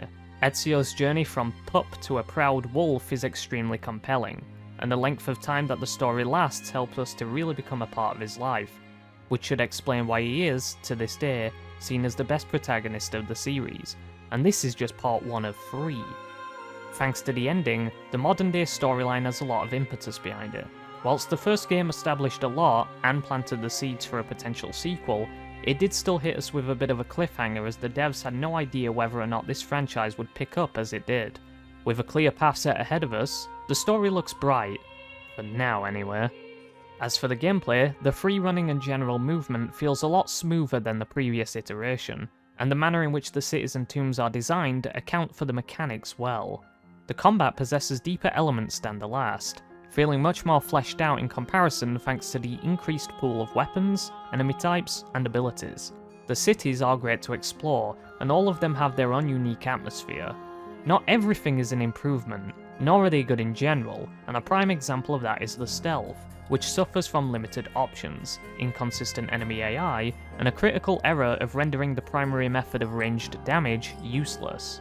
The side content, such as the courier missions, assassination contracts, and collectibles, are entirely unremarkable. Before I wrap this up, it is time to discuss both the spin-off game and the short prequel movie. Lineage is a short movie that depicts the inciting events that take place up until the start of Assassin's Creed 2, and we follow Ezio's father, Giovanni, as he aims to uncover the source of the Templar plot to kill the Duke of Milan, Galeazzo Sforza. The movie starts off with Giovanni preparing to ambush Rodrigo Borgia and his men, and he intercepts them.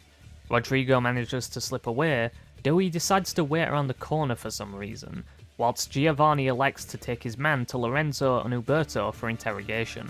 It is here that they learn of a conspiracy to kill the Duke of Milan, and Giovanni sets off to stop this from happening.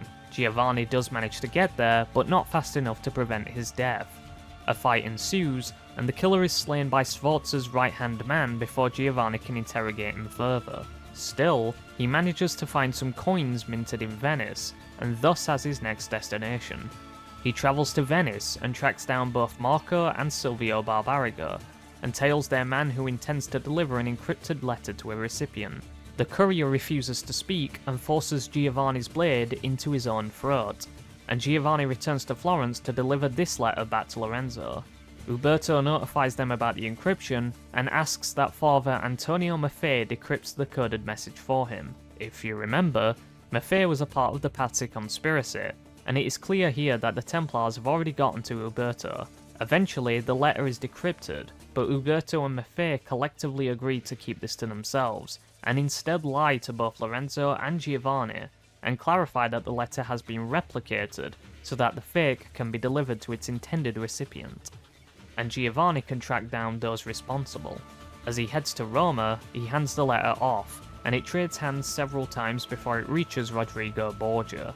He heads into the Vatican to speak to Pope Sixtus IV, whom he is close to, and they discuss matters. Once he finishes, Giovanni stalks Rodrigo to a church, where he and Rodrigo trade words. Rodrigo asks Giovanni to join him, and Giovanni predictably refuses. With that, Rodrigo calls for support, and a fight ensues in which Giovanni's hidden blade gets broken, hence why it is damaged in Assassin's Creed 2. Rodrigo manages to escape, but not before landing a dagger in Giovanni's chest. Giovanni has no choice but to concede, and returns home. With his injury looked after by Maria, Federico comes to him and warns him of Father Maffei's arrival, with him looking very suspicious as he is flanked by armed guards. It is worth noting that Federico has already been inducted into the Assassins at this point, as only he is around for this secret information to be shared. Giovanni leaves and asks that his family cover up his appearance here, and it works. As Giovanni strolls the streets, he spies his son Ezio flirting with Cristina, and smiles. He leaves before Ezio can notice him, and thus concludes this tale. This movie is enjoyable, and it is good to get some direct context on events that precede the game. There are a lot of good details in here that help the continuity, such as the seeds being planted for Uberto's betrayal, Rodrigo's close ties to the Pope, and the Pope's desire to see the Medici removed from power, and Giovanni's blade being broken. One thing I take issue with though is this scene right here with Ezio and Giovanni. This scene characterizes Ezio as someone who is really vigilant, and is suspicious of Giovanni's activities outside of his role of banker. This contradicts how he behaves in Sequence 3 of the game, where he displays complete ignorance of his father's nocturnal duties, and just appears to be an oversight in favour of the meta, to try to showcase Ezio as being the special one, seeing as he is the protagonist. Something cool is that most of the actors that play their characters in the game are also the characters' face models too, such as Giovanni, Lorenzo, Uberto, and Rodrigo. Some of the actors are those of the models, but likely have different VAs or never speak at all like Maffei. and Ezio is nothing alike, not in face or voice. A fun fact, but the actor for Pope Sixtus, or for Grosser, is also the voice actor for Jacopo in the game, so that is pretty cool. All in all though, it is solid. There is some good action with satisfying choreography, and the sets, though amplified with noticeable CG, don't actually look that bad. It is definitely worth watching if you haven't, and despite some pet peeves here and there, it is an entry worth consuming.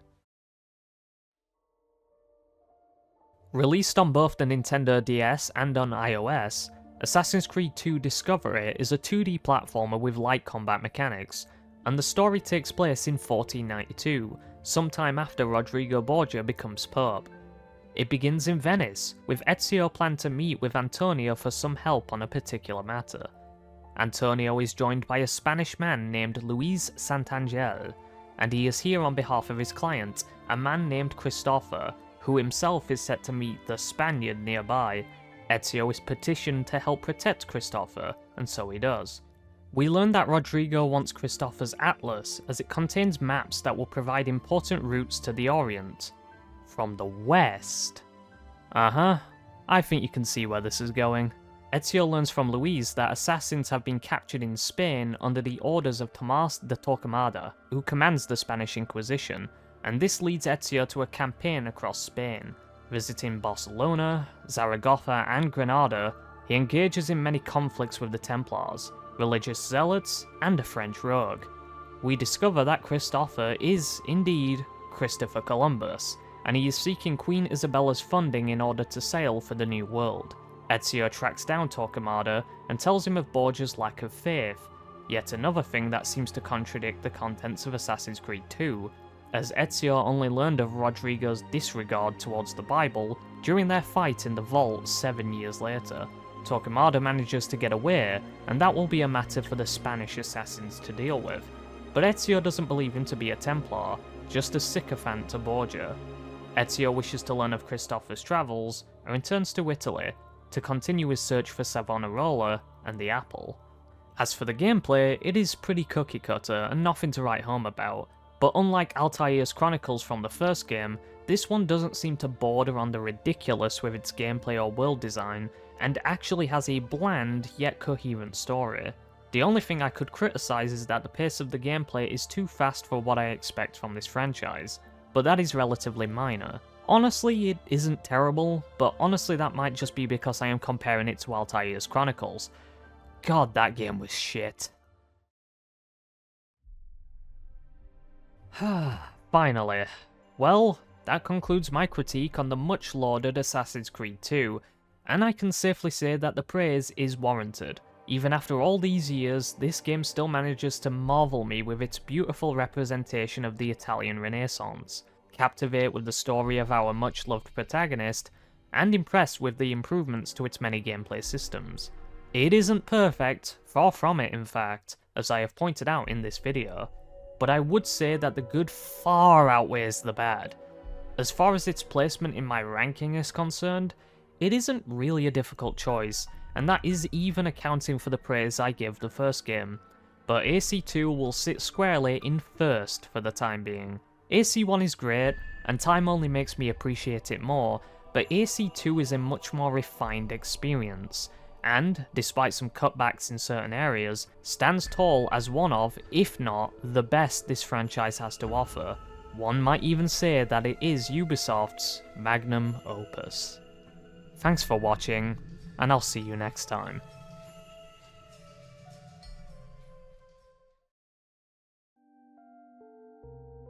Okay, it has been a little while since I have contributed to this series, and that is mostly due to a set of combined factors, including poor health, technical difficulties, and some writer's block in places, especially during my period of illness. I'm sorry that it took as long as it did, but I hope that extra time shows through in the video. The Brotherhood video will, of course, be in the works fairly soon, but I do want to upload some more playthroughs to this channel in the meantime. Due to the delays, I might not be able to get my playthrough of Lies of P up before the release of Elden Ring Night Rain, which will also be on the channel. But even if it isn't, it will be released immediately after. As stated before, my Patreon will be linked below if anyone is interested, but as per usual, it is entirely opt-in. No content shall be locked behind a paywall, it exists solely for those that wish to support me directly. As I'm writing this, I have just powered through to get this critique out in a reasonable time frame, so any engagement would be appreciated. You know the drill, likes, comments, shares, that sort of thing. Anyway, it is time that I bow out, and I shall see you in whatever project I partake in next. Toodles!